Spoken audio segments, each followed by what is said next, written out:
What's up, everyone? Myself and Biz are here. Just an absolute tragedy that happened this past week, and we recorded an episode last week. It was Wednesday.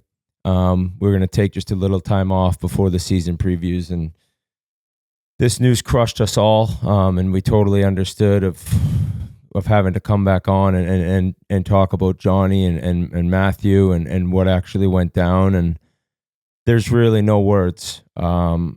This is one of the hardest things we've ever had to do. And I don't really even know what to say, as I think is the main sentiment with the news of their passing, is that it's just unspeakable. It's an unimaginable tragedy. To lose two amazing people, forget hockey, just amazing people, fathers, soon to be father in Matthew, and in the prime of their life, in an absolutely, just disgusting move by this drunk driver. It's just, it's really hard to sit here and make sense of it all. I don't think it's really possible. I got a text Thursday night. It was about 10:50 from somebody I'm close with who said, "Listen, I'm hearing like something awful happened with the Gaudreau brothers." And I was like, "What do you mean?" And the guy said, "Apparently, I think they got hit by a drunk driver. They're on their bicycles." I'm like, "What?" And I wrote like, "Are they alive?" And he said, "No." And right away I called Biz, and it wasn't even like verified. Like this guy knew, but just it was the shock and the kind of horror of it. You're just like, what, and then at that point, I had no idea. It's his sister's wedding. The circumstances that go into this, it is one of the most awful, tragic stories I've ever heard in my life. And it doesn't even like matter that Johnny was this NHL superstar. It's just two family members celebrating what was probably one of the best nights of their lives, right? Their sister's getting ready to get married the next day. All their family, all their friends, they're in town. It's a end of summer, season starting soon. They do probably the right thing by hopping on two bikes, right? Maybe they had a couple drinks and nothing wrong. And they're dead. And it's something where you're just like, you sit around. I woke my wife up, who didn't know John, and I won't pretend at all to be, we weren't very close friends, but in the time I got to spend with him, just an unreal guy, like so humble, like no ego, so funny to be around, like didn't care at all. He was an NHL superstar. Like probably didn't even know it, honestly. Like that, in talking to Kevin Hayes, who, God, my heart breaks for him as well. It was just he was such a normal guy. And then you hear stories of Matthew, and I saw a post of somebody who was trying out for, I think, the Omaha Lancers USHL team, and said how good of a guy he was. He knew that this apparent kid wasn't going to make the team and still included him and everything. It's just like, it's just so gross that this happened. It's like, it just makes no sense. And Biz, when I called you right away, you were just, obviously as crushed as anyone. And it's just, I'm just kind of rambling, but what else do you do in something like this? Yeah, this is smoke the hockey community. I've been able to, like, all weekend, just every hour on the hour, you're just thinking about his family and what they're going through right now, and how they've been shattered at this stupid act. And you just resort back to friends and family and how gutted you are for what they're going through. And I mean, like you said, you didn't really know Johnny that well personally, and neither did I, but obviously we're close with Kevin Hayes and Yans, and it's like hockey guys, like, what's he like? And then they both look at you, they both give you that look, and they'd be like, he's the best. He's the best. And when they say that, you just know. And then getting the chance to meet him a few times and just reading all the messages about him is exactly how you described. Like these kids weren't hurt a fly. They were the best of friends with everyone. And given all this superstardom with Johnny, like you said, you would just never know. Just so humble, no ego, and just so beloved anywhere he went, anyone he touched. And this is just this is brutal. This is a tragedy, guys, and I'll keep reiterating. I just, like, my condolences and my heart goes out to the family and friends that are going to be dealing with this for a while. This is something that just this is rocked the hockey community. Yeah, it's just like I said before, it just makes no sense. You're just like all these people are there to celebrate a loved one friend's wedding, and then they're all staying around for like services. Like, what the fuck? And I talked to Kevin Quick that night, and I just kept saying, I'm so sorry. It was like all I could say. It's like close to 3 years to the day of losing his brother Jimmy, who was 31 years old at the time. It's like, holy shit. And in thinking of Johnny Gaudreau, like, this kid came to BC. This kid was told he was too small his entire life. He comes to BC. They're like, oh, what's this kid going to do? He lit up the USHL. Remember, Monty was telling us about him, Jim Montgomery, trying to make himself a little heavier and in the combine stuff, and comes to BC. Oh, yeah, he lit up the USHL, but he's tiny. Oh, well, he comes into BC and just dominates his freshman year. Scored one of the most beautiful goals you could ever see to seal the national championship game. I think it was like Ferris State they were playing, maybe. Yeah, it was incredible. When he went to the backhand top shelf, it was one of the most beautiful goals you've ever seen. And John Buccegaras had some like beautiful words with a tweet about, with that goal in it, and just kind of talking about him. And then sophomore year, he comes back, he lights it up even more. Then junior year, you're like, whoa. I think he had 80 points. He wins the Hobey Baker, and still, what you heard around hockey circles was like, this kid can't do it in the NHL. He's just too small. And that didn't slow him down one bit. Right after the season ended at BC, he went to Calgary, scored a goal in his first game. The next year, he lights it up. He continued to get better and better. And like all of a sudden, nobody was talking about his size. It was like almost like a strength for him, because he was you couldn't catch him, you couldn't hit him. And then, as with all the greatest players, but especially these smaller guys, like his hockey IQ, like the plays he would make. And the hockey IQ part of it goes back to when the kid was probably 7 years old. There was a clip that's gone around viral for years now of him at the brick tournament, and he's spin-a-ramming behind the net, the goalie's on the other side. Like, he was truly a prodigy, I think you could say, because he was always so undersized, and he was always the best player. Jordan Schmaltz had a post about playing against him. They were the same birth year, and like every time it was like 4 or 5 points Gaudreau. Like, is this kid, he can't do it at the next level, and he always did it at the next level. And then he somehow ends up leaving Calgary, where people were so shocked. And what was it about? It was about being closer to his family. And you read articles. There was an old, I think, Players Tribune article or Athletic, I'm not exactly sure, where it talked about the bond between him and his brother. That's like the hardest thing. I think parents out there, and maybe you think of two brothers, two sisters, it doesn't even matter, but like how close they were. And this article talked that even though, and it was John and Maddie, which I got a kick out of. It was Johnny Hockey to the hockey world, but in their family, it was John and Maddie. And Maddie was 2 years younger, but he kind of seemed almost like a big brother to Johnny. This article talks about Johnny didn't know where to go to school, and he's like, Matt, you pick. You decide. And Kevin gave a amazing Instagram post talking about the day at BC when he was asked to take Johnny and Matt around school, and like little did he know the friendships he would gain. And Kevin said, like, the other day, he's like, I just cannot believe I can't call him again. I can't believe it. And that's like, it just hits you. Like, this thing, as Biz said, it's just all since Thursday night, it's just like random times during the day, I'm just like, just gutted, like just crushed with like, grief and just your heart breaks for this family. And it's like, nobody deserves this. But I think that the amazing thing is that Johnny Gaudreau will live on forever with people. I mean, this is a guy who he proved everyone wrong. I think Cole Caulfield posted something on My Hero with the broken heart emoji as an undersized guy. Like, there are undersized kids to this day that have just dreamed of being Johnny Gaudreau and watched how he played and carried himself. And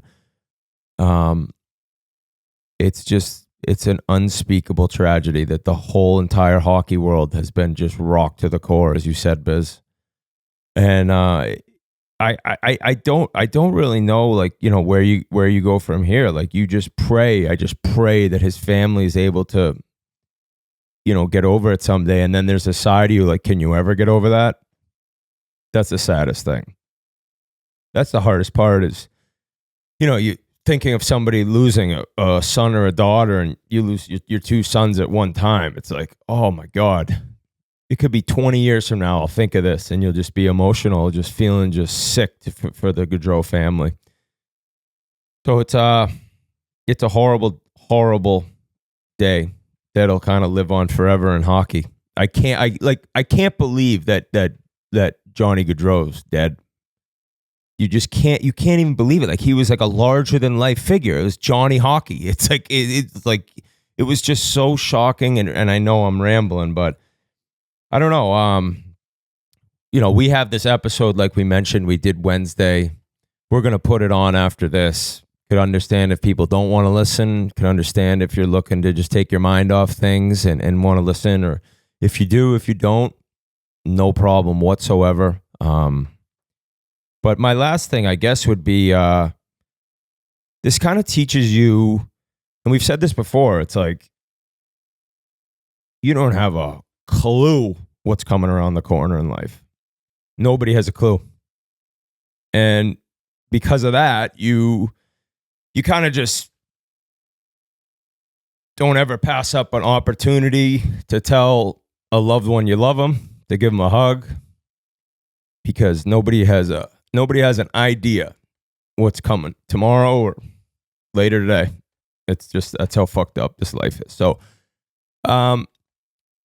rest in peace, John Gaudreau, Matthew Gaudreau, and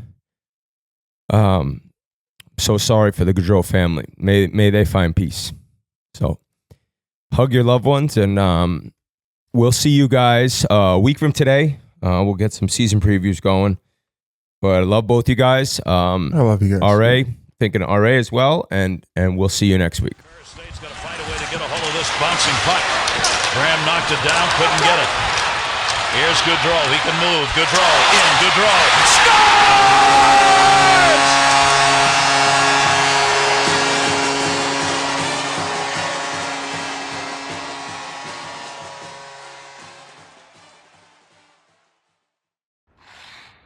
What up, folks? It's the Whit Dog here. I'm with Paul Nasty Bissonette, Mikey Grinelli in the house. We are welcoming you to episode 521 of the Spittin Chiclets podcast. Biz, I got to tell you right now, the feedback and the love for our boy Yandle was phenomenal. And because of that, well, not just because of that, we are going to be having a bunch of Keith Yandle coming at you guys this year. Yeah, no song. No song. I mean, the fact that like he is the song master and that the song originated from him and him doing it in NHL games, like it feels like Sonk came into the picture for us as a show. I mean, what, 5 years ago? Keith's been sonking me for 20 years now. So Sonk to me is I was old loving school. the training stories. Like, I couldn't imagine you two together driving so your fun. fucking And we had trainer Chris nuts. Bork. We had Chris Bork with us. It was so funny. The kid Reggie Roach I always talk about. And then we had Kyle Palmieri and Chris Wagner for a while. It was just an unreal crew, and it was just a blast. But we were working our dicks off, so I was glad Keith brought that up. He pumped our tires a little bit.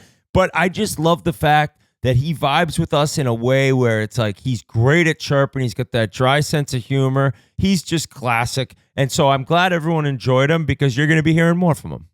And a few subtle chirps at me below his breath that when I re-listen to the podcast, I don't usually a ton, but when a guy like Jans is on, I go back and just firing off. Hey, it's the chemistry we're going to gain if we get him on more and more. It's going to be back in the Coyotes locker room where he's just put me in a body bag left and right. We'd have to get Donor to come on one episode to give it that real Coyote authenticity too. So What was the one thing that he mentioned? Oh, the drip trip. I wish I would have gone more into the drip trip that he talked about with those guys wearing the Gucci velour tracksuits. That was JVR. Now, did you ever do any silly travel trips like that? Did you guys ever have to like dress like a? No, I feel like that's a little bit of a more newer thing that's maybe happening. I know that the style has become way more laissez-faire a little bit in the NHL, where you can get away with not wearing like an old school suit and tie as we always had to wear for every game. Now you see guys coming in with the turtlenecks. You see, William Nylander's got the G-string on with the velour tracksuit or the blouse, the open button blouse. All I remember about suits is the guy in Montreal who just crushed everyone in the league. And do you remember that guy? Maybe you were, because you were in Phoenix. Like, this guy in Montreal would get suits, but I mean, they were not very nice suits at the time, but it's like they were like the Kevin Garnett suits at the draft or the Penny Hardaway when they were basically 8 sizes too big, and they were in style at that moment. But looking back now, it's like, oh my God, I was wearing like a windbreaker, like a giant like fat suit. You know those fat suits you wear to lose weight when you're on the bike? Yeah. Like the boxers wear? That's what I was wearing. So, And then the other one was that I randomly had a navy blue suit, and it was the slightest orange like pinstripe. And that sounds so bad, but it was so slight that you couldn't even, like, from far away, it didn't even look like a pinstripe suit. You had to be up very close. And then I got traded to the Oilers, and I'll never forget Horkoff just torturing me. He's like, did you get that suit when you got traded? Because, it was Oilers colors, and the whole plane's laughing at me, and I didn't know anyone, and we were in last place. So that was a tough start for your boy in Edmonton. Do you have any of those old suits you bought where the pleats in the pants? No? No. You had some pretty horrendous ones. Oh. You looked like fucking Bernie Mac coming in because like you got those skinny ass legs, and they used to have the wide bottoms. Like you were. That's why I wore bell bottoms to cover up my legs. You were the white king of comedy. Just the other day, there's a gas station nearby that Whit I Williams. bring like I basically do, if I have a piece of clothing that I haven't worn in a year. And I notice, like, I haven't worn that in a year. It just goes down. There's 2 different like 2 different giant bins. I think one's like, they're Goodwill, but they're different, like, companies almost that give out the clothes. So I'm bringing over this huge trash bag, and I always split it up. Even Steven, both brands get some of Whitty's old gear. The $5 bin, the $10 bin you bring to the flea market every Saturday? This is me giving it away. I'm not selling it out of the back of my car like you were with your Abercrombie and Fitch stuff in 2007. But the gas station Fierce worker, cologne. Hey, I'd open the trunk and just hose down the Fierce cologne just around the back. Hey, 2 for $5 here. Hey, 3 for $10. Let's go. 2 for $5. Like, sir, there's that's a not a ketchup deal. stain on this one. You're like, okay, $2.50 for that one, but I'm not giving it to you for free. But the gas station worker guy, he came flying over and he's like, hold on, let me look. I was like, bud, this is for like homeless people and stuff. He's like, no. And he went through, and you know what? The one thing that he took that he was like, oh my God, can I take this? It was a Bussin' with the Boys jacket. And the only reason I was giving it away is because it shrunk when I washed it. So it doesn't fit me anymore. It's sick. They got bad like merch, eh? It's they like got bad merch.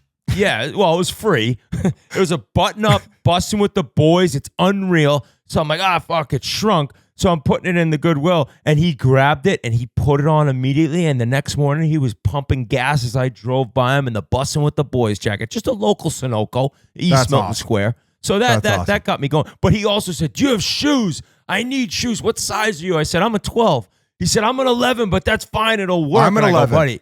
I'm an 11. What? I could donate some shoes to him. I'm an 11. Oh, yeah, Biz. He doesn't have the money to pay for your shoes. We know you're not donating them. So I'm gonna bring him golf shoes. I'm gonna bring him a pair of Jordans I don't wear. Tell him I do IOUs. Yeah. No, you'll be like, can you fill up my car for free, please? Throw some diesel in there. He's like, this doesn't take diesel. Then he's on the corner by the highway. Gas. Give me the expensive gas. Then he's on the corner by the highway. He's like, I got fired for giving you free gas, Biz. Too bad, buddy. Peel off. Well, no, I did would say never to do him, that. I go, do I get like one free fill up now? And he's like, I don't own the place, man. I said, I respect that. I respect that. But I stole you the Snickers bar. There you go. All right, thanks, buddy. And here's a honk of my dab pen. How did we get there? What the fuck were we talking about? I don't even know, but I also am obsessed. You bring up Snickers. These Snickers ice cream bars, for somebody looking to get in better shape. Have you had one of these things? I'm pretty sure over time I have. I don't really remember. I love how I'm talking about it like it's like a brand new food. Like Snickers ice cream bars are just like... Not my first go-to. I think that there's probably like 10 other... I would rather do like a Talenti gelato before I got like that. Like if I would we're going to get that poll up there. Who would rather whatever gelato or a Snickers ice cream bar? I'm going to truck you on that poll. Ooh, I don't know, man. They got the coffee ice cream. They got the chocolate chip. They have so many different flavors. I think Talenti gelato might go down as like the best gelato going, that you could just go to Whole Foods and get. You can go to really any supermarket. I'm talking about like ice cream truck pulls up. There's Choco Taco. There's SpongeBob SquarePants. What are those? Popsicle. And there's Snickers ice cream bars. I'm not talking about your Whole Foods after a hike like gelato run. Okay, fair enough. All right, my apologies. Okay, fair enough. All right, guys. So just trying to save you a few calories. Yeah, that ain't happening. Little different episode this week. We are actually going to bring you kind of the best of moments from the interviews this summer. Yeah. So I think we have about 7 to 10-ish moments from different interviews that we thought were the best parts. And, you know, there's a moment of Messier, the guaranteeing Game 6 victory in the 94 Eastern Conference Finals. We got Gary Roberts' stories about Sid. We'll get into that in a little bit, but it's not necessarily a normal episode because we don't have one interview coming. We have the best of moments, and it's a way for us to kind of chill right before the breakdowns begin next week. Yeah, it's about us getting a little break. So we're actually recording this on Wednesday. We just dropped a pod yesterday. So we just, or what is it, Thursday? Is it Thursday? No, it is Wednesday. And we wanted a little break, so we figured bring you a best of. So there might be news that breaks this weekend on Labor Day weekend. I bet you somebody gets another offer sheet because Doug Armstrong got the party started. But, we're just going to drop this. We do have a few things to talk about, as Whit mentioned, and we're going to kind of segue the interviews. And I think maybe some people even took some time away from hockey and maybe our podcast. So you're coming back after Labor Day right now, and you're getting some of these amazing stories from these amazing guests that we have had on since our finale after the Oposo, and who was it? Celebrini? Yeah, I think it was Macklin Celebrini. And that was kind of our last one for the send-off, and then we got into all the Olympic craziness. But I think you guys are going to love a lot of these little snippets. And if you haven't had the chance to listen to these interviews, go back and watch them on YouTube or listen to them on audio, whether it's on Spotify or iTunes, and listen to these awesome interviews. So I've been long-winded. Send it back over to you, Whit. We did have also another celebration in the Chiclets community. We had Yans on, but also another fan favorite, Teddy Purcell. And he just had his wedding overseas. And I don't know if you saw the lineup to this wedding. Dude, what a crew this looked like. The Motley crew. I saw a picture of Stamkos, Hedman, Nate Thompson, Teddy, Bugsy Malone, Ryan Clough, Danny Heatley. I mean, it must have been the most fun wedding you could ever imagine, of just a pack of beauties celebrating maybe one of the greatest people I've ever met in my life. And if you haven't been with us for a long time as a fan of Spittin Chiclets, Teddy Purcell was there to really help us take off. Like, there's been certain things that have happened along the way, and the West Coast Wagon Tour for the San Jose All-Star Game that year, Teddy joined us, and Bugsy did too. And that's when we got to talk to McDavid. We talked to somebody else. It was all because of Teddy. Him and Draisaitl worked together. Yes. Oh, we had Lundqvist in there. Claude Giroux. Stammer came by, who played with him in Tampa. So he was, I mean, even before we got to San Jose, we stopped off in LA and interviewed him and a few of the other bit of the whack back. But that was such a fun trip to get to hang out with him and Bugsy. Remember, they were scooping ice out of our drink. That was like the new thing that Bugsy had created, wing you scooped your ice, you had to chug the rest of your drink, and he did it 50 times to us, and we were drunk the entire trip. For Barstool, for Spittin Chiclets fans who are also Barstool fans, I mean, that was the creation of Dana Beers. Everyone knows Dana Beers. Bugsy created him. Bugsy literally built him in a lab on the West Coast Wagon Tour where Dana was there filming for us. He was like, okay, you're going to be Dana Beers, and I'm going to teach you how to drink. And I think Bugsy made him pee himself. I think he peed himself that trip because he tried hanging We've all with done Big it. Bad Bugsy. And you can't hang with him. I know Bugsy's in a little different stage in his life right now, probably not ripping it up like he used to. He's the healthiest guy I know. Sorry, Biz, don't take offense to that. But Teddy also, it needs to be mentioned. He probably doesn't have low T.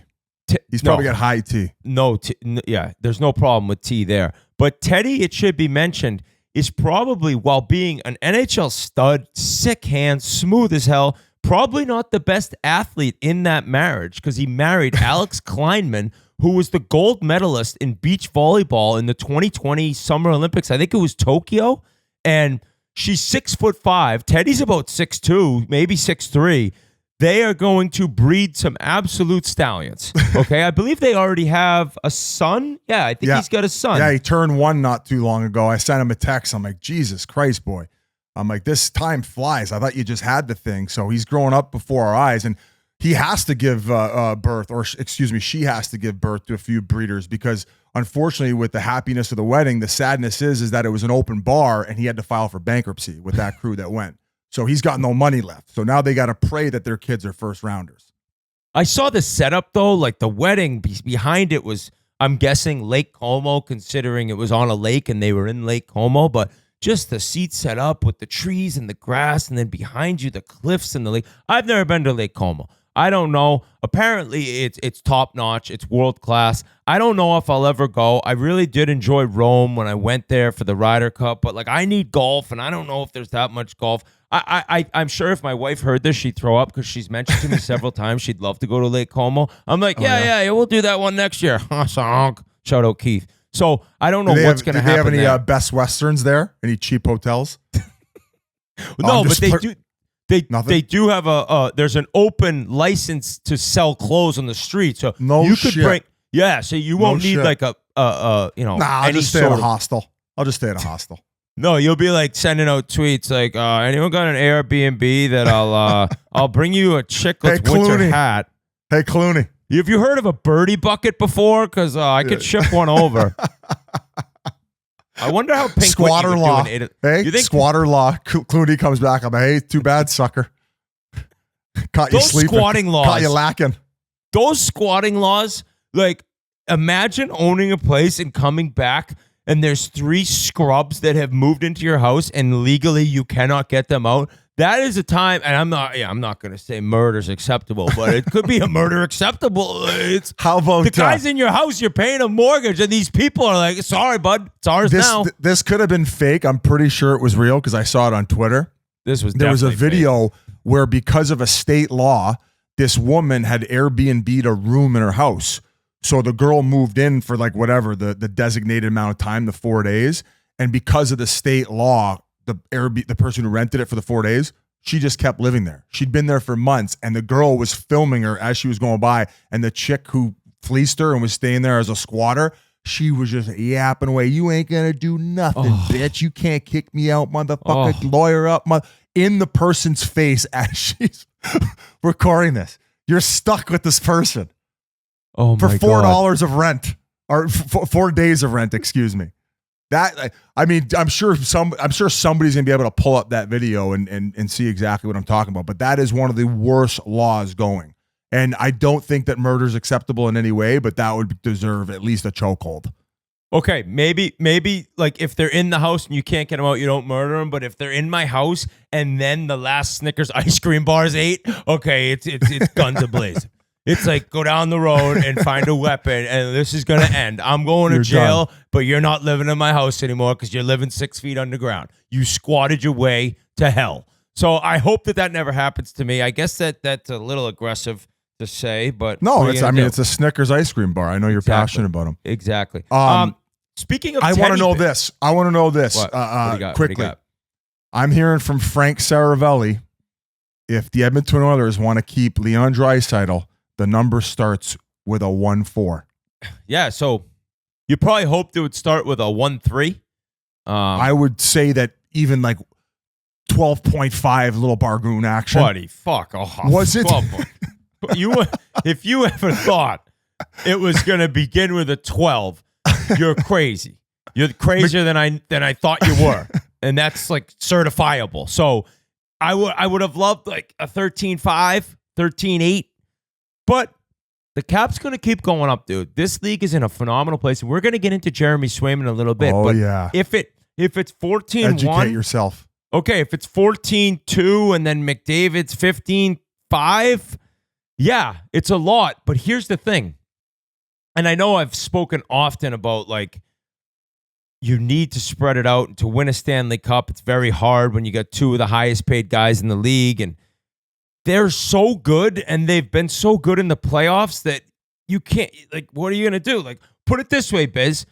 Would an Oilers fan out there rather have neither one of them on the team or them making $30 million combined in a season? If I'm Stan, I'm sliding over 8 times 12, take it or leave it. Imagine Leon's agent. He's like, hold on. He's like, hold on. He's like, take anything out of your mouth. Are you drinking or are you eating stuff? I want you to choke. Here's the offer. 8 times 12. The guy gets, he's got like 1.6 points per game in his career in the playoffs, and they're offering him $12 million. So, and every time you counter, it goes down $100,000. You keep stands. I think we're looking at what, 14.2 with like the most insane signing bonus structure you've seen in your life. It has to be. Yeah. Look what Matthews just got. Yeah. I wonder if they get him. I just wonder the term. Because you hope if it's 14-2, 14-5, you gotta hope it's 8 years. Like, because he could be like, nah, I want 5 years and I want to try to get another one of these. That would be, wow. And they have the control and they have the power. This number is going to be monstrous, and it's probably going to be not upsetting to Oilers fans in a sense of like, oh my God, why are we paying that guy this much? Upsetting in a way of like, oh, wish it was a little less to get a couple more guys mixed in, and you could get a nice $2 million player if you save a little bit. But when you're this good and you're this dominant, especially when the games mean the most, it is what it is, bud. It is what it is. So, you got second rounders at the draft tables telling the fucking GM, where's my contract? College kids. I can only imagine the leverage like that is something that we'll never understand in our lives. Oh, God, no. I mean, I don't even have leverage with my kids. Imagine Stan's like with your, like, every time you come back to me, it drops, and then at the end, Draisaitl signs like the same contract that Owen Power signed. He's like, fuck, I really overplayed my hand. Stan got me 8 times 8. Yeah, that Shit. agent was shot into the moon. Well, that's enough about the Oilers. That's just a rumor too. I don't know if that's the case. I think, like you said, at 13-5, you'd be over the moon, correct? Oh my God. Okay. Oh. I mean, that would be a nice little bargain for Oilers fans. You already touched on it. Probably the hottest topic coming out of Boston right now, and we are a Boston-based podcast, but Swayman. And the comments that he had on, I don't know what the podcast was called. I hope you have the name of it. He was on Twitter firing some stuff off, basically saying like, oh, I was happy to get, I wasn't trying to pin this guy in a corner. I was just trying to get an authentic answer about the situation that he's going through. And I hope that we can actually roll the clip of what he said because it's pretty interesting. So it's from the Shut Up Mark podcast, and this was Swayman just the other day. So let's roll that, G. The next part of this is obviously, right, you're in a big point in your career with a big contract negotiation going on right now. And the thing I want you to describe, because this is an experience very unique to you. No one else really knows what this is like. Okay. Just like the contract negotiation process as a professional athlete, what that's like at the age you're at, your first, presumably, longer contract, right? What is that like from an athlete's perspective in all of this? I love that question. I think if you were to ask me that same question a year ago, I would answer it truthfully, and I would say it's scary. It's a lot of resentment towards people that want you to succeed, and when you're not getting compensated for your endless efforts and doing what you do best, it's a nerve-wracking feeling because it's your family you're fighting for. And the answer I'm going to give you this year is that I've educated myself and that I understand the business side of it all. And it's given me a complete new mindset of understanding the business and how to react to it. I understand the cap is going up and where it will be in years. I understand my comparables and how I can't ruin the goalie market for other guys that are going to be in my shoes down the line. He sounds so educated and confident in what he knows compared to what he knew before. And I really, as a former player, respect I don't want to fuck over other goalies. And Bruins fans, they don't care about other goalies. They care about getting their guy signed. But that's having respect for the league and for the Players Association. Yes, you're trying to make as much as you can, 100%. You got to be selfish in this game. The same way GMs will get rid of you the minute you start struggling or the minute your game goes south is the same reason you have to take care of yourself. I just wonder when this is going to get done. So I have a pretty reliable source that told me. Oh, you're going to talk about this? So I sent it over to you. Well, I know. I just didn't know if you could say it on the podcast. Well, this is going to be all. I don't. Maybe I shouldn't, but I'm saying it. Current Swayman offer from the Bruins: 4 times 6.2. Take it or leave it. Their ask is the McAvoy contract. So that is not even on the same planet. That is so far away, and apparently the Bruins have not contacted or returned Swayman's calls in 3 weeks. Oh my God, here we go. I didn't know that. The Bruins haven't got back to Swayman's camp for 3 weeks. Now, I'm running with a source here. You can say I'm ridiculous. You can say I'm making things up. I am not. I am running with the source. And if their offer is 4 years times 6.2, after you traded your other stud goalie, that's one of the funniest things I've ever heard. That's insane. That's crazy. That is not even close. Okay, so obviously starting at the McAvoy contract, not expecting to actually get that. If he stays at the McAvoy contract and is stubborn about it, and they're saying no, I'm completely on the Bruins side because apples to oranges here. I would say that 8 times 8 could easily get this done. Would you tell me that Swayman would turn down 8 times 8 after basically being proven 2 years in the National Hockey League? Like, we're talking about the goalie position where he's only had to play. Last year, he played a little bit over 50% because he ended up taking that starting job. But go back to the year prior where he had, he was the 1B, so to speak, where Ullmark won the Vezina and he had control of the net. Listen, his playoff performance this year, they don't get past the Leafs without Swayman. Heck, they might not even be in that, and they might be a wild card if they didn't have Swayman last year. No? Is that crazy talk? Is that crazy talk? I just think he's only going to get better. That's like his. I think that based on his quote there too. Like, I think he's so confident in knowing. Like, I'm just kind of scratching the surface. Like, I think he could be starting for Team USA at the Four Nations face-off, dude. That's fine, buddy. But when it comes to the goaltending position, where it's very fickle, when you have a guy who's restricted, you have to say there is some leverage for the team here. And I don't want to see it become a situation where he's sitting at home. Maybe the Bruins are trying to see if he balks first. He mentioned in the comment resentment towards people that are rooting for you. I would imagine that if by training camp, if everything that you're saying is true and they still haven't called him and that's still where they're at 4 years at 6 times 2, that resentment's going to get to a fucking astronomical level. And we talk about sometimes the leverage going in the player's hand. Hey, piss him off enough, maybe nothing gets done. And he's like Askarov. He goes and gets the fucking neck tattoo and he says, "Ship me out of town, bitch. Ship me out of town, motherfucker. I don't give a fuck, Seabass. Kiss my ass." Biz, so if McAvoy's 8 times 9.5, like you said, like you always ask for more knowing it'd come down. I'm with you. I would think that like 8 times 8 or 8.5 they'd be crazy anywhere to say in there. No. They'd be crazy to say no to that. I agree. Now, what's funny about this is it's Wednesday night. Just to say one quick thing, I think you have to also show your loyalty back to an organization that put you in a situation where you were able to share the net with another world-class goalie, get to have that relationship based on a smart move that they made getting him over for Buffalo, where it's like, I need to show you some hometown love too. Marchie's taking the deals. He's El Capitan. Look how much sweat equity he's put into that team. And he's basically still on a bargoon at this point. It's like, come on. Like there's a sweet spot in there. So I don't know what but everything changed with McAvoy and Pasta. It was different. It was different there. Yeah, buddy, but Pasta he'd also done it for way longer.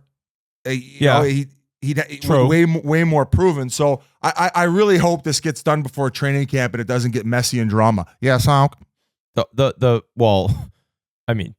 Bruins fans, if you are worried right now, just know this. It's Wednesday at 9:17 p.m. Eastern right now. This podcast drops in 6 days.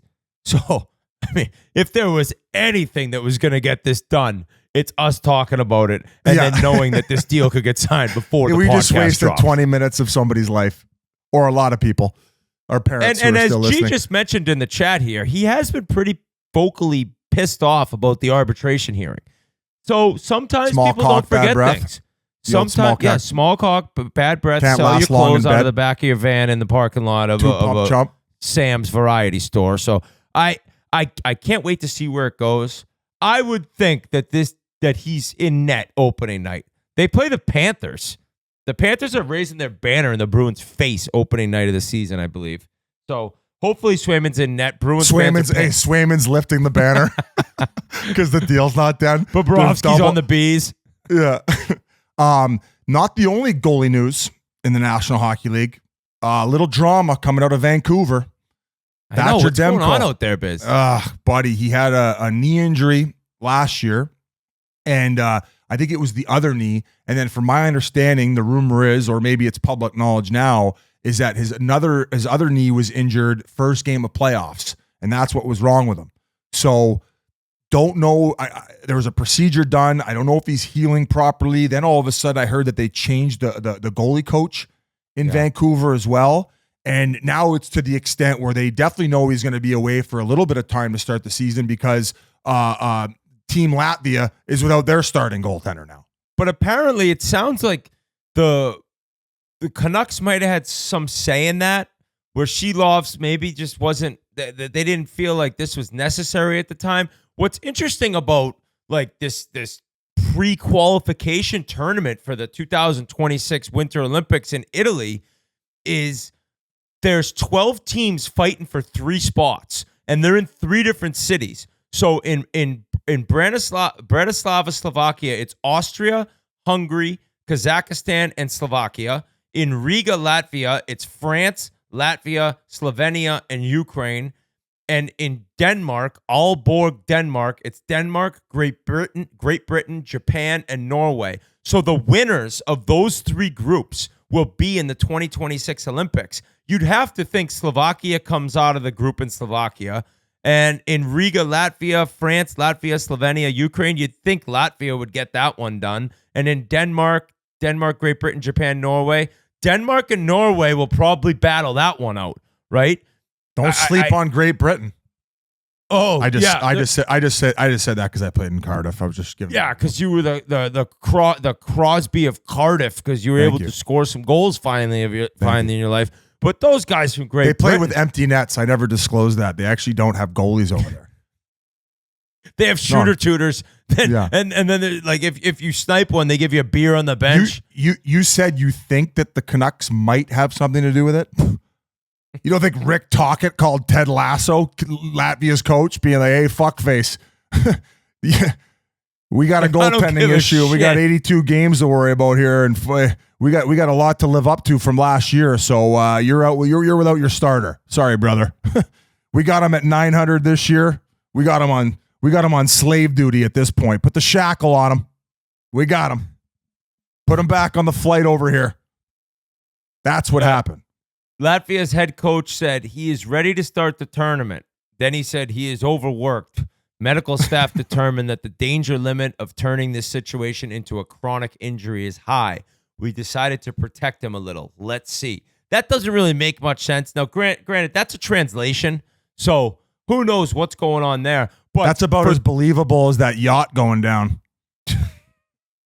Which people are calling me a tinfoil hat wearer for saying that. I was called a dangerous conspiracy theorist when I said COVID was created in a lab in China. And I'm pretty sure that ended up being true. So here we go. Stick to your guns, Biz. Stick to your guns. Here come the Rogan haters. Oh, actually, I meant to say, we have Fauci on in the best of coming up soon. It's no interviews with someone. It's just I sat down with Tony Fauci one-on-one. It's a great interview. Tune in. Yeah, Robert Kennedy Jr. is going to be on after that. He drops a few gems. Got Huberman Lab up last. He's playing anchor. I think Huberman Lab almost got canceled for some things with girlfriends. I don't know. He ain't low on the tee. He ain't low on the morning sunlight. He's the guy. He lives in a cold tub. Well, that's maybe what I need. I've been getting away from the cold tubs now since we just brought up Huberman, and I've been talking about all this low T nonsense. I got a call or a text to begin with, and then a call with a former trainer of mine who said it might have to do with sleep apnea. I'm not a great sleeper. I've went to get a sleep study. Now, do you sleep well? Like when you close your lights, are you out for your 6-7 hours, maybe 5 now that you have 3 kids? And are you getting the proper oxygen to your brain? Because from my understanding, there's 2 types. Why are you laughing? That has everything to do. When you look all intense and say proper oxygen to your brain, I'm going to laugh till the end of time. I'm sorry. I talk about sleep. I'm I shut my eyes. I go to bed. Proper oxygen I'm glad that it's so easy for you. It's not easy. It's weird though.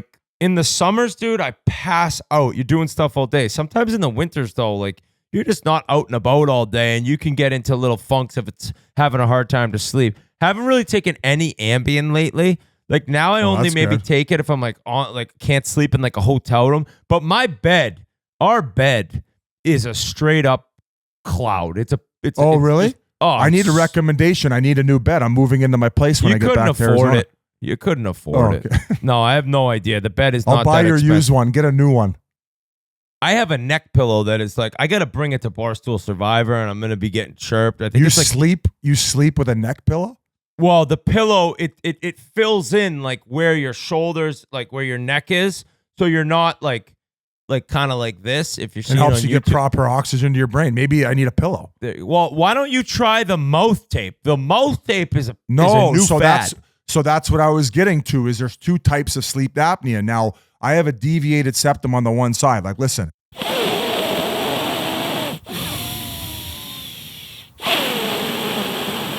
I got just 5. I got 5% oxygen coming into my brain in that one nostril. Now listen to this one.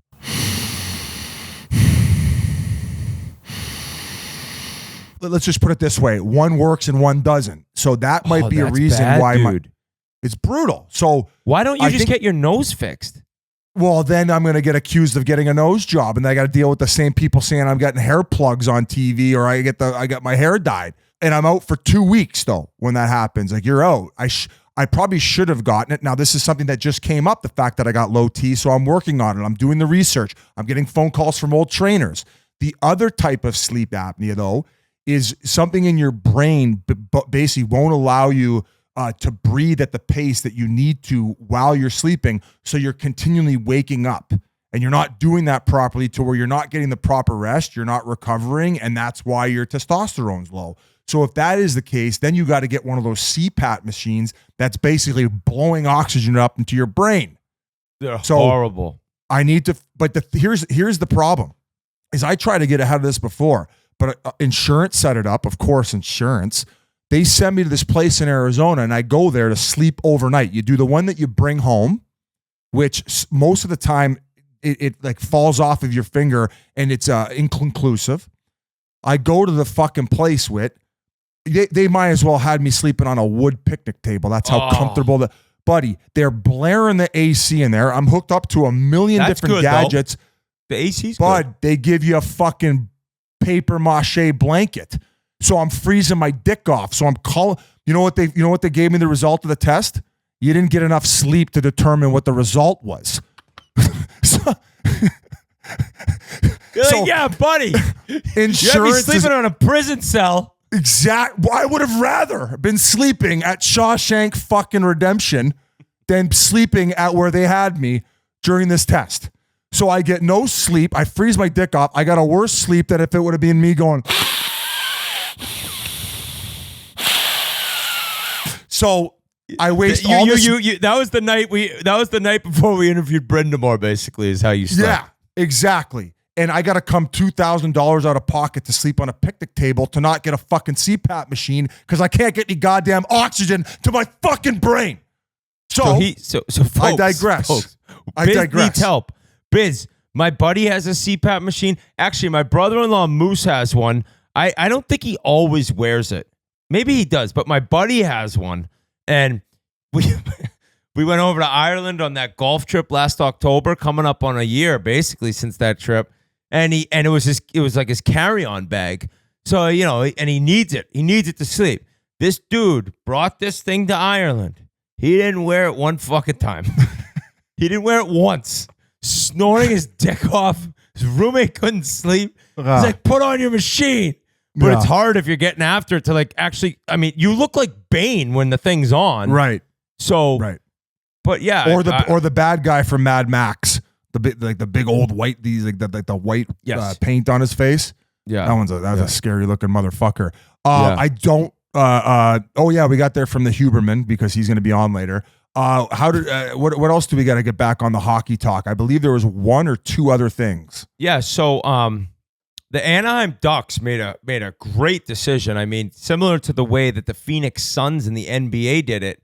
All local Ducks TV broadcasts will now be 100% free on all devices. Victory Plus. It's an all-new sports streaming service that will carry all live broadcasts on a dedicated Ducks channel that will feature like exclusive shows and content and interviews. Just amazing news for these Ducks fans. Unreal. And like, I don't think this is going to happen in every market, especially original six markets and things like that. But in Anaheim with a team that I made a bet that they're going to win a Stanley Cup before the New Jersey Devils. I think that's how good the Ducks are going to be within the next 3 to 5 years. To now know that these fans and all fans are going to be able to watch their games for free, that's incredible. And that is so cool for a fan base that doesn't really get maybe a lot of like love and attention around the league. Even when their team was really good, that Stanley Cup winning team, it's out west. No disrespect out west, but the games are on at 10:30 out east. And, you know, lately they've been bad, so they're not getting any nationally televised games. And they're just a little bit of a smaller market. That's just how it is. And those fans love their team and they're diehard.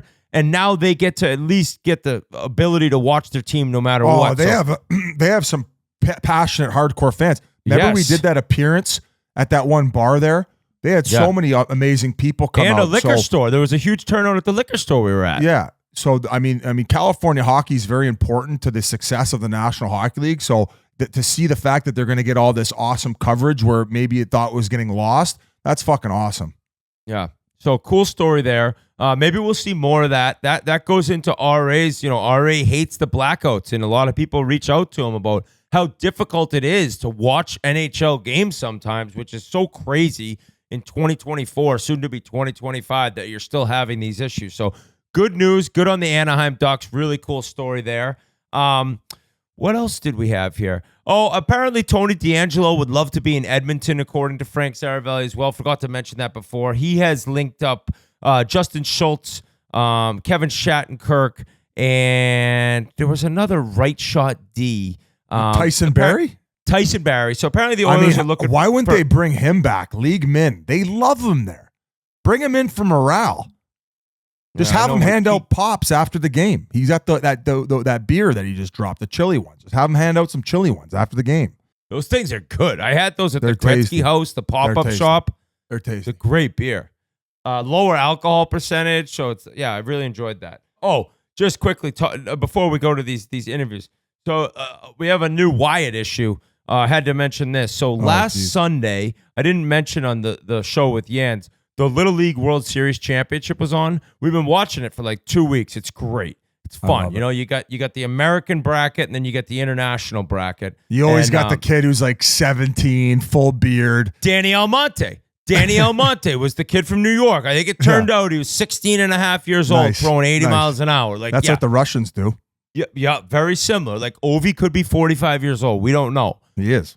Well, we watched the tournament, and Florida ends up winning it in one of the most incredible Little League games, the best Little League game I've ever seen. And I guess saying that out loud, like me mentioning I'm watching a ton of Little League games isn't a great sound. I mean, it's a little odd. Hey, just have a seat right here, sir. Why don't you have a seat? I'm Chris Hansen. But an amazing game. Well, prior to the game, Ryder's in this age of like he just roots for whoever is winning or who he thinks will win. Like if a game's on TV, the Red Sox can be playing. If they're down 3-0, he's like, I'm rooting for the Blue Jays because they're up 3-0. It's like no, buddy, you gotta have a team. Bandwagon fan. That's bandwagon fan. I guess apple doesn't fall far from the tree. I did quit the Oilers for a couple of weeks, so bandwagon fan. So I'm telling him, I'm like, this Chinese Taipei team that won the international side is a wagon. This is going to be hard for Florida to get this win. It's going to be hard. That was Saturday. After Chinese Taipei beat, I think, Venezuela, and then Florida beat Texas in another great game. So leading into the game, Ryder's like, I want China. I said, hey, you can root for any pro sports team. You can root for any state on the fucking USA side.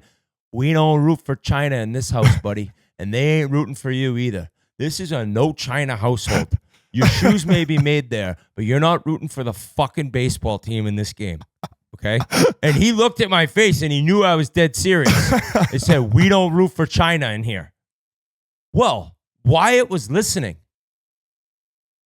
This kid is waking me up. He walked into my room at 4 a.m. Dad. I'm like, what the fuck? He kind of scared me. We don't root for China. He won't stop saying we don't root for China. He's saying we don't root for China to kids on the playground picking up Ryder today. It was first day of first grade. Hey, we don't root for China. I'm like, oh, fuck. I'm like, there's Chinese kids in the class. You can't say this anymore, Wyatt. It was a baseball game. So I'm trying to tell him, stop saying it. This is after I finally got him to stop saying, we watched The Sandlot a lot this summer, classic movie. And in The Sandlot, the two kids are going back and forth from like the rich baseball team that plays on a diamond versus the Sandlot kids who are just like the grinders. And as they're arguing back and forth, the kid says to end the argument, you play ball like a girl. And everyone's taken aback. You can't really say that anymore. Well, he was saying that for fucking a month. And I got him to stop, and it's turned into we don't root for China. Oh, no. So I'm interested to see where this one goes. Don't bring him to Copley Place. That is an all-time Chiclets story. Squanto's out of his mind. Out of his tree. He's out of his mind. Out of his tree. Actually, pretty cool moment today.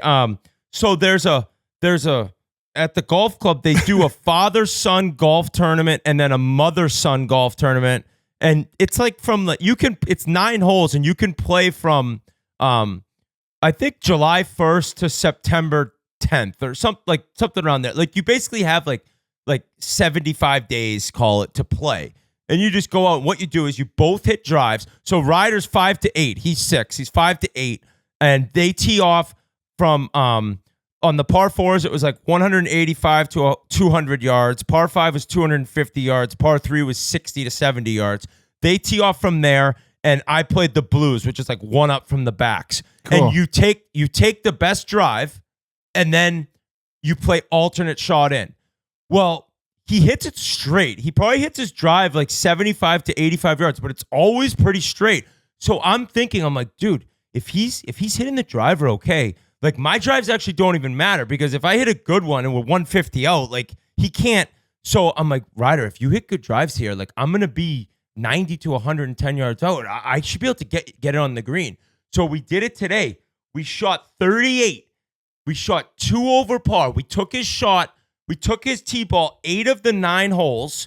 It was one of the par 3s. They took mine. Another par 3, he hit the green. So we were 3 over, and on the last hole, he had another great drive. He left me 82 yards, and I hit it to like 12 feet. And I was like, we didn't have a birdie. We didn't have a birdie. No way. And I was like, hey, but and on the 8th hole, I know people hate the golf stories, but this was so fun for me. This is fuck. Tell them to fuck off. They hate us talking about the Oilers too. No, this was so fun for me. So the 8th hole is a par 5. So he hit a drive that left me 160 because he hit the drive like 90 yards. It's a little downhill, and I hit it on to 20 feet downhill, but it was for eagle because it's a par 5. Well, he hits it like 10 feet past. Not his fault. Whatever, it's fine. I miss it. I'm like, fuck. Like we would have. That would have been a birdie. That would have been cool. It's your first birdie together. But on his putt, I was like, hey, putt it to here. And then I was like, but it's fast, but you don't want to go too slow and leave it above the hole. And then he putted it past. He's like, Dad, you're telling me too much. And I was like, oh my God. I was like, I could totally picture like myself and being like, Dad, shut up. So on the 9th hole, it's like 12 feet. I said, knock it in, buddy. We need a birdie. Wow. And he fucking canned it, bro. Fucking and it was, right. He was so happy. He was so excited that it was like the coolest moment I've had in like sports as a dad. Because he's like, we made a birdie. Oh, dude. And so it was so fun. Get the birdie buckets, Dad. Let's get fucked up. So I said to my buddy Mike, the assistant pro, I'm like, hey, well, we finished out. We were 2 over. And he's like, you're in first place right now. I go, how many teams have played? He's like, 3. I go, it doesn't matter, baby. So I think there's like another 2 weeks of the tournament. If there's 3 people who have played in the first 60 days, there might be nobody else to play. But an awesome father-son moment that we got. And Bree was playing with him at the same time. So he like was playing with her and playing with me. So it was a great afternoon. How do you like the nip? How do you like the Pink Whitney nip? He actually crushed some before the round. So that's why he was swinging it nice on the tee ball. Yeah, it was like, I said, hey, Biz struggles when he's sober in golf. You want to just have one of these quick? He's like, yeah, sure. Just slugged it right down. I actually mixed it with some vanilla ice cream. Could be a new drink for kids out there. Just kidding, folks. Just kidding. So, before we get to the highlights of the summer interviews, there's some housekeeping. We are having a very special hot stove in London, Ontario, Thursday night, before the Chiclets Cup kicks off Friday, September 20th. So this is Thursday, September 19th in London at Centennial Hall. And our boy, Ken Reed, who joined us in Edmonton, great interview, funny guy. Holy shit, the stories he has. He's going to be hosting this thing. He's going to be the guy that's emceeing this. And we're going to have all of us up there. And it's really going to be kind of hype for the tournament. We're going to bring up some of the teams and players from the teams, be able to talk shit to other teams. But this isn't just for the members and the people playing in Chiclets Cup. We're going to sell a couple hundred tickets. I think $15-$20. I'm not sure if we decide. Yeah, $20. We're not making money on this. We're just paying for the venue, and we just want to give back to the amazing fans, especially like all of our fans. We love you guys, and the ones who come to Chiclets Cup. You know, they spend their hard-earned money to come spend time with us. So we try to go above and beyond every time and make it special in its own little way. First time we're coming back to Canada. We have so many internal rivalries, whether it's Nose Face Killa or like females in the women's division who are going at it and competing every year. So it'll be fun to get some people on stage and create a ruckus, and it's cheap entertainment, and we can't wait to celebrate with you guys. So it's awesome. It was a great idea, and we can't thank our sponsors enough too. We got Body Armor, Pink Whitney, and Kraken, who are the main sponsors. So we're pumped to go to London, and that was some added twist we wanted to put in and talk about before we send it to all the interviews. Whit, are you not thrilled for this? I can't wait. Also, last few things. The tickets go on sale Wednesday, September 4th at 12 p.m. on barstoolsports.com/events. So that's 12 p.m. Eastern tomorrow for you guys listening. 12 p.m. Eastern, barstoolsports.com/events. And at that live show, we'll also be auctioning off Merle's, Army, I believe G for the roller hockey division. To be able to, if you want to play with Merle's, you want to play with G, you want to play with Army, buck up some dough. I think last year, G went to G. Did you go for the most last year? Or did Merle's? No, me and RA got a big chunk of change, and we ended up donating it all to a local charity in Buffalo. This year we'll do I think we're going to do something with breast cancer, something with the NHL alumni. We'll announce that in a little bit, but yeah, we're going to raise some money. It's going to be awesome. That's awesome. I love that. I love that. I can't wait just being in Canada for one of these. These Chiclets Cups have been so cool. And also this live show, it's a little different as opposed to the live shows we've done We did in, where was it? Toronto this year. We did Boston. We did Pittsburgh. We've had some great ones. But we did one in Dallas for the outdoor game. Dallas, when Perry got kicked out and had that walk of shame at the Cotton Bowl. It was different because it was before the game, and Craig Ludwig, the former shot blocking machine for the Dallas Stars, he was the MC of it. And he kind of asked us questions where we weren't really hosting it, and it was so nice. I remember saying to Biz, like, I like that a lot because he'd ask a question and I'd talk about something that kind of led Biz into an idea, and then all of a sudden, 10 minutes later, get back to Craig Ludwig, he have another question. So that's how Ken Reed's going to do it. And I had the most fun doing it that way, so I can't wait to be in London. Beautiful weather. My favorite time of year is fall. Maybe it'll be a little cooler, late September, mid-September in London. Play some golf, and I can't wait. So I had an idea. I had an idea going to London. I don't know if we're going to execute it.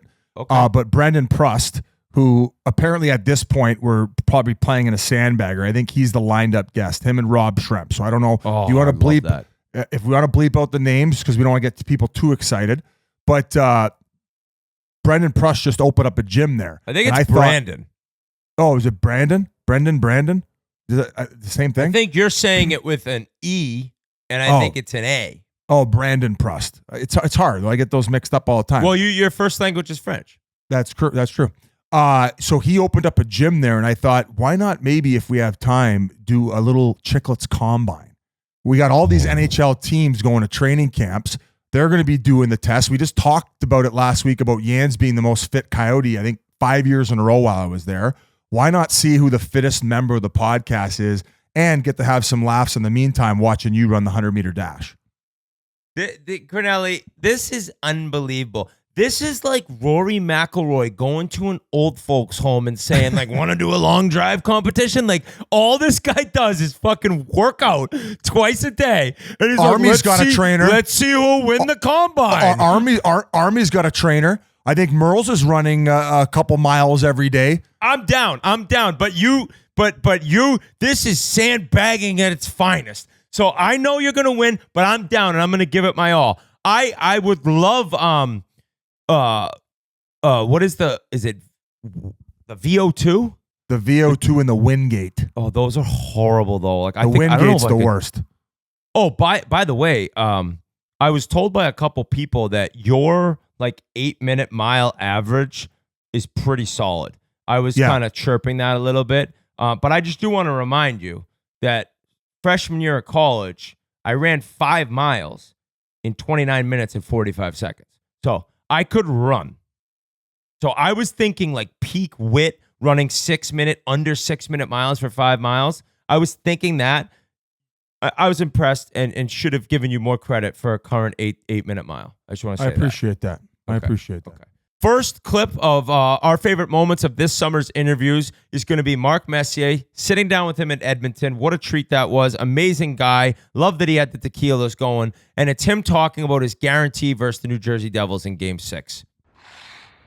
Is it true, though, that like you didn't mean to guarantee the Game 6 win against the Devils? Like, what was that story? Will and will win. That was a quote. The whole inspiration behind that, and I've said this many times over the years, is that if you don't believe you can win, it's not going to happen. We had to figure out a way to play better. We had the team that was capable, because the experience that I had leading up to coming to New York and understanding the progression of how you go through the playoffs, and then you're looking at the other conference as you're winning, and you're seeing who's playing over there, and you're watching their games.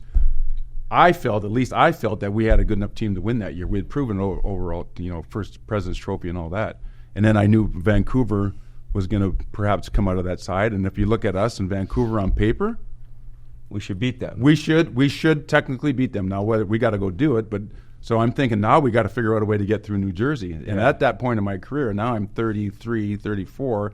How many more chances am I going to have? Mm-hmm. So I didn't care the repercussions of anything at that point. I'm trying to figure out how I can get us back on track and playing the kind of confident game that we'd played all year. And the first thing you do, you talk about confidence and belief that we can win. And so if they believe, and I say that we can believe that we're going to go and win that game, the subliminal messaging that you start to think about and talk about and feel, and on the bus ride over and reading the papers. And so it just starts this whole kind of idea that this groundswell of motivating, inspiring, believing.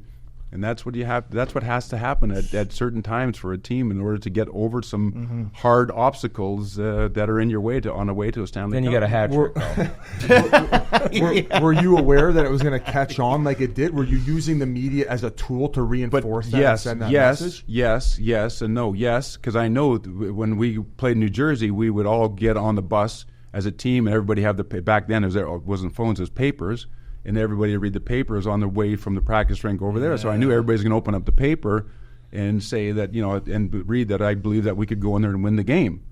But, it's very short-sighted that, 10 million other New Yorkers and everybody around the country and the New Jersey Devils are going, oh, yeah? What the fuck? Oh, yeah, is that right? That's they're going to come in here and win this game? Is that the all-time, very bulletin Reg board? Dunlop of you. I mean, is that the all-time bulletin board material quote right there? Yeah. Is that going to go down as numero uno? But you know what's funny? Someone said to me years after, and I go, well, if they needed that for inspiration and motivation at that time of year, I would have used that to our advantage, saying they need this to be motivated. They're not motivated enough at what the chance that they have to go to the Stanley Cup Finals to win one game. So I would have just turned that around. Chess, not checkers. And then in the finals, you guys are up 3-1, right? Yeah. And then they forced that Game 7. Did you say anything to the team before Game 7, or is that not really your thing? Game 7 was 3-1. The parade, the tickets, the demands, the focus, the distractions. I mean, it's all part of why that when you talk, you guys know the people from out of town, family. You're making sure everybody's in a hotel. I mean, you take your eye off the ball one little iota, and it's like 1%. That's magnified by 1,000 at that time of year, and it's something. It's a phenomenon in sports that is hard to explain.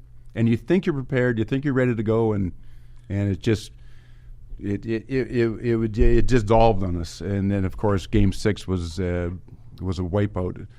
Game 7, we had 2 days to recover, which was really beneficial. And Keenan was asking us whether we should go to Lake Placid and should we go and stay quiet. And we're all going, Mike, we're the best team in hockey. We want to be in our own beds. We want to be with our families. I mean, this is what we've done all year. Why would we change at this point right now? And he goes, great. If you guys want to do, let's do that. So we went home and we just absorbed that energy for 2 days, and it actually rejuvenated us because the whole city was so freaking on fire, and you couldn't help but be caught up in it and the enormity of it. And we had a good practice, and we got ready to play, and boy, that building was electric. Oh my God. I remember when Zubov went to Leach. That was like I was 11. That was my true falling in love with hockey, watching the Rangers in the '94 summer. But I remember Zubov to Leach, D to D, in the offensive zone, he buries it. Forever. He hung on to it forever. Yeah. And you see in the replay, and Leach is there, then he kind of gets back and he finds the seam. Yep. And what two amazing hockey players. Crazy hockey players. Keenan benched him, though. Yeah, exactly. I feel like in this era of that dynamic offensive defense, too, Leach's name just doesn't get brought up enough. I mean, of course, we hear about, obviously, Bork and Orr and those dynamic players, but I just think Leach doesn't get – I think he gets lost in the shuffle a little bit, Mark. Well, I agree with that. You don't have to convince me of that. I played with a lot of great players in my time, but he's right up there in the top 5. Absolutely. Tough as nails, warrior. Never once at 5'11", 185 pounds did he ever take a backward step when he went back and got the puck. Didn't matter with Lindros coming down on him and the biggest forwards and all that. He never threw snow. You talk about a guy that played through pain. You got to talk about a guy. There's probably maybe 3 guys that I've ever played with, and maybe 4, maybe 5 guys. maybe you have 6 cups. I'm sure there's a lot more. Maybe 5 guys that I would never worry about giving a long-term contract to. He's one of them. He knew you were going to get his best on any given night. What a warrior! What a player! What a friend! What a champion! Unbelievable. It's so hard to you just have so many different things. Yeah. We've taken up so much of your time. great. I just was kind Well, of. that's why we got to come Always back. hit the play button. Are we recording? Oh no, we're not recording. Sorry, we're gonna start over. Record on. I guess my last question for you would be the career you had and what you meant to these different cities. and we talk about post-retirement for guys being difficult. For you, like at the beginning of being out of the game, like was that hard? It wasn't actually. It was. You had enough. Christ, I played for 100 years. Can't do this anymore. Play. I was walking out of there like. The Mess actually hated hockey. But it was interesting. But that's I was 44 when I basically retired. 40, whatever it was. What do I do now? 26 years. So I recognized my last few years it was diminishing returns. I needed more rest to work. That you need. So I couldn't keep up. And more importantly, that if it's not, it's just a hard thing when it comes to the end. But anyways, I when I did retire, I retired to my son Douglas and my son Lion, and then had another baby after that. So it's that fills you up immediately, right? But I never once I retired felt that, geez, I wish I felt about or thought about going back and That's playing. a good thing, though. Yeah, like you were complete. No, I had done everything that I more than I'd ever accomplished in the game, and for me it was like I loved every minute of it. Like even to the end when I was laying like in between games, I was laying down for. It's the minute practice is over and all the treatment and all that, I'd go home and lay horizontal but I'd love the game. Like, I just loved it. Yeah. And even though we didn't play well and the teams weren't good at the end, I just loved trying to figure out a way to kind of pull it all together. And all the thought that, we can make this work. I can figure out this and that and try to make it work. But unfortunately, we weren't able to at the end. But I was lucky. What do you consider your purpose now? I mean, obviously you had 26 years pro. Like since you've retired, what's become your main focus? But when you wake up, what makes you tick? Kids, obviously. It's kids for me is family. I started my foundation that's really geared towards giving access and opportunity to kids. Underprivileged kids in New York City, especially in the Bronx. So trying to put that Kingsbridge Ice Center together. That didn't happen, but we put over 5,000 kids through a Learn to Skate program on rollerblades, all in anticipation of that happening. That never happened, but these kids are amazing. But just paying it forward, really kind of, hoping that one day I can help anybody that's need and in the game itself, lend any experiences I had that might be helpful, and then of course the entrepreneur stuff, which is fun. And You ever skate anymore? I did skate a lot before COVID. Really? Yeah, I was skating a lot actually. I got a spot on my ball hockey team if you want it. Ball hockey, yeah. You can't get a title. This is the guy you need. Oh my God! Big deal, Brew. Yeah. Big deal. Selects need Mess. Yeah. No, I love skate. I still like. I used to skate just for cardio and all that. And then I was playing the odd charity game and all that kind of stuff. So I at least wanted to not embarrass myself and all that. But, Mark, I'm going to go Game 7. We're talking about the 94 Rangers. It's just an epic final. And it goes down to the last minute, the last face-off there, the last draw. Take us through those last few minutes, the anxiety of it, or how you lead the team through that moment. Well, that's funny. There's my partner and I, Isaac Chura. We bought all the rights to Game 7, so we're building a whole brand around Game 7. Yeah, I saw you wearing those shirts. Yeah, so that's we're coming out with a docuseries, and we're going to create a whole brand around Game 7. But Game 7 in New York, the dying seconds, I'm not sure I know for sure in my career that I'd never felt anything that palpable that day going to New York City. I'd pick up, the routine was I'd pick up Brian Leach. I had a limo driver. I'd pick him up at his apartment, which is a few blocks away. We'd go down Broadway right to the rink, and it was absolutely electric. And we'd go there at 4 o'clock, and we finally got to the Garden. Back then, we'd come into the Garden, we'd go up the ramp, and we could drive. They would drive us right up to the ramp. So your back and legs were blown out. Well, then later in my career, I didn't mind walking up because it was like a flush. It was I couldn't, yeah. But I hated that too. That was like a setup. So we're coming up with a docuseries with Amazon bought about that Game 7 game, and it is unbelievable. And the guys that did Connor Shell that did Last Dance, he did it for us. Okay, yeah. You're going to have more When's that Emmys than gonna be cups out? by the Yeah. time It's it's done. coming out in October. Oh, And that's gonna be and we sick. got the Oilers '87, and we got yeah, it's amazing. Had you ever experienced anything like the Kenyan Heroes before? Come down that, I don't know. Well, you know what's funny? Mike Keenan. So we go to training camp. They hire Mike Keenan, right? We go to training camp, and first thing Mike Keenan does before he says a word, he goes, "Run it!" You know, he's standing up there, "Run it!"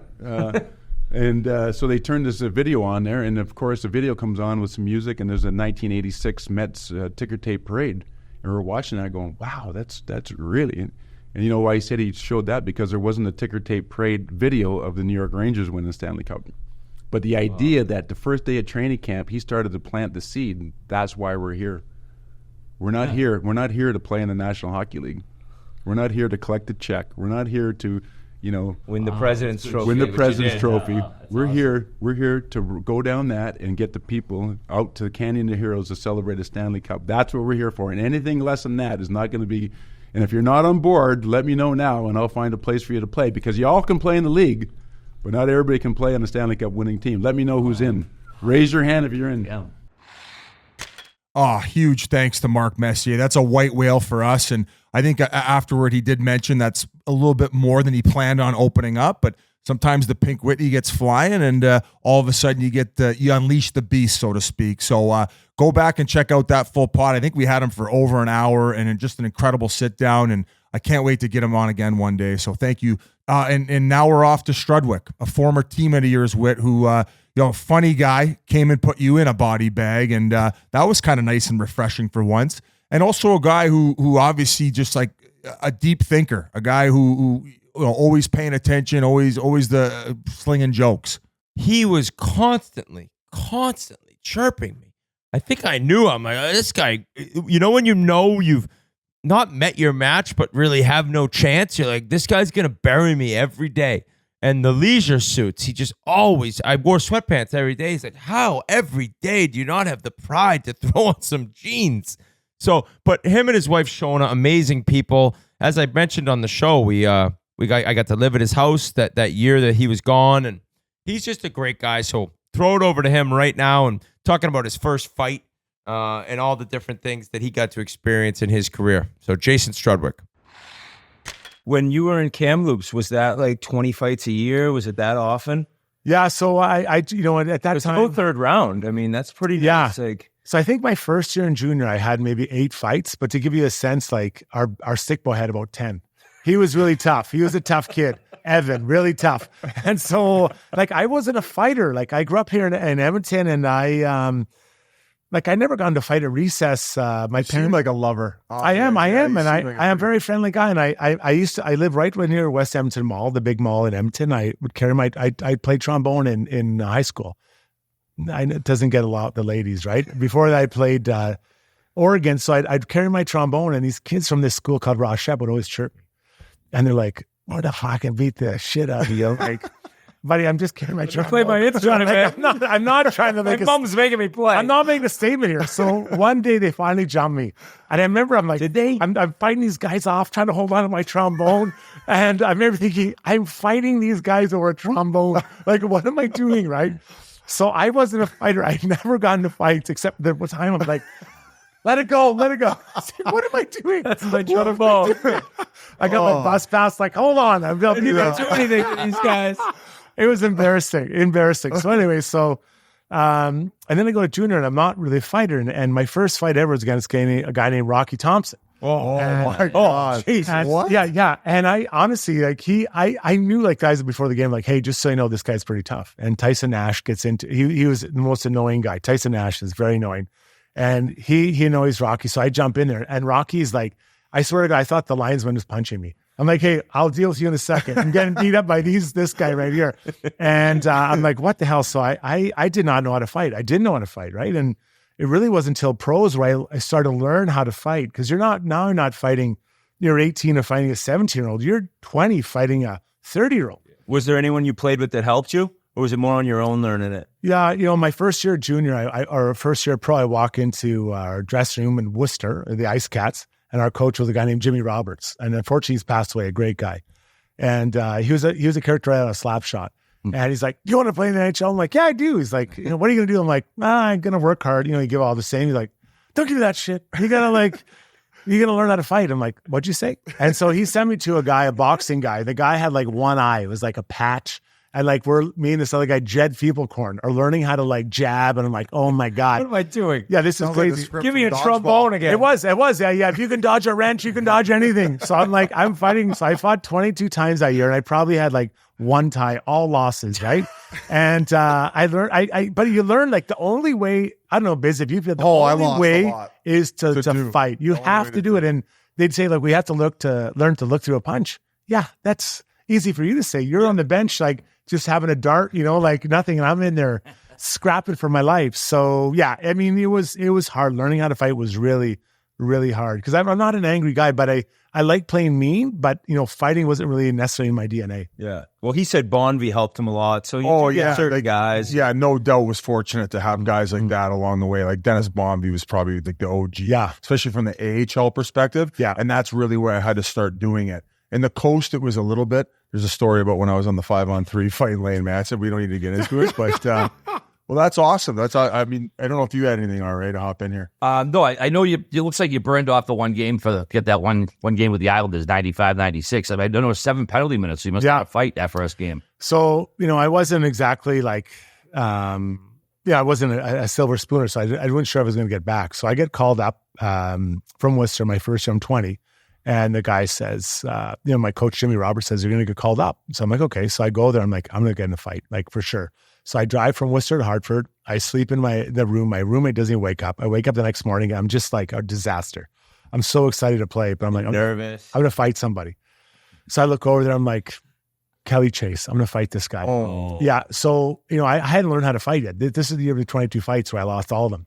So we get into a little scuffle and it's a bit of a fight. And I'm like, yes, I got 5 minutes, right? I want my parents to see it. They went to watch it a Boston Pizza. This is before you had it on every TV. So I go in there and get into the box, and Kelly Chase "We're going again." I'm like, "Why?" No, I did it already. The rest 2 minutes of reffing. I'm like, "What? Are you kidding me? 2 minutes?" No. So I'm looking at the clock and it's ticking down. It's like a bomb. I'm like, "Oh my God, this isn't going to happen, right? 2 minutes."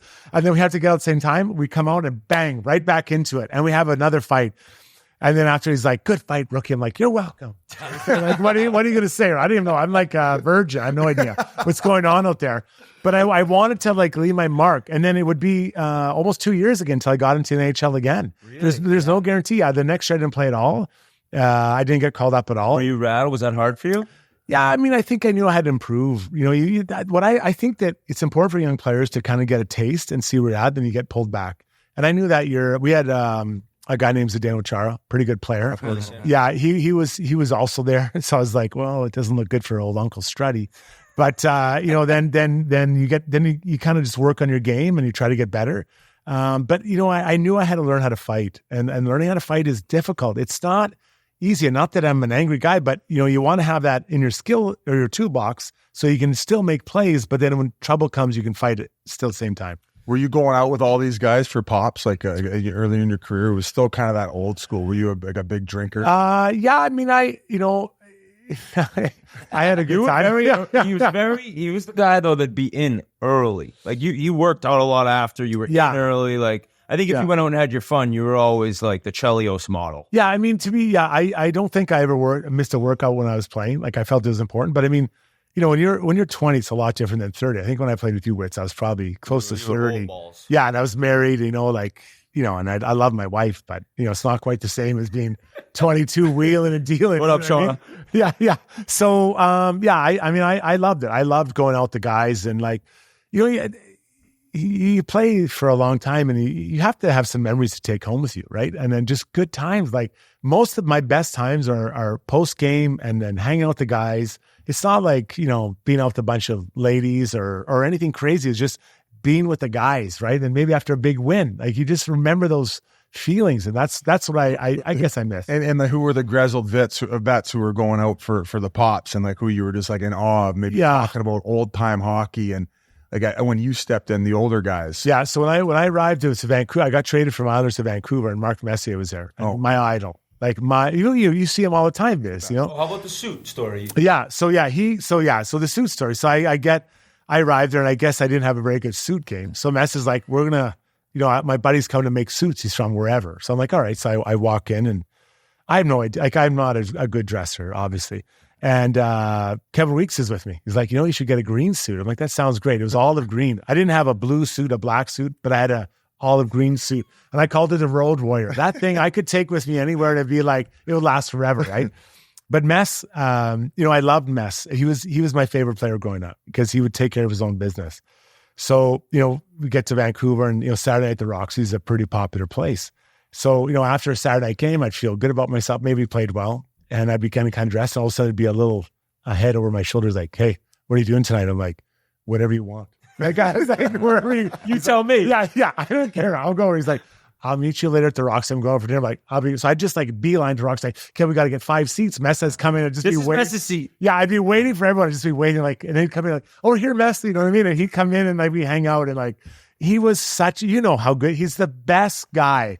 And he was my idol. And then you get to play with him. And, you know, there'd be times on the ice where I remember one time that this guy, Jason Marshall, was running a Todd Bertuzzi and he was on a line with Messier. And so there's offensive zone face-off and Mess skates back and he's like, hey, if Marshall even looks at Bertuzzi, jump him. Like, I got it. And sure enough, like right off the face-off, I jump in there. I'm just like going crazy.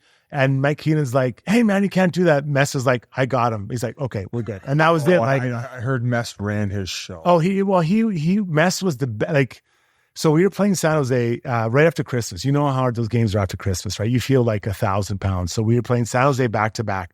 Owen Nolan's the captain of San Jose. So we fly all the way down there and like, I want to say the 26th, play San Jose. Opening face-off, Owen Nolan cross-checks Mess, like our guy. And so myself and this guy, Chris McAllister, are chasing him around, but he won't fight us. Like he's scoring 50 goals. And, you know, we get destroyed 5-1. So afterwards, Mark Keenan walks in. He's just like, you fucking guys, you never let your captain get hit like that. And Mess like, I got it. He's like, no, all you got to do is like, I got it. So now we're playing them 2 days later. We fly home to Vancouver. We play him the next day or, 2 days later and Mess off the face-off just crunches that guy. And we just destroyed him, right? Like, that's our guy. Like, we were so excited. Messier. He legit in the locker room, as Keenan's saying this, puts his hand up and said, Mike, I got it. Yeah, he's like, I've got it. And you're just like, I don't need someone to fight my battles. No. And he's like, I got it. You're just like, yeah, he's got it. And 6 cups. But you would have done anything. Like for Mark Messier, playing with him, I mean, I can't imagine playing with him in the 94 run when they won the Stanley Cup. Like, you know, I arrived in New York later and talked to a bit like Leach and Richter and those guys and what he did. I mean, that is legendary status. I think the Cup here in 90 was impressive, but to me, the Cup in 94 with the Rangers is like elite level, right? Yeah. It's incredible. Yeah, he got 4, and then his next 2 were like almost even more impressive. No Gretzky. That's right. Like, and no disrespect to Wayne. I mean, Wayne's an amazing player, but to win it without him, on a team that people didn't think could win, and then going to New York, where it's like been how many years? It was like 1,000 years. But you didn't even mention with the green suit. He ended up buying it, right? Yeah. No, I paid for it. Oh, I thought I know. And don't he probably owes? Tell me only $500. 500 Canadian. I have heard stories of him buying rookie suits, though. Might have been somewhere else. Maybe in New York when he first got there. He's like, sorry to be around that long. I don't really buy this. No, this is the achievement. But he I can't tell you, Mark Messier was so important in my career, like learning how to be a leader. He'd make a bad play and he'd skate off the ice like he just made the best play. You know, you see guys and they just slam their stick on the ice, he skates off, no problem, right? Oh, he didn't show his emotions like in a bad way. Never. Well, yesterday we interviewed him and he actually talked about that. He would watch the other team and see how guys' body language were. Yeah. So it makes sense that he's not going to show you anything. No, and he never did. And so I tried, like I always felt when Mess was on the bench, things were going to be okay, right? You always felt it was going to be okay. And then I wasn't even close to the level of player he is, but I wanted things to be calm when I was on the bench. Like, hey guys, we got this. Like, just calm down, because sometimes the coach would be losing their mind. And he was such a good influence on me and so many other young players, right? The way he behaved and led by example and included everyone. Like, we'd go to, after, let's say we had a couple of days off, he'd be like, hey, everyone's invited to my house on whatever Friday, or I guess it'd be a Sunday night, usually on a Friday night. I'd be like, okay. So I remember calling my parents and said, like, what do I bring to Mark Messier's house? You know what I mean? Like, get a bottle of wine. So I had no idea about wine. I'm 22. I'm like, I need $100 bottle of wine. I just grab it off the shelf and just go by price, right? But he would invite all of us to his home and he was so inclusive. And I think that was one of the greatness of the Rangers and Oilers teams. I think teams that are close, they do better than you should. Thanks to Struds. That Edmonton trip was so legendary. I'll never forget it. And those two guys sitting down with us there, Messier and Strudwick, were just classic. Right from Edmonton, we ended up hitting up Vegas. Actually, it was at the end of the Stanley Cup final from Florida, but that series, we went to Vegas. And that's where we finally got to chat with Macklin Celebrini. And I remember going into BU, and I know I brought this up on the show, had heard so much about him, and then right away you're just, wow, it's the feeling of you're seeing something different. And it's the compete level.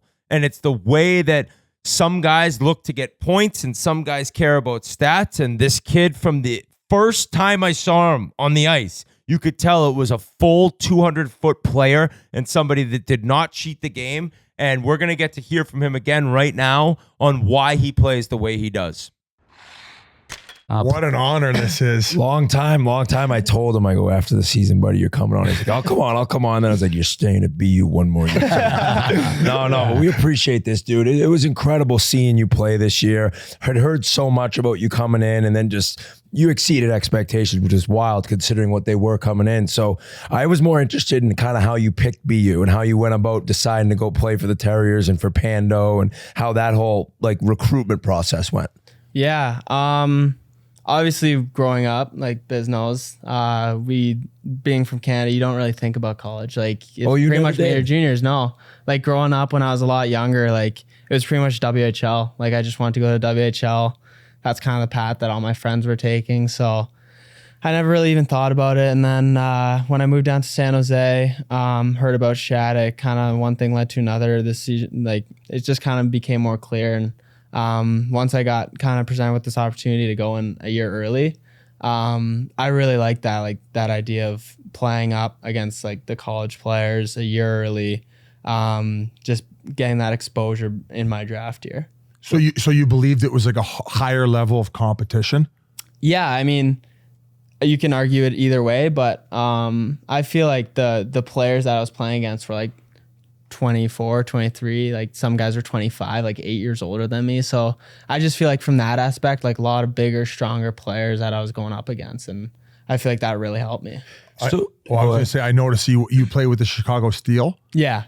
And Shane Doan talked about it because I think his son went there as well, where the development there is crazy. So you were able to obviously make that leap because you were maybe more prepared playing at the UCHL level with Chicago. Yeah. I mean, there's stories about Chicago, with Fantilli. A lot of money there too. Yeah, right? Especially they changed ownerships now, but while I was there, Larry Robbins was still the owner, and he supported us like no other team in the USHL. Anything we needed, he was always there for. He would help us in whatever we needed. So yeah. So you mentioned the move to San Jose, and I think a lot of that has to do with your father. And your father's, it's a crazy story. I'd love to get the in-depth part from you, but worked for the Golden State Warriors, became very close with Steph Curry, Draymond Green, and that's why you guys moved down there. What had he been doing prior to when he ended up getting that job and you moved to California? He was actually working. So he started off with the Vancouver Whitecaps in the MLS in Vancouver. So he worked with them for a while, 7 years, and then 3 years into his contract with the Whitecaps, he signed with the Canucks. So he worked with them for 4 years before he moved down. He also opened this physiotherapist center in Burnaby called Fortius. Oh, yeah, you mentioned that. I worked with your uncle there, I think. Oh, really? I don't think it was your dad. Don't you have an uncle? Yeah, I have an uncle. Yeah. Yeah, who helped out. He helped you repair my bilateral sports hernia. Oh, no way. What's his name again? Randy? Yeah, Randy. Yeah. Okay, that's really cool. Yeah. Beautiful facility. Very nice. State-of-the-art underwater treadmills. Yeah. So basically your best therapy you could get if you tore an ACL or anything like that. Yeah, exactly. He pretty much helped build that place and oversaw kind of the recoveries that were going on there. And then he got presented this opportunity with San Antonio, the Spurs. And we actually went down there one summer and we kind of checked out they checked out the facilities and stuff like that. But then right after that, Golden State reached out to him. And so he went over there as well. And pretty much one of the factors that went into making that decision was hockey? Like, was there going to be hockey for us? Like, for you and Aiden. For me, Aiden, and my younger brother RJ, like, would there be hockey there? Would there be a good program where we could like keep playing and like training? So that was a big thing that went into that. So ultimately he chose the Golden State Warriors. And then, I mean, yeah, he spent the first year down there by himself. We were still in Vancouver, and then we all lived down there for a year. So Aiden's 2 years older. Yeah. Than you, then your sister, then RJ. Yeah. Okay, so were you kind of bummed out to be going to California because Vancouver, and you'd played a little bit with Bedard? We'll get into that. And you knew him, and all of a sudden you're leaving Canada and going to not a crazy youth hockey market in San Jose. Like, I don't know how old you were, but was it a little like, I don't want to leave? Like, I got my buddies and my team here. Yeah, I mean, it was definitely a huge transition. Like, yeah, there's so much hockey there. Like, there's 5 rinks within 10 minutes of my house. So like, there's all that opportunity for ice. And I mean, that's kind of the culture I grew up in too. Like, no matter what, like, you just go play. Like, working out was less like on the scale of importance. So you just go out, play with your buddies, have fun. And moving down to San Jose, where we lived, there's the Sharks ice, the Sharks practice facility. And then the next rink was probably 45, 50 minutes away from our house. So it was just a huge transition for us. I mean, I was excited. How old were you then? I was 14. So that's a big time. Yeah, that's hard, dude. Like, 100%. you know, you're dominating at your age group, and all of a sudden you're gone. That must have been a little difficult. Yeah, it was difficult. Like, moving down there. I mean, I played a year up when I went to the Junior Sharks program, which helped, but it was like we didn't really have time to set up with school. Like, we homeschooled the first year we got there. So, yeah, I mean, overall, it was a huge transition, and I mean, I loved it, but it was a lot. I noticed Bedard's a lot into roller hockey. Given the lack of ice in California at the time, did you maybe do more roller hockey, ball hockey? Like, were you doing more of that stuff? Yeah, I did. I tried that. Actually, we joined a league for a little bit down in California. I mean, in Vancouver, I never played roller hockey because there was always ice.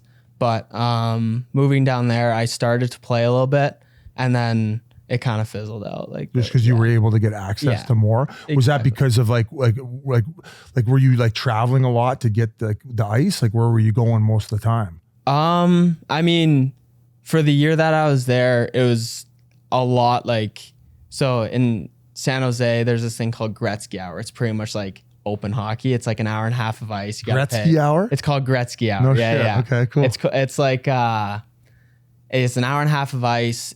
You got to pay like $14 or whatever. You can get like a pass or whatever, but it's pretty much just open hockey. So like throughout the day, like we try to go during the day when it was less busy, and you just like skate on 1 or 2 Gretzky hours and then practice, because we only practice like 4 times a week, which was also like a little bit of an adjustment. And then everywhere we went to play games, we'd travel. Like we traveled like Pittsburgh, and we go down to LA, and like very rarely were teams coming to us just because like we were lower on the spectrum. And when they travel, they want to go where they could play a bunch of teams. But that it would have only been you in San Jose. So your dad, like, he was so busy with Golden State and stuff. Like, I imagine your mom had a ton to do with your travel, and like, could he make everything, or was he not able to be at a lot of your travel and your games? Yeah, it was definitely tougher for him to travel, especially at that point. He was still new with the Warriors, so he didn't really have that flexibility to leave. So for the most part, I would travel with some teammates, or I guess it was mostly traveling with like teammates. Like, I'd just kind of be there with some of my teammates. And I mean, my mom with my 3 other siblings, and my dad being so busy at work, it was tough for one of them to come with. What was your dad's past in playing sports growing up? Did he ever play hockey, or was it different sports? And like, how did he get into what he ended up doing and becoming so good at? He growing up, he played hockey until bantam, I think, and then he played professional soccer. He played for the Canadian national team playing soccer, and then he also played for, I think it was the Vancouver 86ers before they went to the Whitecaps. So he played pretty high level soccer, but what caused him to go into like what he does now is he had really bad, like he had 2 ACL tears, I think. he like shattered his foot. He had stress fractures in his foot, and like his foot, like he broke his foot, broken ankle. Like he had a lot of injuries that were mishandled. And he was so at the end of it, his career was cut short because he couldn't he couldn't play on, like he's had like 5 surgeries on his right knee. So like at that point he was like, I want to go into preventing this from happening to any other athlete. So you said preventing. So that's what I've always heard about your dad is it's more about like the prevention and what you can do prior to ever being injured to like basically make sure an injury doesn't happen. So for you and Aiden and your sister and brother, like even at a young age, were you always doing certain exercises or prehab type things like before practices or games, like even being younger? Mm-hmm. It wasn't so much of like before we skate. It was just more like the workouts we did and the like even before we started lifting weights. We always did workouts, but it was all like movement type stuff, like stuff with movement, core, like bands. Yeah, bands. Bands around the Brady pliability. Yeah. It's just pretty much just like he calls it like an athletic neutral position where like you're moving in a safe way, like you're not compromising anything. I mean, I don't really know much about it, but I used to do that with your uncle, and every time I moved, he'd be like, "Oh my god!" He's like, "Dude, you don't move good. Let's just get on the underwater treadmill again. Fill the hour and get this guy out of my fucking face." He's hungover again. So I want to go back to the Gretzky hour. Like, one thing about today's game is the skill set. Like, you look at guys like Connor McDavid. Obviously, your skills are at a different level. During those Gretzky hours, or sometimes was there no one out there, so you were able to do those things on the ice where you're like going around the pylons or the fake dummies a certain way to develop those skills? Because I feel like that's like you have to do that nowadays in order to get to that level.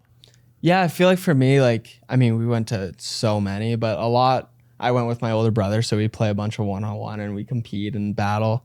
But a lot of it, like usually when it was more busy, we'd do that. Like when we'd have less ice, we'd we'd work on like different kind of things, like whatever. Like for me, I would just kind of base it off like my last game. So like my last tournament, like I'd figure like I had this opportunity or I was feeling like weak in like this situation. Like that's where I would kind of go to the ice and like I would work on that. Like that's kind of like, cause it's tough to like really like set a plan for yourself when like you're just by yourself on the ice. You're young. Yeah, exactly. But that's kind of like how I looked at it. Like whatever I felt in the game that I needed to improve, I'd kind of go to the ice and I would just try to work on it just to kind of improve. That's awesome. In talking to Joey Pereira, the assistant coach of BU and Pandolfo before the season, and they were just telling me about you, like, wait till you see this kid. And they talked a lot about your 200-foot game. And I think that you get these supremely talented offensively players like yourself, and they're 17, 18 years old, and they want points and they want goals. But as they said right before your season, it was like all defense. It was, you never cheated the game. And I kind of wondered if your dad was a part of that, if it was maybe watching certain players growing up, but you ended up getting so many points, but it was never like sacrificing the defensive side of the puck. And I don't know where that came from. I mean, it's kind of how I grew up. Like my coaches growing up, they'd always preach on playing the right way. And like, there's a right way to play and a wrong way to play. And they'd always like John Calvano, who coached me since I was 6, playing spring hockey, Coach Connor as well. I mean, he would like, when we went to the Brick Invitational Tournament, he came into our locker room and he's like, one prime example is like, he walked in and he's like, if you want to win the scoring record, that's fine. We won't win the tournament though. Like you can't play that way, play selfish, play the wrong way, and expect what a great to win. coach. Yeah. So like that was something that stuck with me. I was like, so like if I wanna like, if that's the way you need to play to win, then that's like something that I learned kind of early. And then throughout the like years that like I started like playing like that, it kind of just got more like you find yourself in better positions, like when you're below the puck or when you're in like when you're playing the game the right way, like you're always under the puck and you're always like coming. It just seems to find you a little bit more than if you're trying to chase those points or chase kind of the goals. Like it feels like sometimes it can bite you. a big thank you to Macklin Celebrini. The biggest takeaway for me, Whit, is just this kid is so beyond his years. I mean, him describing why he plays the way he does, and also in that interview diving into growing up in California as well, and how he used to go out in the open skate called the Gretzky Hour and develop more of his skills, and just putting that time, energy, and effort in nonstop. And there's no surprise he's the first overall pick. And then it was off, actually, the next interview, another guy, speaking of the Gretzky Hour, a guy who played with Gretzky and who practiced hungover with him. And that was a fun experience for Sean Pronger, who's Chris Pronger's brother. Kind of a guy who had a career like me, just very happy and grateful to make it to the NHL. And we'll send it to that right now and enjoy. Next to get trades to the Rangers, you had some big names in that trade. You and Peter Nedved, Chris Tamer for Kovalev, Harry York, a couple of big names. And $15 million. Yeah, so the way we Pitt needed money then. Yeah. It was like so it was Nedved for Kovalev, Tamer for York, Pronger for $15 million. Is how I tell my kids. I tell my kids. Yeah, that was like so. I got called into the coach's office in Pittsburgh. It just got called up from Houston. Second game back up, and they get called in. I'm like, fuck. I guess I'm going back to Houston. He's like, Sean, we just traded in New York. I'm like, oh, okay. The Rangers. I'm like, really? I perked up, and he's like, he looked at me like, well, you seem, why are you so happy? Why are you happy? And I'm like, dude, the fucking Madison Square Garden, this would be great. You know, one of my best friends growing up lives in the city. I'm like, this is gonna be fantastic. I'm gonna commit to this. But yeah, so played in New York briefly. Did you play with Gretzky? I did for a bit, right? Yeah, I did. I played with Gretzky. Funny story about that. So I was playing there and nothing was going. Like I was scratched like every other game. Like when I got there, I was a healthy scratch. And then I'm like, so I had. Who was the coach then? So it was John Muckler was the coach, like who I grew up watching with the Oilers. Like yeah. So Hall of Famer, right? Right. And then Craig McTavish, who I grew up watching, he's now the assistant coach. Charlie Huddy, assistant coach. Keith Acton, assistant coach. Guys are I all grew up. Plus all the guys on the team. You had Gretzky, Graves, Richter, Leach, Samuelson, Bukaboom, John McClain. Like these are all like guys I just grew up watching. I'm like, this is awesome. I'm gonna do whatever I can do to stay here somehow. And hey, Prongs, welcome to the Rangers. You're not going tonight. I'm like, fuck. Right, here we go. Like I'm going out. Yeah, so I kept it on the rails as much as I could. I'm like, all right, just so I had the strength guy. Okay, build me some sort of bike program. Like, I'll keep me in shape. Like, I'm gonna do everything right. So I finally get into a game, play good, scratch for 2. Get into a game, play pretty good, scratch for 2. Get into a game. Me, Manny Malhotra, and Darren Langdon were the fourth line. 0 minutes. Malhotra 0 minutes. Langdon went and took a face-off and came off. He had like 1 second. They played 9-4. They played 9-4 the entire game. That's when you're like, I don't know if this is right. So work. I'm like, just like, fuck, what do I got to do? And so I think the final straw was we were on a road trip and we're playing Carolina. And it was like a big game. Like, I think it was a 5-game losing streak. And like people were starting getting traded. So the whole players only meeting. And Todd Harvey was, on the team. He's actually playing. He played great in New York, and he was banged up his hand. So we go. It's like the morning skate coming off. It's like I stay on. They get bag skated, and McTavish comes over. He's like, "Hey, Prongs, Harvey might not be able to go. So if you don't want to skate, you don't have to. Like with the Black Aces." And I know what it's like to have an extra body out there. Like I'm not gonna leave these guys behind. Yeah, I'm gonna go out there, get bag skated. So then, of course, stay there long enough to get back. There's no food in the hotel when you get back, so don't bother eating. I order like room service, like 4 scoops of chocolate ice cream. Me and Tamer watch a movie. Go to the rink. Don't even tape my stick. Don't do anything. Get out there, dick around and warm up. Come off. Prongs, you're going. I'm like, oh no. What? You're going. I'm like, where's the power bars? I'm like, fuck. Somebody get me a power bar. I need tape. I need laces. I need a lot of shit here. Let's go. So we go out. I have 2 helpers. We win 6-2. I'm like, maybe I've been doing this wrong the whole time. I gotta, maybe less is more. Yeah. Right. So then next game I get scratched for 5 straight after that. Like we win in the biggest game of our season. 2 I played on the 3rd line with Savard and Graves. 2 helpers. Played like 15 minutes.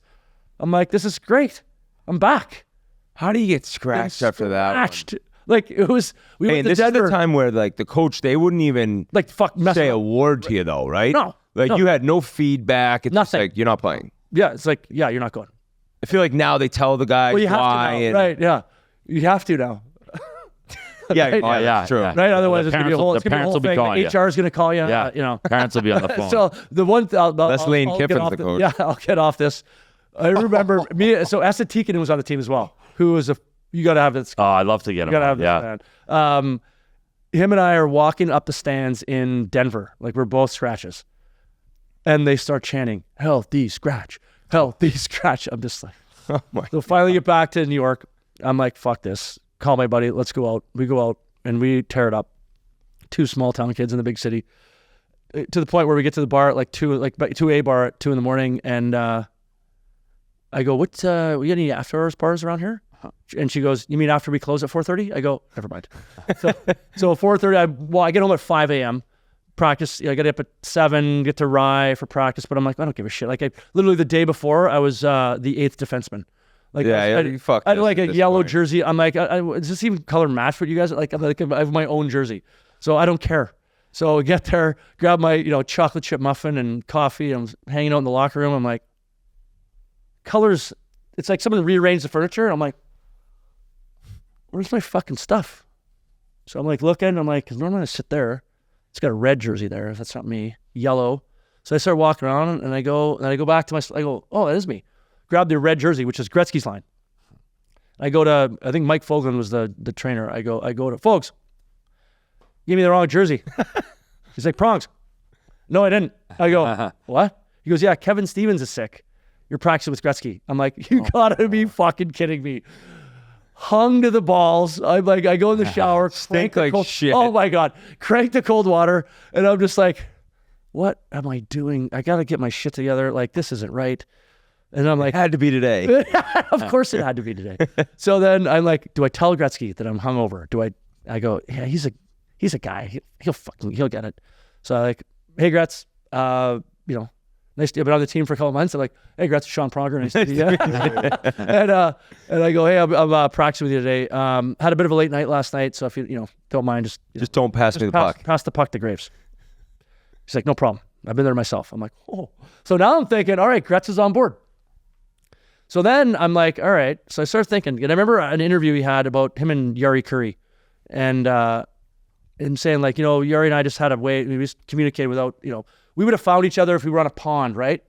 And I'm like, what if something magical happens? This is back to the draft when exactly. Like, what if? I'm such a dreamer. I'm like, what if? Like, and we were doing so shitty that if we had any chemistry, like Muckler had to like keep it together.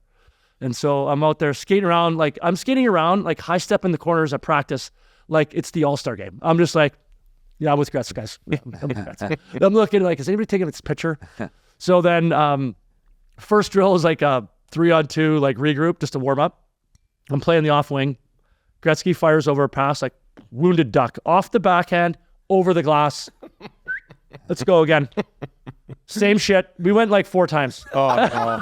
Oh no! I'm like, I might go right off the ice onto the Greyhound bus. Anxiety peak. Oh my God! It's undescribable. So I'm not Yari Curry. Apparently, all my dreams are shattered now. And I go at the end of practice. We finally get over with the practice. You're telling yourself the whole time you're never drinking again. Exactly. That's it. You quit. Exactly. So I'm going to create a whiskey. So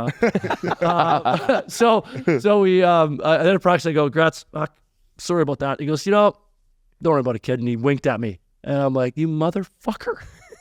Fucking love it. You literally got me sent down. Think, don't worry, we won't be together again. Yeah, you're irrelevant. It's okay. Thank you so much to Sean Pronger. I thought the story that might get in there is the fight when he just called out his entire team over in Europe, and then like the trainer's like, "I'll go, you buddy." He's like, "Oh fuck." So I think that guy was probably wondering like, when is my podcast gonna get dropped? Because we had interviewed him so long ago when we were in Anaheim for that meet and greet we were talking about earlier this show. So he was a great guy, but it was so evergreen we were able to wait. So we want to thank. We've had both Prongers on now. Next is going to be Clint Malarchuk, and this was an emotional, amazing interview. This was one that there's certain interviews that it's hard and you feel so bad doing it because of what people have been through. And this guy's had so many times in his life where he's had to really like battle and fight to get through times, and nothing more than his injury. The reason a lot of people know his name is that when his neck was cut. So we're going to go right now to the story of Clint telling that and how emotional it was for him.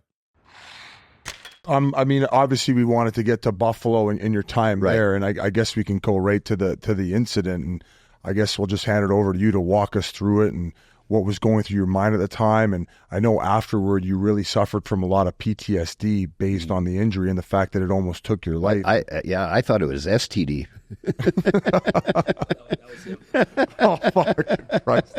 Oh, for Christ's sake. And then they said, no, Clint, it's PTSD. Oh, okay. I hope I can beat that. Yeah. Well, I didn't. It'd take more than a Z pack, though. No.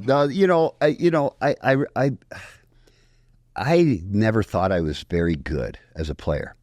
I had a decent career, but it was like I came back so quick because of what we just talked about. Everybody thinks, oh, wow. No, I had to come back quick. Okay, I'll get back to your question. Yeah, okay, the skate cut me. I hate talking about this. Well, yeah, because like there's some people who might be listening from a younger audience who don't know the situation. So right. You could walk us through it from start to finish. If that's okay with you. If it brings up too many bad memories, we can... No. I do it all the time. I will get emotional. I hope I don't, but I usually do. And you know what? I'm a tough fucking prick. If anybody wants to call me a pussy because I cry... Come here. Yeah, let's go. I'll feed your fucking face. Well, I cry. Right. Okay? Right. I'm not the biggest guy, but boy, you don't want to... anyways.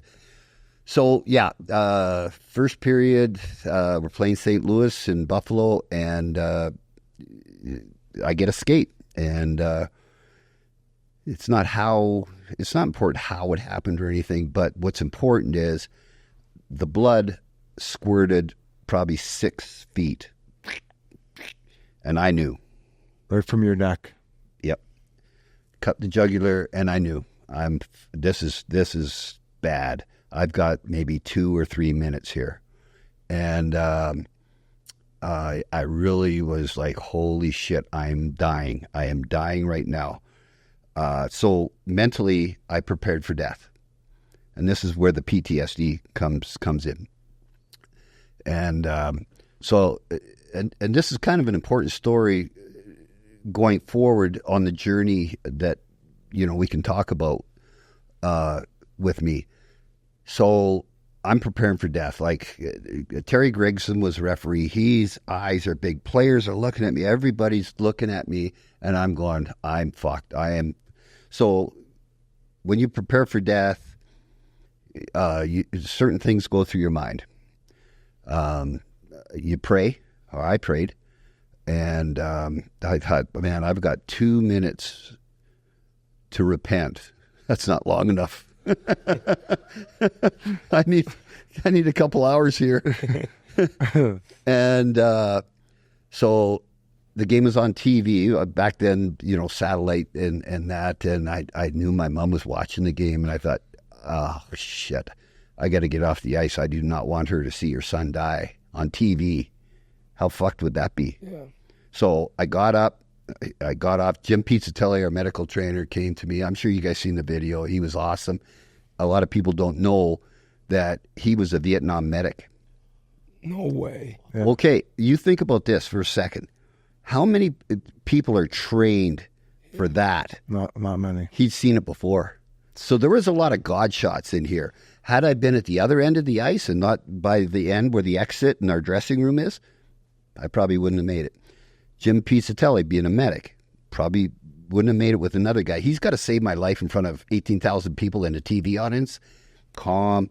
So I get in the medical room. I told Rip Simone, I'd only been traded there like 3 weeks before, so I didn't know. Yeah. But goalies always get close with equipment guys. I don't know why. And Rip Simonik is just a freaking great guy. And I said, Rip, come here, hold my hand. I'm dying. And I told another trainer, I said, call my mom, tell her I love her. Because we talked about my mom and the closeness and the bond. So I'm totally preparing for death is my point. Well, long story short, I go to the hospital. They saved my life. Next day I did a press conference. Because there was people calling. People are sick. People are calling saying, oh, I'm his sister. I'm his aunt. It's media trying to get in into the hospital. Yeah. People were trying to get in there. So hospital administrator came to me and said, hey, Clint, maybe we should just do a press conference and get this done. I said, whatever it takes, because I'm tired of this shit. And probably early for that. I did the one day. I did a press conference, and I was pretty emotional because what I've been through. And then I was I wanted to go see the cancer kids. Yeah, I lived. Yeah, I survived, but I want to see the cancer kids because they don't know, right? They're. Maybe if you can lift their spirits a little bit, you're saying? Yeah, because in Buffalo, the Sabres are freaking gods. Yeah. Oh, you got the goalie of the Sabres, and I thought, yeah. And I don't know. I don't even know why I thought. I was very emotional and so grateful that I was alive. And then I thought about those kids, and they don't know yet. They're fighting. So I went and saw them. And then the administrator said, can we do a second press conference? And I said, all right.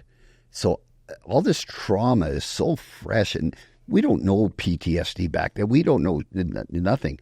And one of the, people ask me, do you regret coming back as quick as you did, in 10 days? And I said, no. That's how it's brought up. You get bucked off a horse, you get goddamn back on it, face your fear, right? Get over it. And teach that horse too. But I wish counseling was offered, and I never thought of it either. And when Richard Zednik cut his jugular vein in 2008, I heard, and I was so grateful that everybody was offered counseling, teammates, coaches, anybody that was directly involved was offered counseling. No, I did it all on my own, and that's the way it was. But that second press conference, I lost it. I bawled my eyes out. I just fucking drained emotionally. Your body was probably ready to come back and play, but it's your mind where okay, I could go back and play goalie right now, but even if I don't realize what I've gone through, my mind isn't ready to be back playing hockey yet. You're not over what had happened, and no one else would have been either. So it is weird that even then, somebody wouldn't have been just take another week, take another 3 weeks. Oh, no, Whit. The doctors were telling me, do not do this. You can't come back. Number one, you've lost a third of your body's blood. You're weak. It takes time to regenerate. Yeah, right? you gotta. Yeah, you know what it's like to be a pro athlete. Yeah. And another doctor said, maybe what was I? I think I was 27 or something. Maybe you should retire. And I'm like, fuck that. I ain't fucking retiring. I still got some years. But they did. I was totally told to not come back for that season. It was March 22nd. Back then, we didn't play till fucking August. But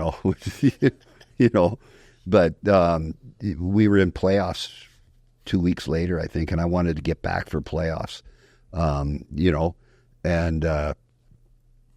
had to prove a lot to the media, to the coaches, to management, because all this shit was being written. Oh, he'll never be the same. He's done. He'll never be the same goalie. He's done. So that was probably the most insulting thing about it all, is the fact that you're willing to come back so quick and put your body on the line, and you wanted to be back, and all of a sudden all these people are writing you off. Yeah. Now, did the impact of that injury and everything that went with it, did it amplify everything that was going on before, or did it maybe give you a new perspective on everything? Where maybe that's a great question. So I had so much. I became a hero in Buffalo. I mean, that's a blue collar sports team. Right. They love guys that are hardworking, gritty, courageous, no talent, I fit it all. I fit it all. And I really became like, I'm serious, a hero. Like when they, I think it was a couple of days after I got out of the hospital, PR guy comes and says, Clint, can you just wave to the fans? You know, we're getting all this, you know, stuff from the fans. How's Clint? And so, middle of the game, I'm in a suit. I got a big old freaking bandage on my neck, and they whistle. They open the Zamboni doors, and I had to stand and wave to the crowd. They stood and cheered. I almost collapsed. I was shaking so bad. And now I'm pretty weak from loss of blood, and I'm like, holy. Look like RA after a road trip. He doesn't look so good even now.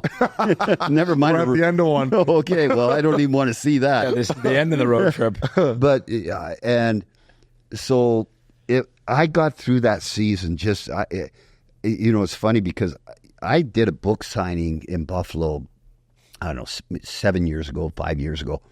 And I was asked, my wife asked me, she was with me, this is number 8, and and she'd never been to Buffalo. She goes, what's Buffalo like? I said, you know, another American city, you know, but the people are freaking awesome. Amazing. They're freaking awesome. Do never say New York as New York, because they are the very humble kind. Anyways, and she wasn't there 2 hours ago. Oh my God, these people are so fantastic. But I have, I'm still a freaking hero there. 35 years after this. And there's a band in Buffalo, New York called Malarchuk. And they're fucking horseshit. Yeah. No, seriously. There's a band called Malarchuk. So did the reciprocation of all that love, like, that was probably the first time at your pro career where you felt like you were kind of... Yeah, because I was insecure. I was like you guys. We worked for every little bit of ice time and that, you know, yeah, that's like, I went, whoa, this is kind of cool. But I was playing the best hockey of my life. I got traded from Washington to Buffalo.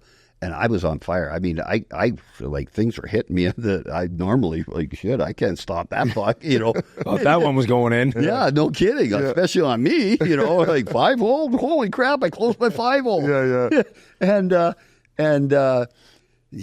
then that happened. And so, like, they were not going to make the playoffs. Everything was just like, it's weird to describe. Like, I got them in the playoffs, and then that happened, and then I'm a hero.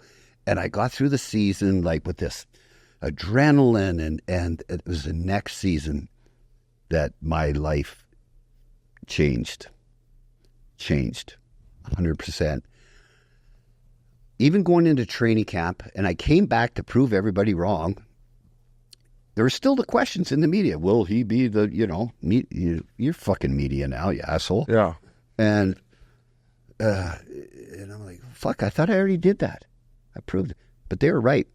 That season, I started to have panic attacks, nightmares. I'd wake straight up in bed, grabbing my neck, sweating and grabbing my neck. I was like, you know, in the movies when you see that shit doesn't happen. I was like Brad Pitt, except way better looking, grabbing my neck and going. Like you think you're in the moment again. They were so vivid. I'm seeing the blood and the skate and so I'm like, I can't you know, sleep. I just won't sleep. You know, good solution.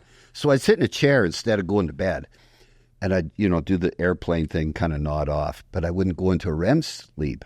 So I was 10, 12 days with that type of no sleep. Jesus. My OCD, I could hardly leave the house to go to practice. Like Biz, you kind of touched on it. So with trauma, yes, you're predisposed, which I was, to everything. When trauma happens, that's what happened to me. Everything will explode and magnify. So now that's what's happening to me. And I remember panic attacks, nightmares, the OCD, and not sleeping. And we had a Super Bowl party at Pat LaFontaine's house, our captain. And I'm a mess. And no one knows. I'm doing this all by myself. Yeah, you're just I'm doing it all by pushing myself. it down. Are you drinking? No, That's good. but I will, Yeah. which is bad. Yeah. So we go there. I no one knows. I freaking slipped out after about 30 minutes, and I went home. And I don't know what's going on. I think I'm going crazy, right? And sleep deprivation will really fuck you up. So I go home, and I was playing with a broken thumb. We did shit like that back then. In fact, there's a picture of me bleeding out, and I got a cast on my arm. And you guys aren't, I'm a different era, but you two pricks are pretty tough. Not like that. Not. Oh yeah. I don't even not want like to that. go there right now. Really? Not like that. Maybe Really? Biz. Not like that. Anyway. But Anyways, so I get home. I got these painkillers, which I wasn't taking. Do not drink with alcohol. Will make you drowsy. I think, fucking A. So I took about 5 or 6 and drained a bottle of scotch. Now I'm drinking. Back to your question. Now I'm drinking. Taking pills. So I wake up in Buffalo General. No, it wasn't Buffalo. At a hospital in Buffalo. No shit. And my heart had stopped. And they had to revive me and everything. And they thought possible suicide.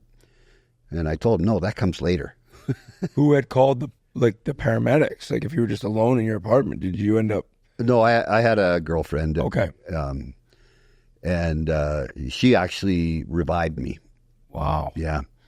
And so I'm talking to the hospital shrink, and he goes, well, questions. And so I told him everything. And I've never told anybody all this stuff, even from a kid, and so I get diagnosed with obsessive compulsive disorder, panic attacks, basically mental illness.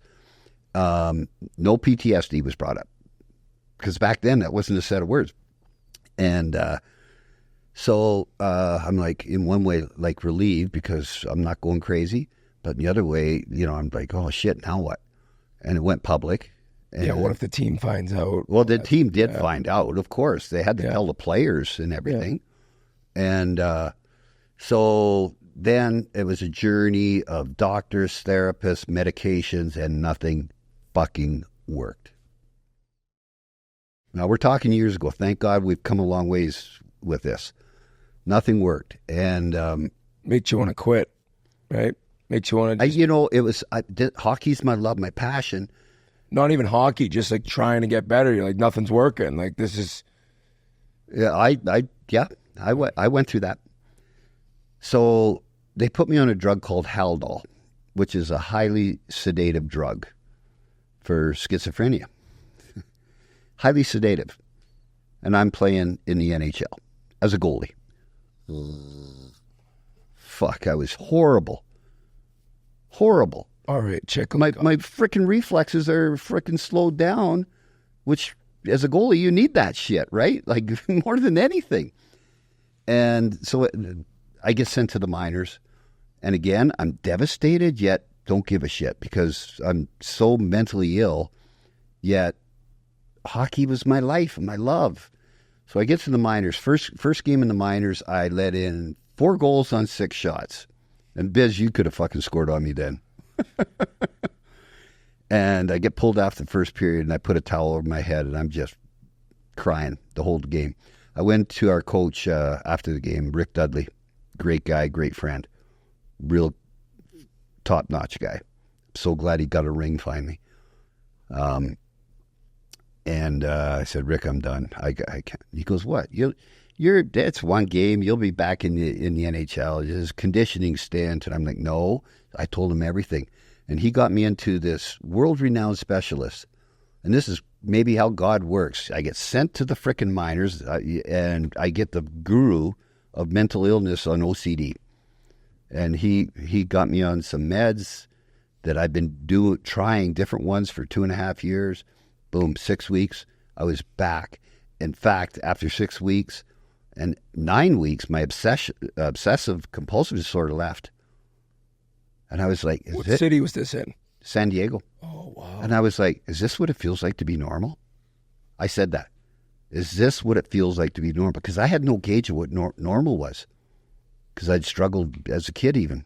What were the exercises in which was helping you get over this, like from a natural perspective? Obviously, there was dialogue involved, but nothing. You just felt just a pure relief that you. It was all medication. All medication. A massive thank you to Clint Malarchuk, and I think that the word when preparing for this podcast I wanted to use was vulnerability. Just him coming on and opening up, like a hard-nosed, rugged, cowboy, and coming on and opening up the way he did. So that's going to help a lot of people, and he still is. I mean, he opened up that ranch where people can go and they can rehabilitate. So a massive thank you to Clint Malarchuk for coming out. And he owned G too. He was fucking giving it to Grinelli. He was running around the hotel. Grinelli was so rattled. Whoa. To G's defense, that was the Alice in Wonderland hotel where there was crazy. 50 different elevators you had to take to get to your fucking hotel room. Yeah. It was crazy. Very true. Very true. When he walked in and just took one look at me and was like, you're the guy I've been on the phone with? I was like, yeah. He's like, fuck you. And I was like, oh, okay, I'm going to sit down. Sorry, sir. Well, unfortunately, we don't tell that story in his full podcast, but you can go back and listen to that whole thing. And there's a lot of funny ones in there, too. The one with Dale Hunter when they were, I think it was in Palm Springs when they were on the horses jousting with the pins. But actually, we're going to follow it up with Mark McMorris. And speaking of injuries, he has one of the craziest injury stories you'll ever hear. He's an extreme snowboarder, Canadian legend, X Games legend, Olympic legend, an innovator in the sport of snowboarding.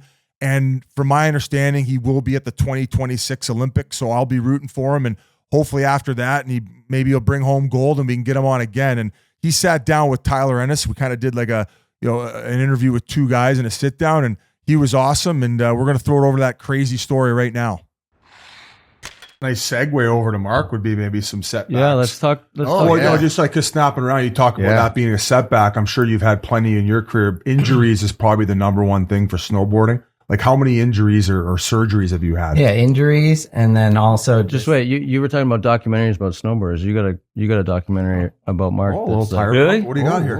No, but it's one in 2014 that was made.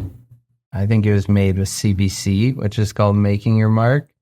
And then one in conjunction with Red Bull and CBC for the 2018 games called Unbroken, because in 2017, I just absolutely whacked a tree.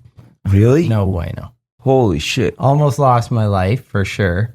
Bunch of days in VGH, ICU.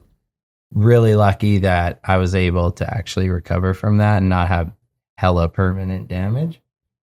What was the actual, like, what trick were you trying? Where was this? I just kind of zigged when I should have zagged, and my edge dug in too deep on this backcountry jump, and I just hit a tree out of midair. 17 bones at once. Spleen, collapsed lung. Not good. Wouldn't recommend it. A medevac, helicopter to a... Craig McMorris actually saved my life.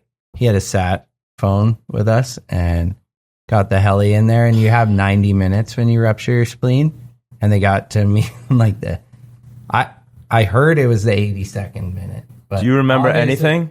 Were you knocked out? Well, I just remember fighting, like trying to stay alive. And then as soon as I heard the blades, I just night.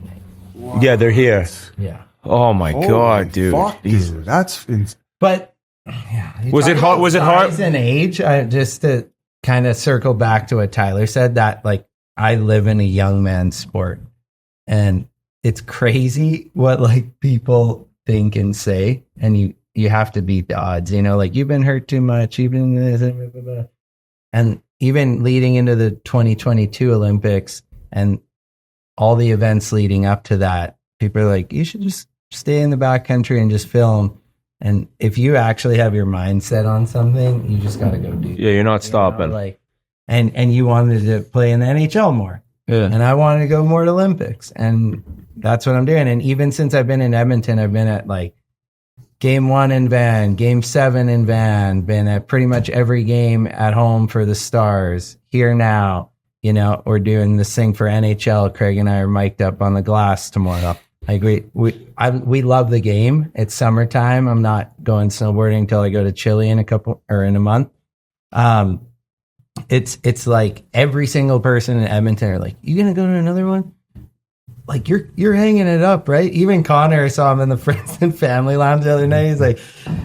He's like, aren't you done? Haven't you made enough money? I'm like, coming from you, bud. Yeah.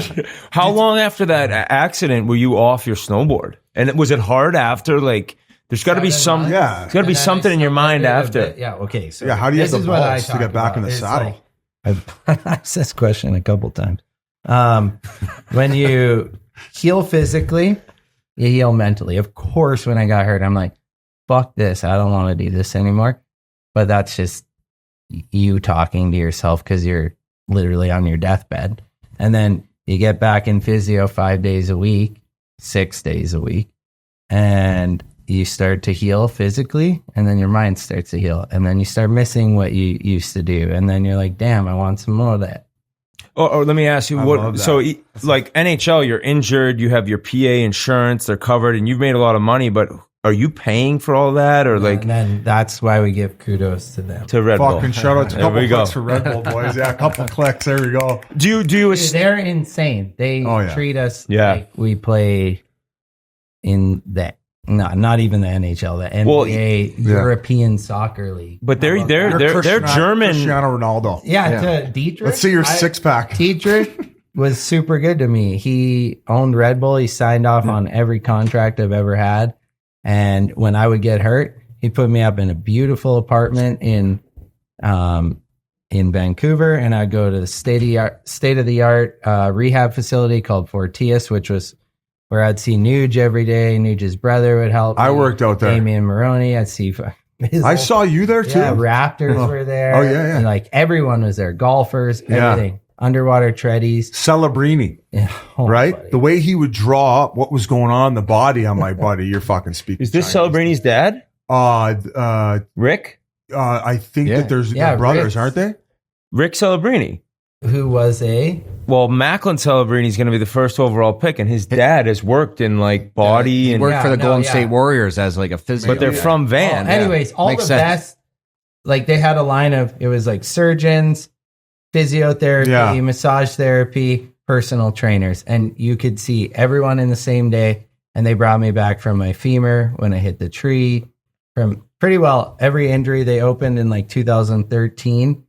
And they closed down in 19. So like my two massive injuries, I was at Fortius every day, and Red Bull would just make it so That's nice. awesome. And that's awesome. Like, they have made action sports like this. Yeah. And they treat it, if you're on Red Bull, I don't think Monster or rock stars, they're like, hopefully you'll be back at the after party. So, like where Red Bull is just. Oh no, I hope we don't have Rockstar as a sponsor coming up. You should have got him on Munich Red Bull instead of going to Mannheim. That's what I was going to say. Munich Red Bull. Pinizzato was there and said they treated you. In Austria at Red Bull HQ, and their rink and facility for like it's like that's the Austrian Hockey League. I think the big deal. And if you go there and play for Red Bull, you're living the dream. Oh yeah, it's unreal. I think we're gonna go there for a big deal selects training camp, Tyler. So I hope you're free a couple weeks before. You guys should go play in Austin. Go train at the high altitude. But also like the mind frame though, like you have to be tapped to be doing these fucking somersaults in the middle of the air and then landing. So to get your mind back there after experience like a traumatic accident like that, how long does that take? Or do you not lose? Well, no. I think yes, of course I'm tapped in the brain. Yeah, but what do you think? Oh yeah, he's tapped. We know. The whole world knows that's been listening now too. Okay, so like I said, as you heal physically, you heal mentally. But that's what I love to do. It's like you guys going out for a shift. I'd be terrified to go out for a shift and get absolutely bodied by Biz. You know, that's scary. I'd probably break every bone in my body if that happened. But I have the most, like all of us pro snowboarders have crazy air awareness. Any action sports athlete, you think about the skateboarder, kickflip, backflip down at 16 stair handrail. How the hell did you do that? But that's what you just grow up doing. How the hell do you play a shift in the NHL? That's what you guys grew up doing, you know, and you just become comfortable in those situations. And it sounds crazy that I jump what I jump, but like To you, it's not. If you do that a lot in your life, and that's what I've done, you get comfortable. Maybe the stupidest question, but do you when you're original? Thank you. When you're original, you should. If you listen to the show, there are some dumb I'm ones. hanging out with a bunch of hockey players. I don't expect you guys. Okay, well, let me ask you. He's got So his grade 10. the crazy flips and the tricks and like when you're trying a new one, are you ever trying them and like landing in a pool or like are you ever trying them early where like whatever happens in it, you won't get injured? Oh, is that dumb? Tons of time when I was a little kid, I was on O'Neill before I got on Burton in 2011. Been on Burton for 15. Red Bull 15, Oakley 15. But before that, I was on O'Neill, and their HQ is in Quebec. So I would hang out in Quebec a lot, and we'd go to Circus Olay, their training facility, and we're doing a lot of that. And that really helped me gain a ton of air awareness. And then I kind of did it on my own. I had a really good idea of how to figure out tricks and do this, do that. I was a lot of snow to snow. But now they have these like turf things that you can edge like skis and snowboards really well. So the technologies into airbags, they're all over the world. But I used to like kind of hate on that, but now I'm like, I can't beat them. I gotta join. And I want to go to one more game, so I gotta get. Oh, on so it. you're saying I gotta get on the bag. So you could test things where The you would have been airbag, like, with no consequence. Yeah. Essentially, there's a little bit. You can land on your head and it's probably gonna hurt. Where those people used to be like a little soft to you. Yeah, like, and they couldn't learn the tricks I could It's like because they didn't have the kahunas or the mind power to figure it out and know that when you try that for the first time, you're gonna fucking land it. You want a good analogy? It's the bull riders who put the helmets with the cages on. Yeah. Don't they have to wear They those use now? Bauer? No, but you go back old school. I'm saying is though. Imagine like 50 years ago, a bull rider. Imagining a guy wearing a hockey helmet, he would have laughed. Well, Wear imagine a hockey helmet. Those things don't do anything. Imagine Craig McTavish. It just pushes the metal cage into your face more. Like, why don't you use a moto helmet? If So you're gonna wear one? last snowboarding question specific to the tricks. Like, what's the craziest thing you've been able to accomplish? Did you ever like invent a move or something where like you became like that's the Mark McMorris move? Yes, I have invented a trick that became like a staple in our sport if you wanted to do well in the events that I do. And it's funny how like I like did it in 2011 and then every single person had to know how to do that trick. It's like the Michigan in hockey now. Yeah. That guy learned how to pick the puck up. You like were the that. guy. What was the move? It was a backside triple cork in 1440. First person in the world to land it. Holy shit. Can you try to describe it to a hockey Say fan? you're going, are you regular foot or goofy? Oh, I don't even know what, Well, what do you when mean? you step He's on just a goofy. skateboard, you put your left foot in front of you. But Don't tell me you've never stepped on a skateboard. I don't trust a skateboard. Well, I- Bill, imagine right now how you'd get I on would it. say it would be awkward on both sides. I think I would put my left on and then use front. my right to pedal. Yeah, okay. Yeah, so you're normal. To pedal. So normal or to whatever to fucking do. Okay, to so skate. you stand regular. So say you're going off the jump, you're standing left foot forward, and then you would turn your back, so you'd spin backside, so to your right. Triple. You're going off the jump this way, you biz, Yeah. and then you're leading I with go your front. this way? Yeah. No way. And you Okay. do 3 of them? 3 fucking no, times. 4 rotations and 3 flips. But now it's like getting to almost the point where it's like acrobatics. And these people that spend their whole summer in China, Asia, or Japan or Australia and just do that all summer and don't come to NHL games and have fun. They don't even know how to edge. If you drop them off in a helicopter, they're never going to get down. They the like mountain, specialize. but their acrobatics are here. So that's what our sport has sort of like Kind of like McDavid in a sense for hockey. Yeah, but no, McDavid's a real hockey player. Yeah. You He's these saying people that they are can do it They're, when- they're aerialists. That China's like, hey, you're really good at gymnastics. You should learn how to just get down this in run and get off this jump, and you will do the best tricks You can. But there's more that goes into it. Yeah, snowboarding is much more than that. I know what you're saying. Thank you. I know exactly what he's saying. Like it's somebody who can master it. He thinks I'm speaking Mandarin. No. I get what you're saying. I fucking listened to you. Well, no, but the McDavid comparison was brutal. Well, I meant more like they're doing all those tricks. You're talking about you're talking about an Instagram skill guy. But he implements it in a game where you're saying, because he's a good hockey player. Both their names start with Mick too, so good job there, Biz. Mark. Sorry for I don't want to your put that on McTitties. Yeah. McJesus, Well, you said, but so I don't think he likes that. ain't Dustin. No, not at all. Well, I meant like he's dusting by guys, like oh yeah, skirt. He is dusting by guys. That was unreal with Mark McMorris. Just so cool to hear from different athletes. I know a lot of our fans want to hear from all hockey all the time, but I think there's a good amount of you that like hearing from other athletes in different walks of life and how they got there and what their parents have meant to them. And McMorris's travel schedule to me was the most interesting thing, just where he goes. And I think he was headed off to Chile, and it's just so cool to hear from somebody that is doing something that's that dangerous, and going through that injury was nuts. And now we're going to actually shoot over to a guy that helps you rehabilitate from injuries and who had a horrible injury of his own in his career. And that's the reason he changed his life up and his training. And it's probably the entire reason he does what he does now. And that's Gary Roberts. He talks a lot in this about current players and the need for him to stay on his balls of his feet in terms of training and what's new and what works and what doesn't, and what training Sid's like and when he was playing with Sid and how intense he was. So Gary Roberts sat down with us at the Gretzky pop-up shop, and we're going to go over to him right now with some classic stories. Any good Sid stories? I just like hearing. Well, he was just, no. He trained with you. Did he? He came up a couple times. Came up and hung out I actually gave Siv some a healthy cereal bowl at night. Living with me, and came into Uxbridge and visited a couple days, and he woke up the next morning. I said, "Hey, bud, how'd you sleep?" And he's like, "God, I had diarrhea." I said, "What?" He said, "I don't know what you gave me last night, but it went right through me." So here he comes to spend the night at my place, and I gave him too much fiber. I gave him too much fiber, so he never came back after. He never came back after that trip. Can't handle the Rob's diet. But I thoroughly I so much enjoyed playing with Sid. He made me I would literally go to the rink going, holy. Yeah, you got to be ready. Legs, be going tonight, because if you're not going, he's a zone ahead of you. Even in practice, morning skates. I didn't like skating with him because I would be bagged at morning skate because he'd want to go on.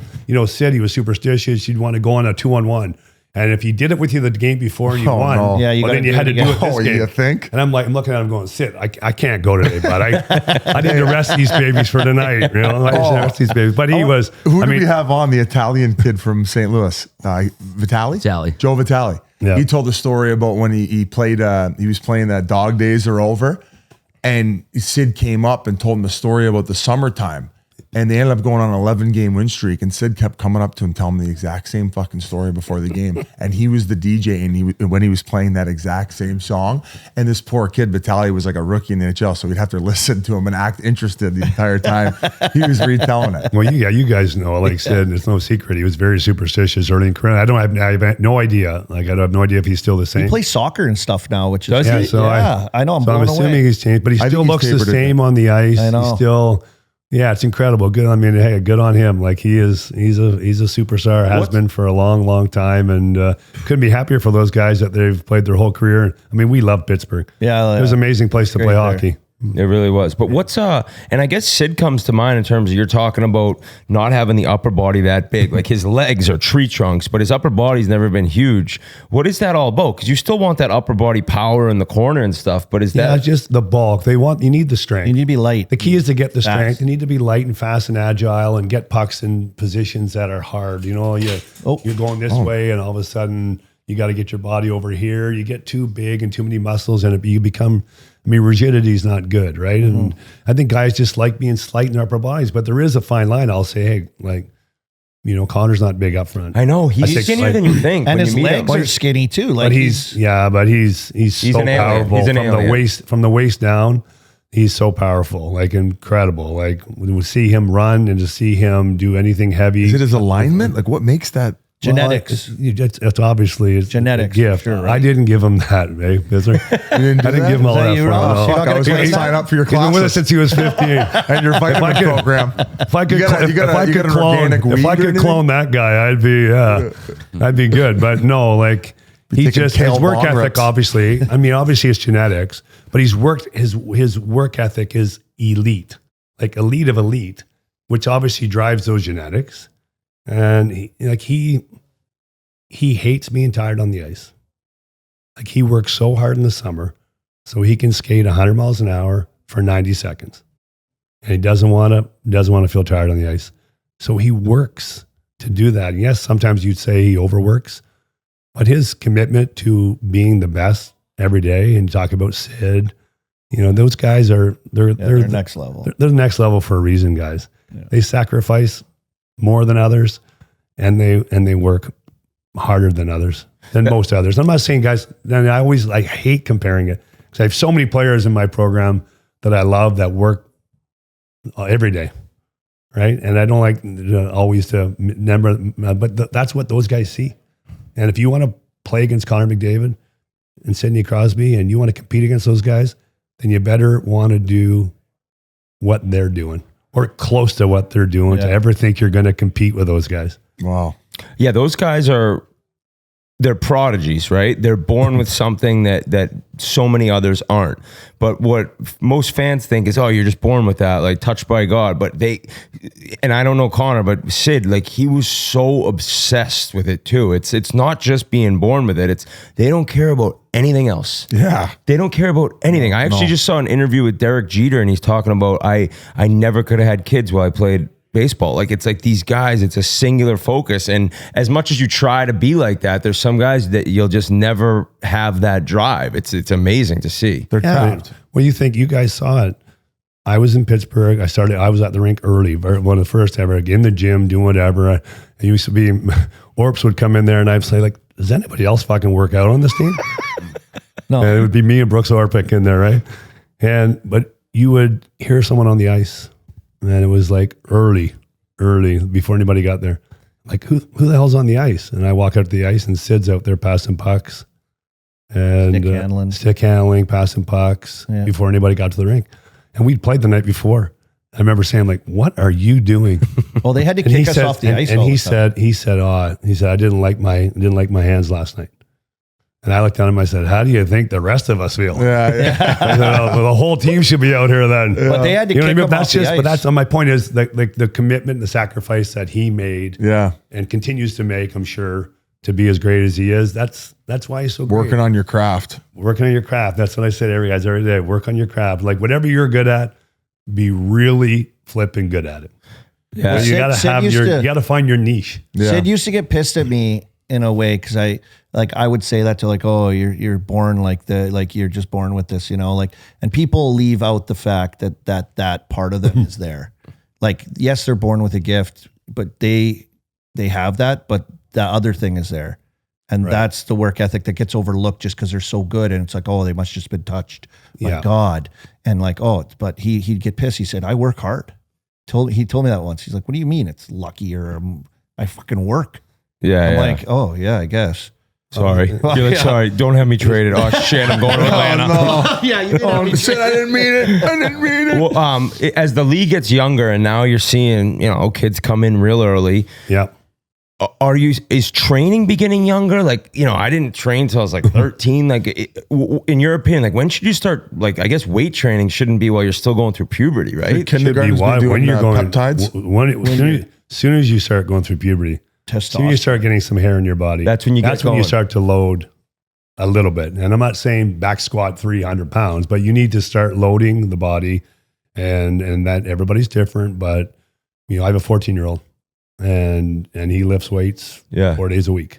Would you do body weight stuff with him when he was even younger? Yeah, body weight stuff, footwork, soccer, hills, like body weight, ride the bike. Yeah, just more try and force your kid to be a better athlete. And that's what I would say to everybody. Like, be an athlete. Be an athlete. You see the guys. If you can't move, you can't play. So be the best athlete you can be. And whatever you have to do to that, whether it's tennis, whether it's basketball, whether it's squash, something in the summer that isn't hockey. Go do it. Pickleball? Would it pick? Yeah, well, for us seniors, maybe. Yeah, exactly. But no doubt about it that the age of the players, like my program at St. Andrews College this summer, will all have 09s there, right? So they're going into 12. their OHL. No, going into 15. Their OHL draft. Oh, they're a year older than my kid. They're 14. Yeah. They're 14. 14, going to be 15. We're going to be 15. So they're going into their OHL draft years. Okay. Right. So we were just in a tournament in Edmonton with my 09. And those boys out there, I can't believe it, are draft eligible in the WHL this year. They're a year younger, right? And they're a year younger. And I'm seeing boys out there that are 110 pounds. Yeah. I said to a scout, I was sitting there looking at all the scouts, I'm like, this has got to be hard for you guys. He said, incredibly hard, because these kids could change 8 inches and 30 pounds in a year. Yeah. And they're drafting at 14 years old out there in the WHL, where the OHL is a year later. But those are the years I start to introduce kids to our program. So they start to see what other boys are doing. They're there 5 days a week, 3 hours a day at 14. So it's an 8-week program that they sign up for. They come and do pre-training before. And I only take, and the kids are invited. Like I go watch players play, and then I invite kids. Well, you meet the parents, and then you get the crazy ones. You weed them right out of there, the crazy parents. Yeah. And then a lot of it comes from, representatives for the players. Yeah. Their representative will reach out and say, I have this boy, would like to come and, spend the time with you. And then they get, but what I love about what we do is those 09s get the same experience as the NHL guys. They get the same coaching. You get to see it, start dreaming it. See it, and they get to feel it. This is what it's like. Yeah. And try to manage. McDavid. Oh shit. Yeah. Well, like last year, I'll just say like my 08 program was there last year. That was their first year there. And their training time was between 1:30 and 3 o'clock. And Connor Bedard would come to me and say, hey, we got free ice now? And I'm like, yeah. Meanwhile, he's been at the facility since 7 a.m. Oh, yeah. He's a rat. Can I go shoot some pucks? And I'm like, yeah, you can go out. So he'd go out at 2 o'clock. So it happened once, happened a couple of times. And all of a sudden, my 08 group that's training on the platform upstairs, they're not training anymore. They're watching him. And I'm coming out onto the balcony going, hey, you guys, get your flipping workout in. I know you want to watch them, but you guys, you only got like a half hour left. And they were watching Connor Bedard shoot pucks. So just that experience for those 08s. Yeah. To see Connor Bedard out there. Yeah, he had his shorts and a ball cap on and his gloves and skates shooting pucks. But he's been in the gym since 7 o'clock in the morning, guys. Yes, he's done 2 workouts, had a little rest on the Normatec chairs, put his boots on, had 2 meals, love the Normatec. Had some treatment. That's like it's like day camp. Yeah. He's there for 6, 7, 8 hours. That's his job. Life. That's his job. That's his job. Yeah. So that's what he's having. And they're fucking tireless. They're just, and that's what the treatment does. And this is what I say, like the treatment saves all that. If you overtrain, you need more treatment. And all the chiros that you've been in contact with. Yeah, I've had that. He's got a new one. They're amazing. They're amazing people, and they keep players healthy. And I don't think you can play and train the way they do today without proper treatment. Do you guys implement Thai massages in there? When they walk on you? Biz is really big into the Thai massage right now. Well, they walk on, they work your whole posterior chain. You know what that is. I'm aware of that. I'm aware of that. Okay. A massive thank you to Gary Roberts. Actually, the second time we've had him on the pod. The first time was a little bit more career-oriented, which was probably like maybe 3 years ago. And this one, obviously, a lot about how much he's innovated the sport. I mean, him, Matt Nickel, there's some high-end trainers that have helped bring the NHL and its players to the next level with what they're doing with their bodies in the offseason. They actually just it used to be the BioSteel camp, but now it's named something different. I'm drawing a blank as to what that is, but it was always Matty Nichols guys and Gary Roberts guys, and they get on this time of year. Like I think I saw the list of guys like McDavid, Draisaitl, the Tanev brothers are there, Bedard's there.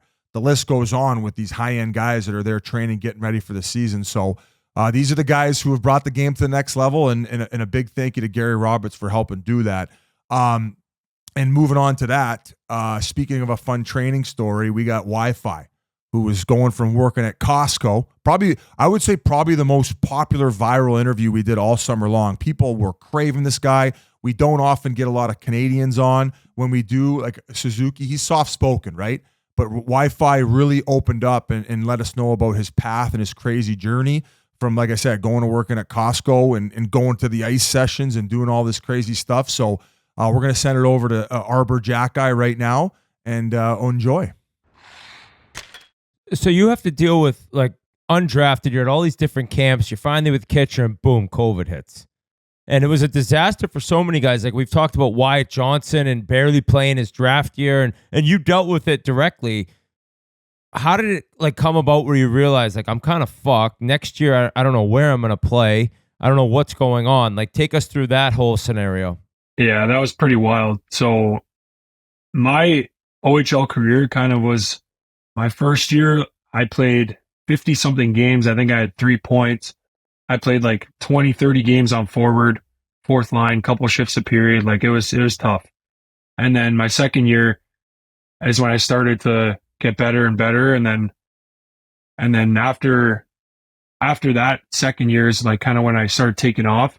COVID hit right away. And I honestly think if I would have got to playoffs that year, I think I probably would have got picked up by a team. But since I didn't, they were kind of like I was still unknown because I did talk to a lot of teams after that season, and that was like not my draft year, but the year after. So it was my 18-year-old year, and then COVID hits. I was like, what am I going to do now? My buddies are all going to play in Slovakia. Everyone's getting out of town, like going to play somewhere. I'm like, I tried to go out there, and then they wanted me to pay like a couple $1,000 a month. I was like, I don't got no couple $1,000 a month for you guys. So yeah, off to Albania.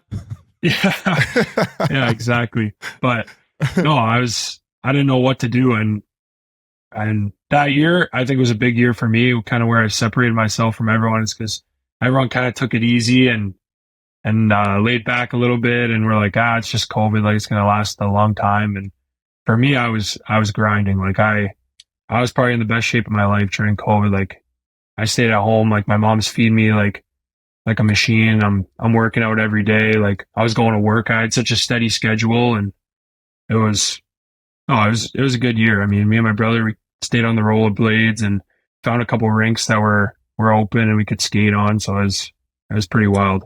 That's what Zeev Buium said when we had him on. He said he took that time during COVID to do the exact same thing. Now, were you just chucking weights in the garage with your brother?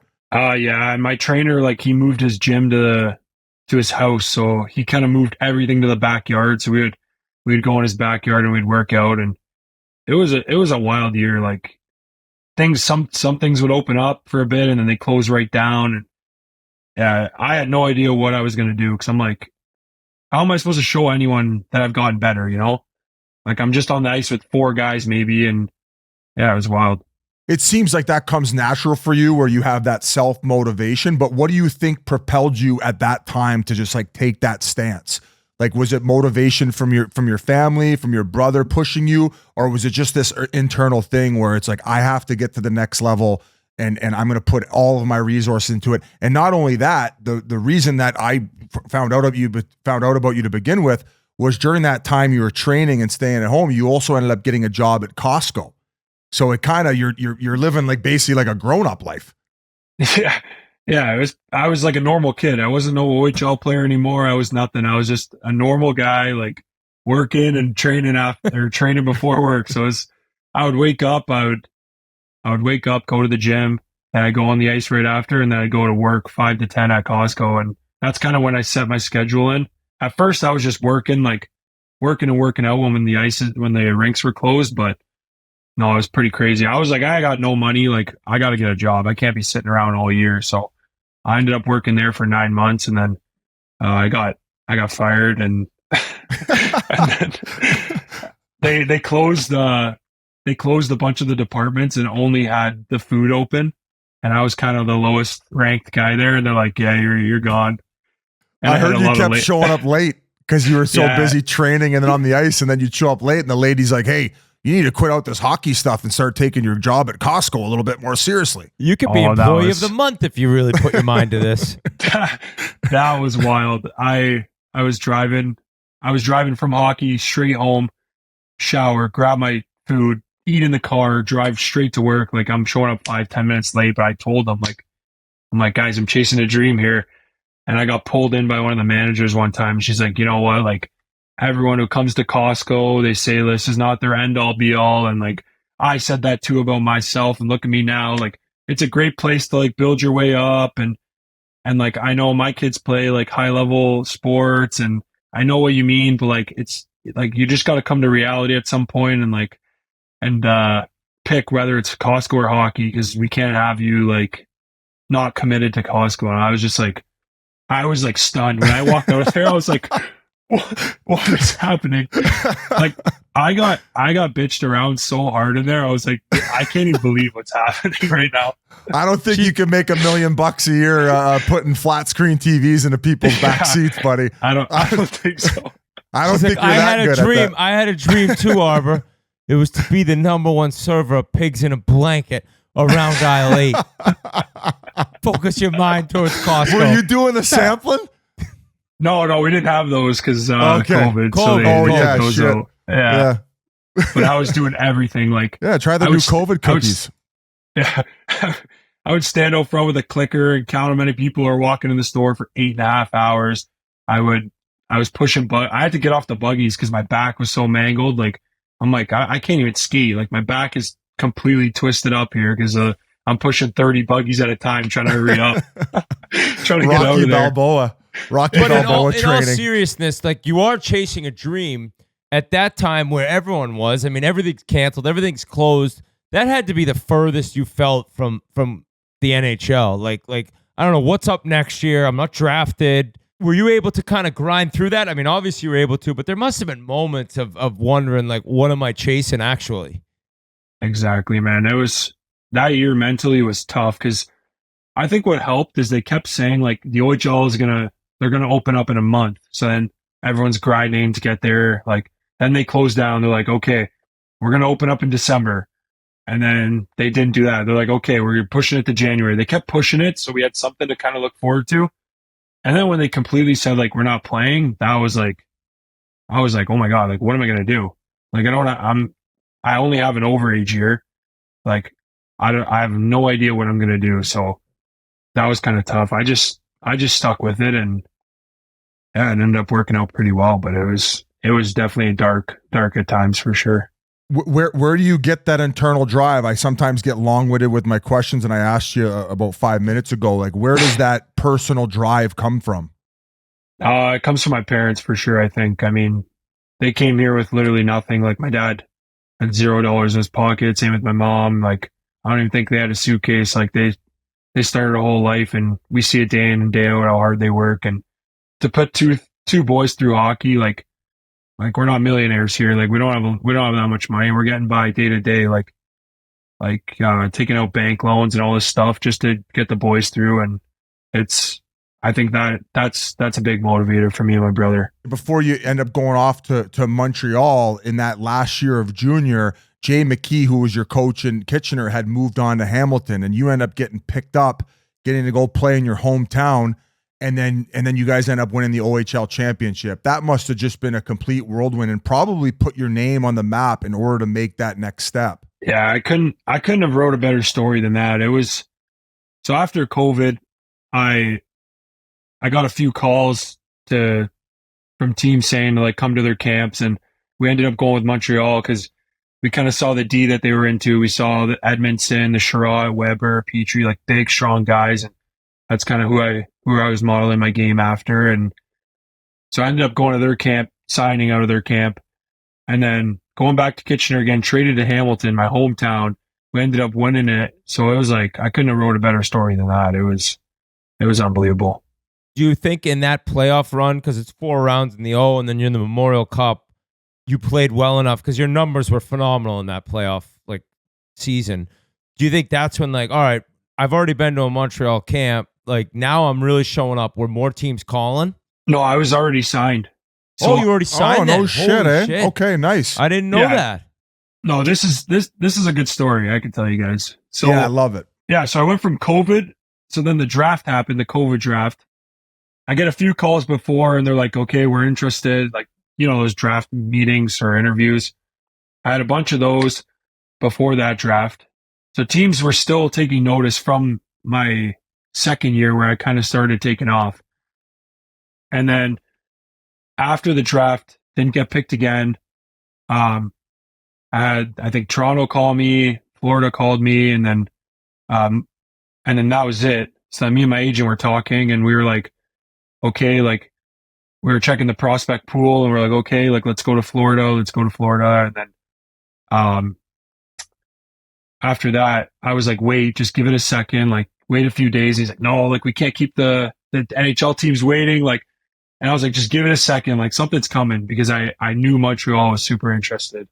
And that, like, that's my favorite team. That's where I wanted to go. So I was like, wait a bit. And then they ended up calling me and saying, like, trust me, come to our camp. Like, you do well. Like, good things are going to happen. Come to our camp. So I went straight from COVID. And my first game was against the Ottawa prospect team, like, whatever, rookie tournament. I went straight from, like, almost 2 years of no hockey. And then that was my first game, and I was lost out there. So like, wearing an NHL jersey too in that game. Like, I was so nervous the whole time. I got out there. I was complete. I just worked at Costco like 3 months ago, and I'm putting on a Montreal jersey, flying around. I got absolutely rocked twice. Like, I had no awareness of where I was on the ice. Like, man, I haven't played a game in 2 years. Like, whatever. So I played that first game, didn't play well. This is going to be a little bit of a long story, but I love them. We love this. I want to tell you guys. Okay. So I get rocked twice by the same guy. I think it was, honestly, I think it was Kastelik on the Sens. Yeah. So he hammers me twice in one game, and then another guy was like pushing me around. I didn't do anything. So after that game, there was a few like Montreal scouts who like came down and were like, "What are you doing?" Hey, we heard you were this big tough guy from the OHL. We saw you get rocked twice. And we also, there's 30 guys upstairs who saw you do nothing about it, right? No so shit. I was like, oh my God. I was like, oh my God, I got to do something. So get in the car, call my agent. I was like, I got to fight someone tomorrow. I got to do something. Like, so then the next game, a guy was coming down on me, and I hit him, and it was like an awkward hit. Like, I blew the guy up, and he was down on the ground screaming. Next thing you know, Kastelik turns around. We get the mitts off. I haven't fought or whatever in 2 years too. I'm like, here we go. And he's like a big boy. Like, at the time, I think he was bigger than me at that time. And everyone was kind of scared of him in those games and whatever. We have a good fight. And then the guys kind of walked by me and gave me like the props, didn't say anything, just gave me like the knuckles. And then I played well in that game. I played well in the next game. They invited me to main camp. So then they put me in the game against Toronto Maple Leafs. So I literally go from, once again, working at Costco, 2 years of no hockey, and then I'm in the Rogers Center putting on a Habs jersey, about to go play the Leafs. So I'm just I'm lost. We get out there, like, I can't even feel the puck on my stick. Like, I was so nervous, and I didn't play too well that game. I think Jonathan Tavares is out front of the net with me, and I didn't even want to give him like a cross check to box him out. He tipped one, scored. I went in that game like -2, and then whatever like a funny story too was so I get on the plane, and I think me and Goalie are like the only two young guys there that like they kept for the games. And everyone sits down. I'm like, we're talking to each other, like, okay, we're gonna let everyone sit down, and then we're gonna find a seat on the plane. Because like I'm recording like the PJ on Snapchat. I'm like, let's go. I made it, Dad, from deviled eggs to PJs. Fuck you, Carol from Costco. Look at this. Yeah, I was like, Carol, look at this. I'm wearing a tux. I'm going on a PJ right now. Like, so yeah. So I was like, let's let everyone sit down, and then we'll grab a seat. So everyone sits down, and what do you know? The only seat available was a card seat beside Toffoli. I was like, no way, I gotta sit there. Super like, rookie. No way. Yeah, and it was the seat facing everyone too. So there was no seat. So I walk up to Toffoli. I'm like, hey man, like is anyone sitting here? He's like, nope, all you. I pop a seat. I'm facing every guy. They're all looking at me, shaking their head, like, what is this guy doing? Goolie's like, what are you doing, bro? I'm front row. Goalie was loving it. He's like, I don't know. I just lost my per diem pack, though. Goalie was loving it in the back. He thought it was hilarious. I thought this was Go Fish. Yeah. So I'm at the card table, whatever, and then so I didn't play that good. I was pretty nervous, and then after that game, we went back and we played an inter squad game, and I played pretty well, but I knew I was getting sent home because I saw my stick bag. Like, my sticks were all taped up in the room. I saw all my spare sticks taped up. So I was like, with the other guys, and I was like, oh, I'm going to get sent home here. So we had a practice, and there was only one more game being played against Ottawa. And we had a practice, and in that practice, I was like, I got nothing to lose. So I went right up to Richardson, who was the D coach at the time, and I was like, hey, man, like, I need another game. Like, I don't care what it takes. I need another game. Like, I was like, that was not me. Like I was nervous. I was starstruck. Like, I haven't played hockey in 2 years. Like, I'm not making excuses for myself, but just give me one more game, like, please, whatever it takes. And then I guess he went in the coach's office and told them, like, this kid wants one bad. So they ended up putting me in against Ottawa. And even after I signed, I talked to like the trainers on Montreal, and they said, yeah, you were going home after the inter-squad game. Like, you were done. And I was like, I knew it because I saw my sticks taped. So I asked him for another game. Nothing to lose. If he sends me home, he sends me home, whatever. At least I tried. So I play against Ottawa, and I play like a great game. Like, I played good in the inter-squad game, and then now I played another good game. And then right after that, they called me in the office and signed me. No fucking shit. It was insane. Like, you were done, dude. Have you talked to them? Did they have that plan, or did you taking that initiative and asking for that kind of just sparked them to be like, this is the type of attitude we want? That's what we want. That's what we want. I have no idea, but I did talk to the trainers, and they said, yeah, we had your sticks all taped up. Like, you were heading home. So I played like the red and white game. I played really well in that game. But even after that, I think I was still done. And then they'd already crossed your name off. That's what, you know what I mean? Like, going into camp. Like, yeah, exactly. Arber, I tried that one time, and you know where they sent me? The fucking coast. I didn't even get to go to the A. Oh boy. I was just in the wrong organization. Yeah. Give me one more. So basically it was like, give me one more story, and I think Rich loved that. Like, he's a guy who loves that stuff, and he already liked the way I played. So I ended up playing really well against Ottawa. Like, I played a great game, and then after that, they're like, okay, like, Berge wants to see you. They call me in the office, and he has his mask on. He's like, we're going to sign you to we're going to sign you to entry contract. And I was like, what? My heart sank, and I was like, can you repeat that? Like, I was like, where's like the parade? Like, no, this is awesome. But like, he said it so quiet. His mask. He's like, I was like, Bane in fucking. And I was like, did this guy just say they're going to sign me? Like, what is happening?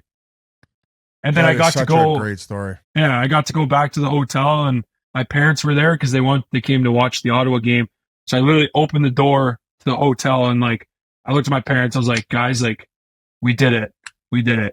Oh my! And then God. my mom like breaks down. My dad, they both start crying, and like, oh, buddy, that's incredible. What a story that is. That was probably my favorite moment of like, I have like my favorite NHL moment. That is it. Like, when I just got to walk in and say, guys, like, we did it. And like, my mom's like, what are you talking about? We did it. We did what? I was like, I'm signing. Like, so, I'm a Montreal Canadian. Yeah. Fuck, so I didn't expect to cry on this pod. Jesus Christ, Wi-Fi. You're bringing it all, man. Oh, that's an emotional story, man. I haven't told that story to too many people, but no, that was a special moment for sure. It was crazy.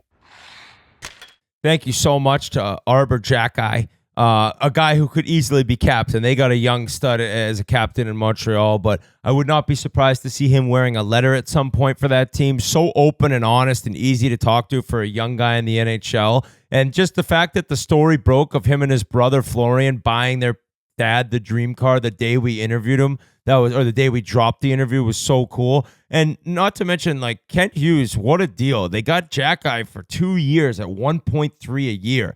I mean, I know he spent some time in the minors, but that is a bargain, and you're going to see a big impact, not only physically, but I think he's got more than people think offensively too, from the back end. And I just love the guy after talking to him, and I'm always going to root for him and his brother after hearing the story of how they were raised and how they got into the game. So staying along the lines of parents and what they mean to guys, Zeev Buium is going to be next. And the amount of travel that this kid's mother did, driving him and his brother back and forth 2 hours each way to practice, he goes into what that meant for him and what his parents mean to him, similar to Arber Xhekaj. And because of that, we're going to throw it to Zeev Buium right now, who's going to be a future star in the NHL.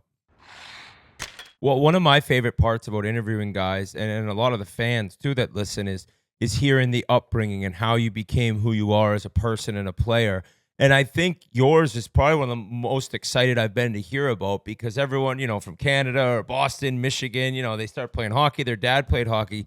But your parents, immigrants from Israel, they had no clue anything about hockey. Your older brother wanted to play. It led into 2 hours of driving back and forth each way. Like, take me into the beginning. And I guess it was probably a little easier for you seeing your older brothers do it. But how do your parents recall when your oldest brother wanted to play and the beginning of the madness of like hockey life? It was, it's insane. I think actually, so obviously our cousin Gilad, who's at the draft, you might have met him or not, but yeah, so he just played at San Luis Arena, a rink 5 minutes down the road. We'd have barbecues in the backyard on Friday nights. Like, there was no AAA, it wasn't a travel like club team or anything. It was very much just to have fun and learn to love the game. And, us being, kids and not knowing anything about hockey, or parents not knowing anything, it was solely just to have fun with it. So, Shy had loved to go watch him play, and a couple months later, begged my parents to let him play. I think my mom's words were like,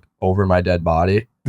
She's like, "You're too clumsy. It's too expensive. We don't know what this sport is. Like, just go play basketball, go play football, like, go do anything else." And Shy was like a big kid. Like, he was like 6 feet at like 12. Like, so he was clumsy and break helmets or whatever. So they didn't want him to play.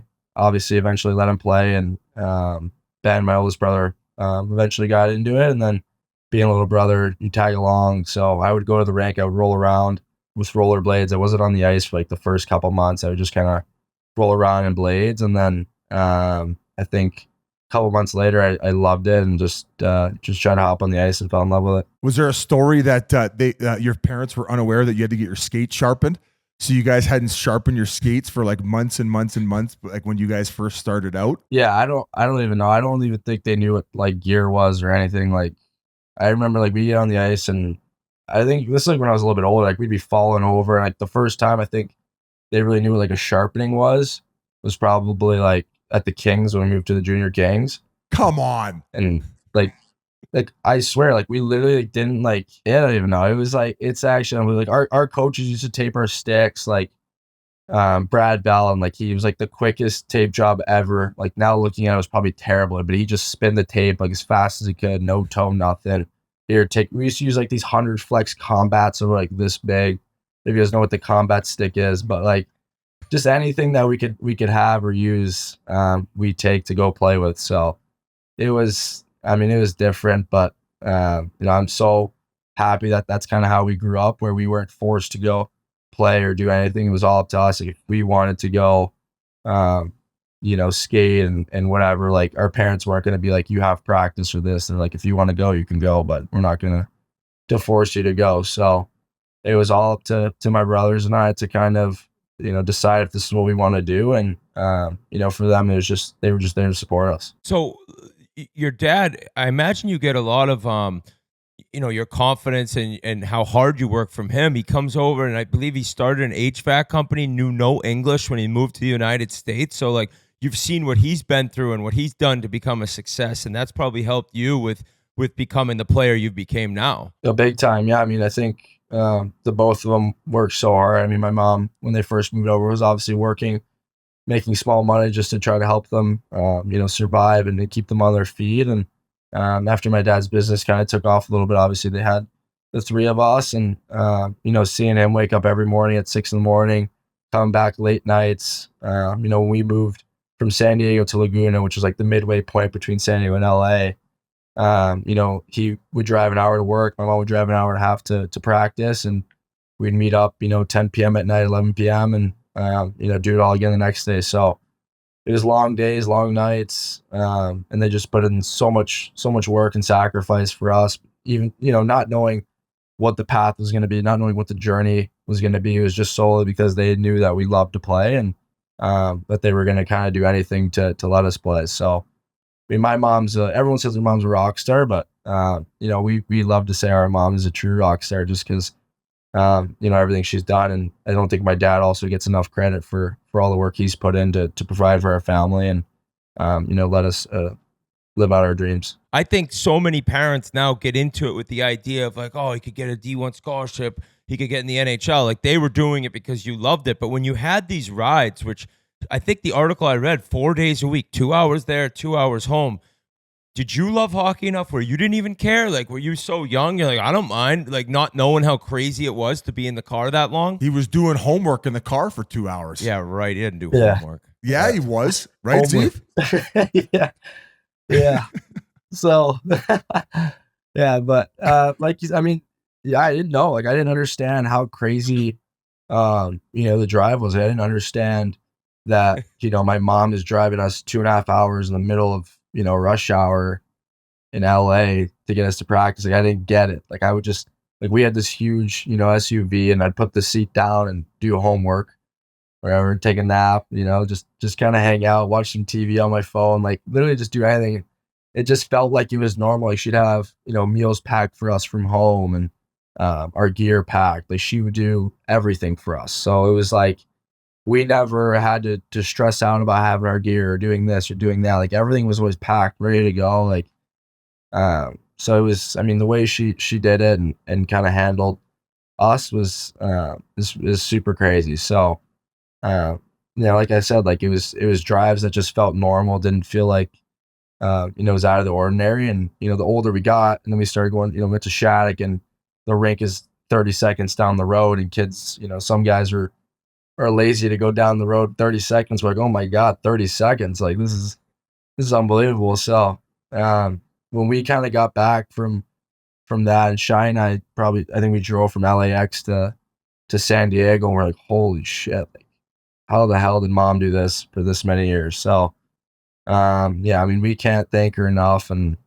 we definitely don't take it for granted. We've had Wayne on a couple times, and he obviously talked about the growth of hockey in Southern United States. Obviously, California with him going to the Kings. How much of hockey around that area had an impact on you when you were younger? Because Anaheim won their cup with Corey Perry and Getzlov there early on. I mean, San Jose had a lot of years where they were in the mix, and then obviously the LA Kings with those 2 cups in 3 years. Like you go on to the Junior King, so that development there, were you completely dialed in because of how hockey was growing in Southern California? Yeah, I mean, I didn't even know like hockey was like weird, I guess, in California. I didn't know it was something that wasn't normal. Like for us, like it just kind of felt like, it's a sport where it's supposed to be here. It's supposed to be in California. Like it just felt that way for us. I think, that's kind of how every kid honestly felt. So, like you said, I mean, you had a lot of guys to kind of look up to, a lot of teams, in a sense where the Ducks were doing really good, the Kings were doing really good.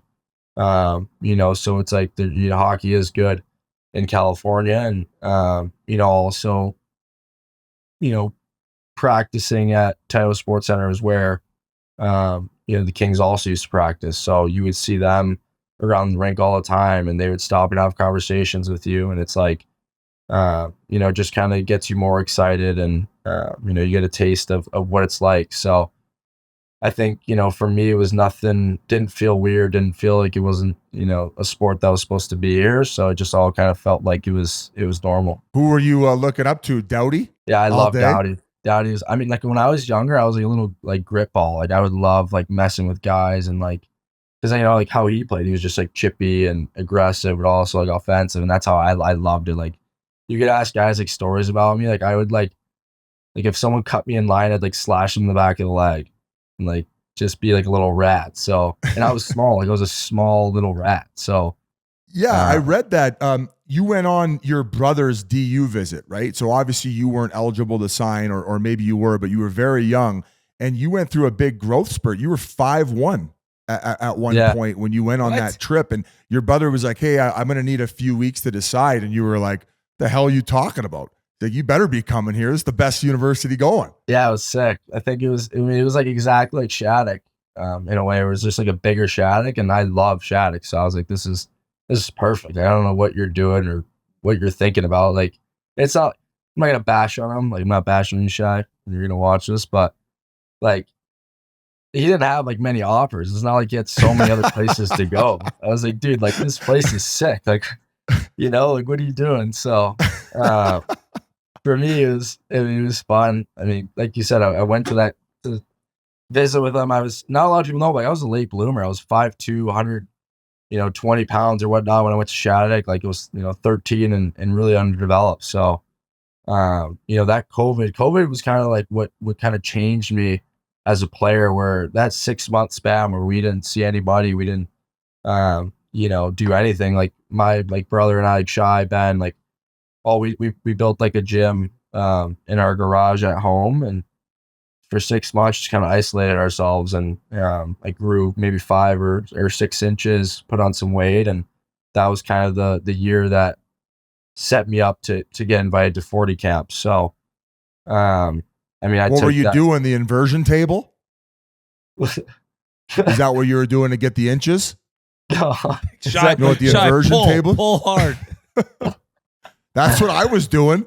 Yeah. I don't know. I was sleeping a lot. I was eating a lot. I don't even know. I was probably doing anything I could, but it was a good 6 months for me. Like I think that's like COVID honestly helped me. Like I always like to it's crazy to say, but like COVID was like probably the reason my career kind of took a different path. How did you guys find out about Shattuck, right? Like, were you kind of recruited there, or your brother? Or like, because obviously it's a well-known kind of hockey institution, Crosby, Taves, all these legends. But for you, when you heard about it, like, I'm moving to Minnesota, were you excited or more like, what's going on? Yeah, I mean, it was a lot of things. I think so. Ben, my oldest brother, was one who actually got recruited to play at Shattuck. And like he was really good, and Ben Umhafer was like the head guy at Shattuck there, and he recruited Ben, and my mom and dad again were like, we don't know about this, like sending our kids away from home at like 15, like that sounds crazy. So they weren't sure about it, and Shy was like the hockey nerd, like kind of knew everything about Shattuck. He's like, this is where we need to go, like if we want to make it, if we want to go to the next level, like this is the place to go, like it's the best boarding school for hockey in the world, like we have to go here. And so my parents like, okay, like, and we're like, Shy at this time wasn't even going there, so we're like, okay, like whatever. And eventually, like that same summer, Ben Umhafer had like called my mom, like, bring Shy too, Shy can come.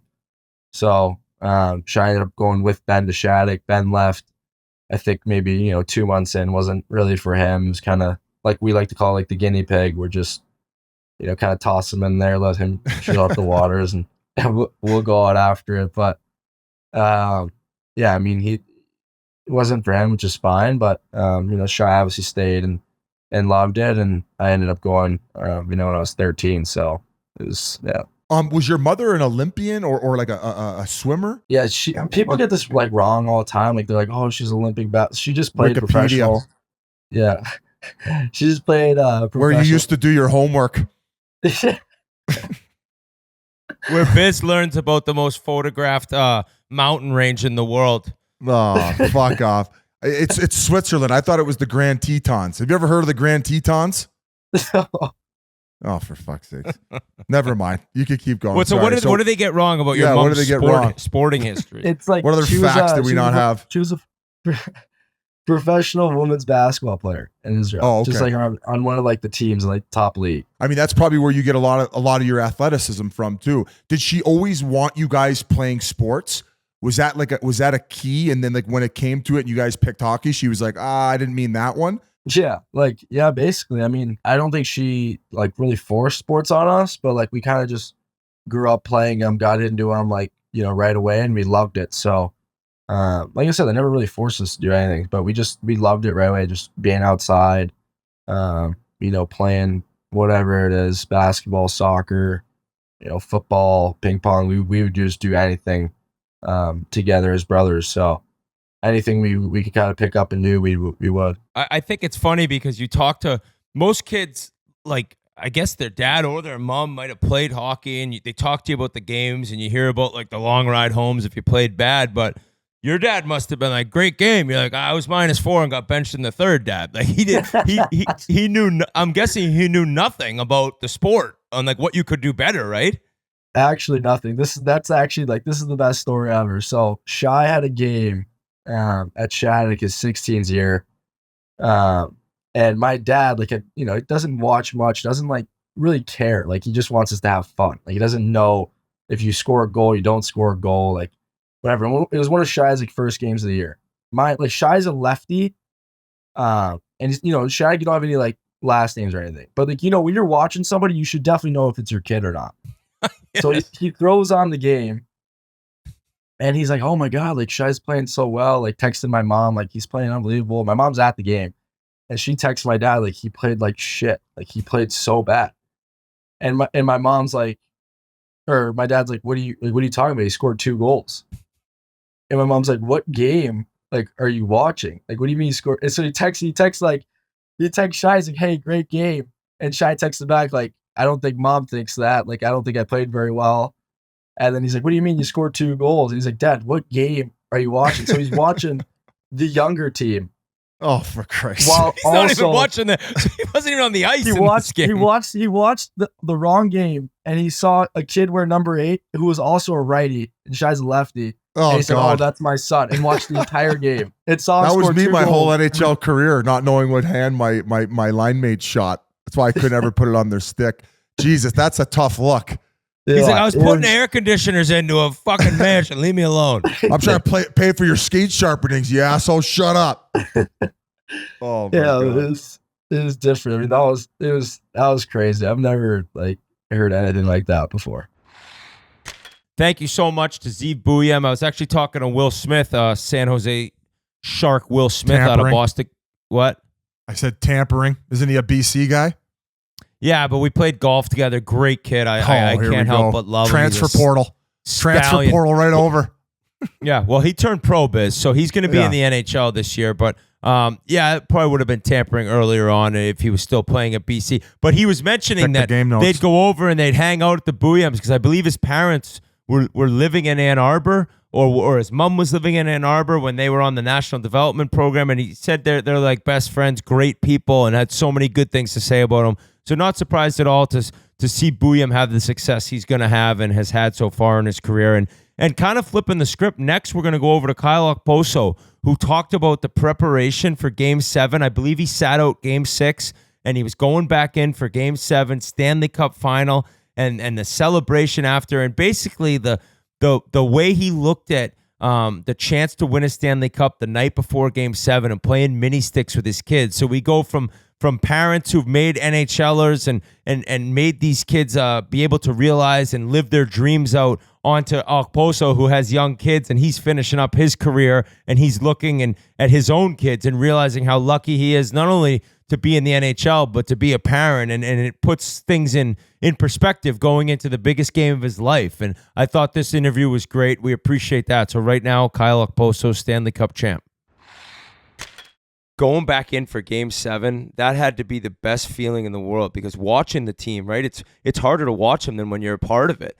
And for you to get back in that game and play that well too. Merles was talking about you right off the opening puck drop. Take me through your feelings through that whole kind of 2 days. Well, it's horrible watching. I mean, you're not going to play Game 6, and I knew that there was a good chance that if it went 7 that I was going to play based on the conversation I had with Mo. But you're going into Game 6 and you're thinking, all right, this is elimination game.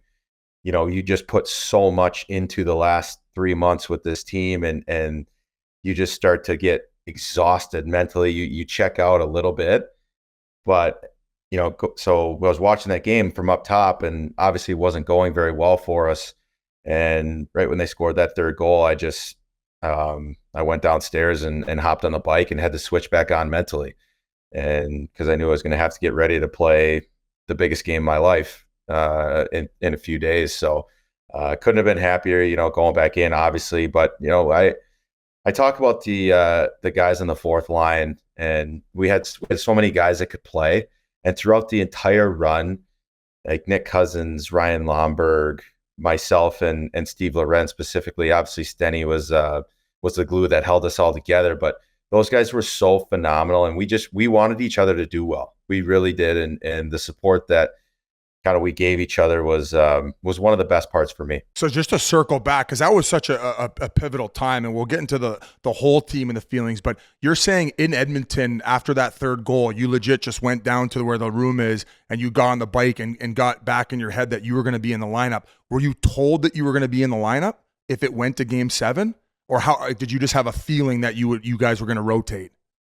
Mo had kind of mentioned it to me that I had to stay mentally in it because if it's going 7, there's a good chance that I'd be in. So I had a pretty good inkling, and I thought Cuzzy played really well in that game. But so I had a good feeling, and I had to switch it on, and so I just hopped on the bike for 20 minutes to get physically ready to go. And during those 20 minutes, kind of watching the third period, that's when I got mentally ready to go too.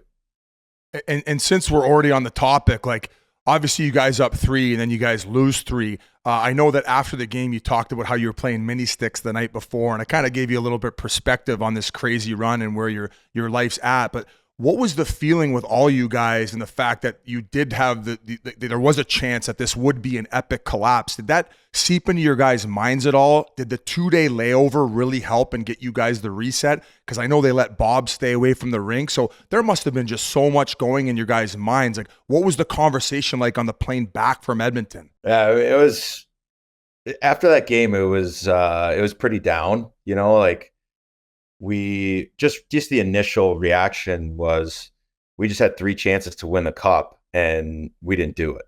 So now we're like, holy shit, like we might lose after being up 3-0. And then, but the reset after the flight was okay. We kind of got back to kind of shooting her and just playing poker. Everybody's kind of starting to relax a little bit. And then the day before Game 7, Mo, we had a great meeting and we had a great practice, and then everybody's nerves kind of dissipated because it was like, all right, this is ending no matter what the following day.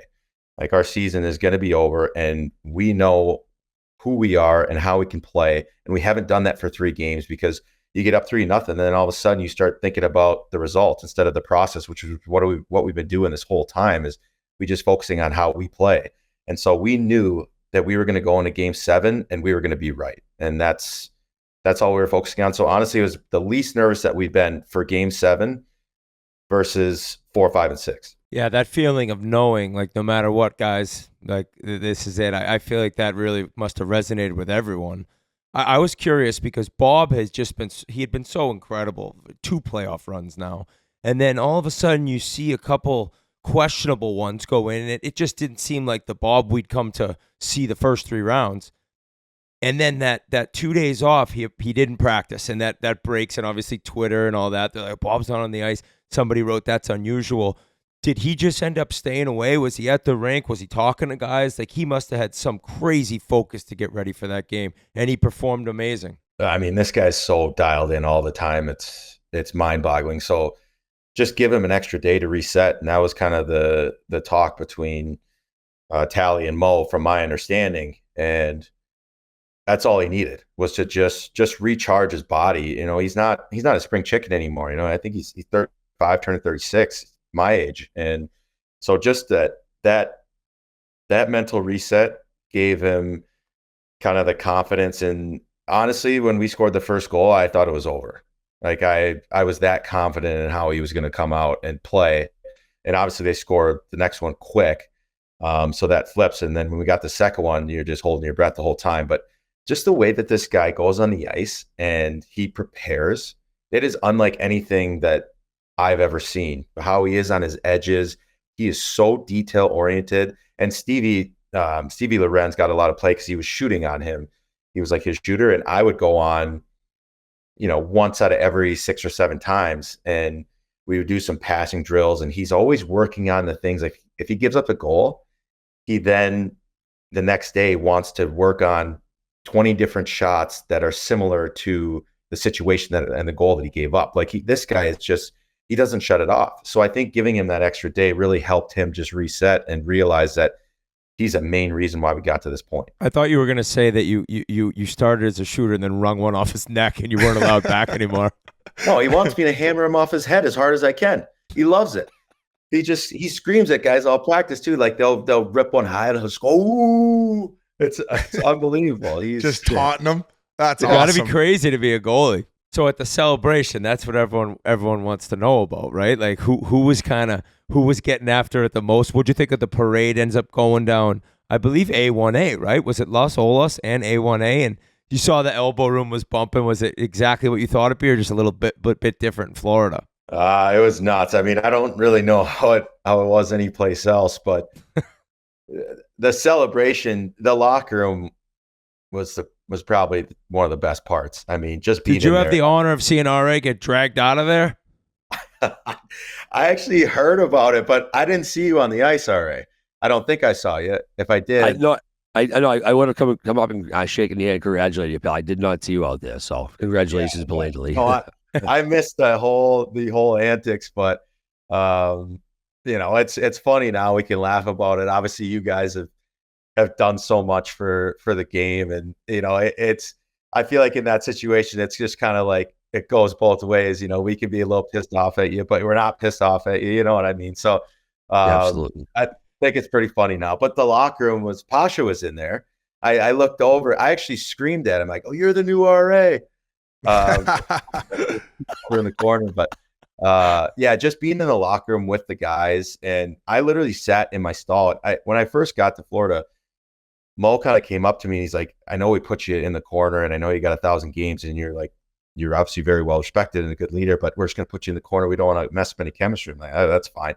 And then it ended up being the best thing ever for me because I literally sat there. I stood in my stall and watched all these guys lift the cup and shower each other with champagne and everybody hugging. And I sat there for probably an hour and a half. It was unbelievable with a bottle of champagne. And I went to go get more when I needed it, but it was just phenomenal. That's a moment that I will never forget. And to jump into the parade. So we're all kind of standing there, and I got my 4 kids, and I got my mother-in-law and my mother-in-law's sister helping out, but the kids are getting kind of antsy. It's super hot, right? And so we all get on these double-decker buses, and we're standing there. We're kind of waiting around, but we couldn't go yet because we hear it's pouring down at Las Olas, down at like A1A.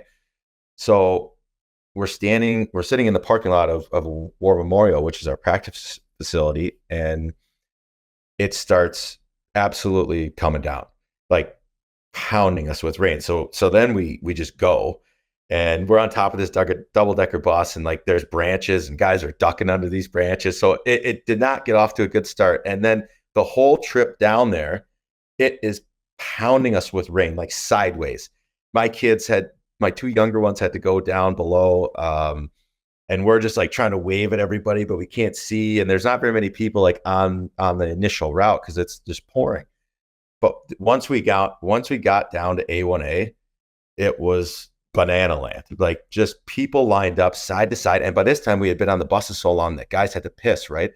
And so guys are running off and pissing, high-fiving with the fans, whatever. My wife, I don't drink beer either. So I got everyone's like chucking beer cans at me. I'm allergic to beer. That's why I don't drink beer. But guys are like chucking beer cans at me. I'm catching them. I'm like, I can't drink this, whatever, blah. So then somebody else is throwing a White Claw. I'm trying to chug that. My wife ran into CVS to go get us bottles of wine because that's basically what I drink is red wine. So I was crushing red wine on the parade, and my son had the Stanley Cup and like his mini Stanley Cup, and he's drinking Coke and Sprite out of it and thinking he's the coolest person in the world. And so it was just bananas. All the speeches were phenomenal. I mean, there's so much we could go into.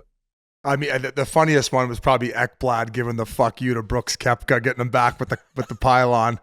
I mean, it was obviously lighthearted because I think they've patched things up since then. But what was, other than Paul Maurice getting up there because he hits it out of the park 10 out of 10, what was the one speech that stood out where maybe it was unexpected from a guy who doesn't say much? I mean, it was Eki for sure. And, Barkey usually doesn't say too much, but when he does, he carries a big weight. And I thought what he got up there was phenomenal. He starts chanting Sergey. It's just incredible. But I mean, when Eki got up there, he had the cone, and I was like, "Oh, it's coming!" And, like Brooks is a huge Panthers fan, right? So I mean, he hangs out with a couple of guys and whatever. So I think it's all good, but just the fact that he did that was phenomenal. I thought one of the most impressive things was Lamborghini at the 11 strip club. I think that if he didn't get a contract anywhere, he'd probably be able to make more working there the way he was working the pole. Oh, Lambo is he's one of a kind. I look back at one point in the parade, and I mean, he was tarp off with the running back from the Dolphins at Mozart, and they were in the fire truck and bringing those guys beers, and just, I mean, he was having an absolute time. What a guy. I also would like to shift to Tkachuk, because I feel like not only does he do so much on the ice, but he's able to work the media. Like, I look at him like a WWE superstar. He's carrying around that belt, and just the way he's able to, to articulate, especially even doing interviews before games and stuff like that. So what was it like hanging around a guy like that, who'd obviously been passed down from hockey lineage like his old man? Like, he was a rock star this whole run. Yeah, I can't say enough good things about him.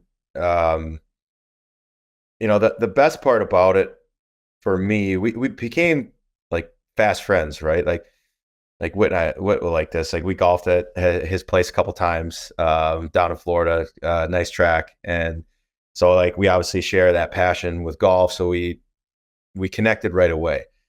But the best part for me about Chucky is how he treated my son. And it's like Rhino and his wife Jess. They used to come over to our house all the time. We were in Buffalo and just loved being with our kids, and they just wanted to be around and be with them and feel that family atmosphere. And Chucky, I think, saw a lot of himself in my oldest son. And he took such extra time to just talk with him and sit there. And we were at his house the day after we won, and we had the cup, and I don't remember what I was doing. I was sitting somewhere, and I walk over, and Chucky's just sitting there on the couch talking to him. And they probably talked for an hour, and he just loved being with my kids because he saw so much of himself in my son, and the way that he treated them was just phenomenal, and it's something that I'll never forget. Second time we've had a Pozo on, and first time was kind of about the ups and downs of he's dominating in coming up to the NHL ranks, then dominating the NHL ranks, and then went through all that concussion stuff. So this one was nice to have him on for an unbelievable, well-liked guy, captain in Buffalo, who moved on to go live out his dream and win a Stanley Cup. And I can't think of a more deserving guy. And then after that, we last but not least, we have Teemu Selänne. Probably this guy lives the best life. You were a former teammate. No bad days for Teemu Selänne. Although the day that the old GM of the Winnipeg Jets approached his wife in a parking garage, telling him that they were going to be sent down to Moncton unless he rattled off 6 more goals at home in 2 games so he could break the rookie record. This is one of the craziest stories, and we could send it over right now to that because it'll blow your fucking mind. You talked about it during the Sandbagger, though, the iconic photo of you shooting the duck. Is that what you call that celebration of you breaking the goal record, or at least tying it by a rookie? And you explain that really is not in your nature, but the emotions in that situation took over, and it ended up making that iconic moment, which is cool for all hockey fans, obviously. Yeah, you know what? Like when I was a young boy, one Finnish player did that in Finland, and I said, one day I want to do that.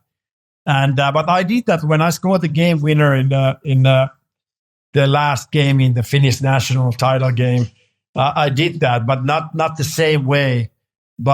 And I was not planning to do that way, but I was so pumped that I broke the record. And it was funny story because, so I had 47 goals, and there's 2 games I didn't score. And Mike Smith called me in his office, and he said, "What are you doing?" And I said, what do you mean? You haven't scored 2 games?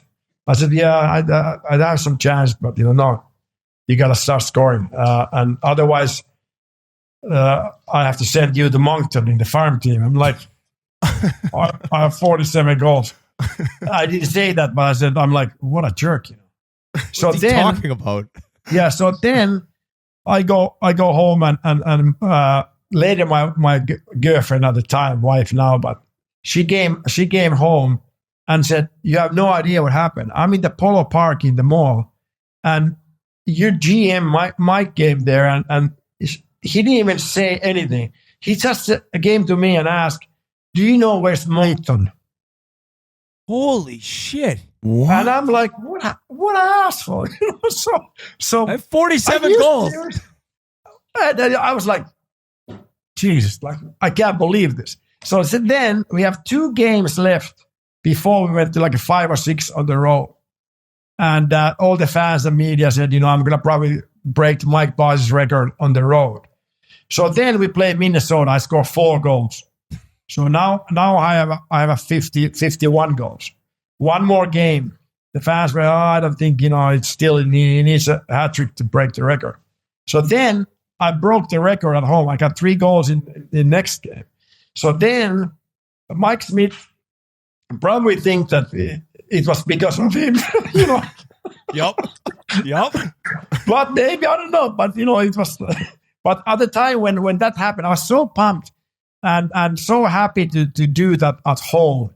And I was able to share that historic moment with our fans, you know, and the city, you know. It was just like crazy, you know. So, and they stopped the game in 15 minutes, and our owner gave me golden stick and stuff. You know, it was just like a shit show there. But then I can only imagine it was against Quebec Nordiques, and I felt embarrassed that there was 15 minutes break in the game.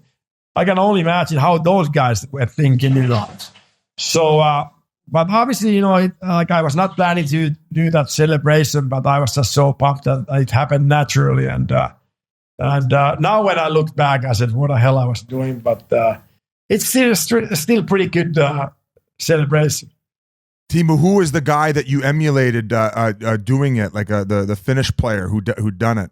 His name is Mauri Evola. He was very, very skilled, pretty good player too, but nobody has ever done that. So when I saw that, I said, that was unbelievable. So but I decided right away that it has to be big goal. It can't be normal goal. So it has to mean something. So luckily I did it, but still it was kind of like, now when I look back, you know, I'm not wrong.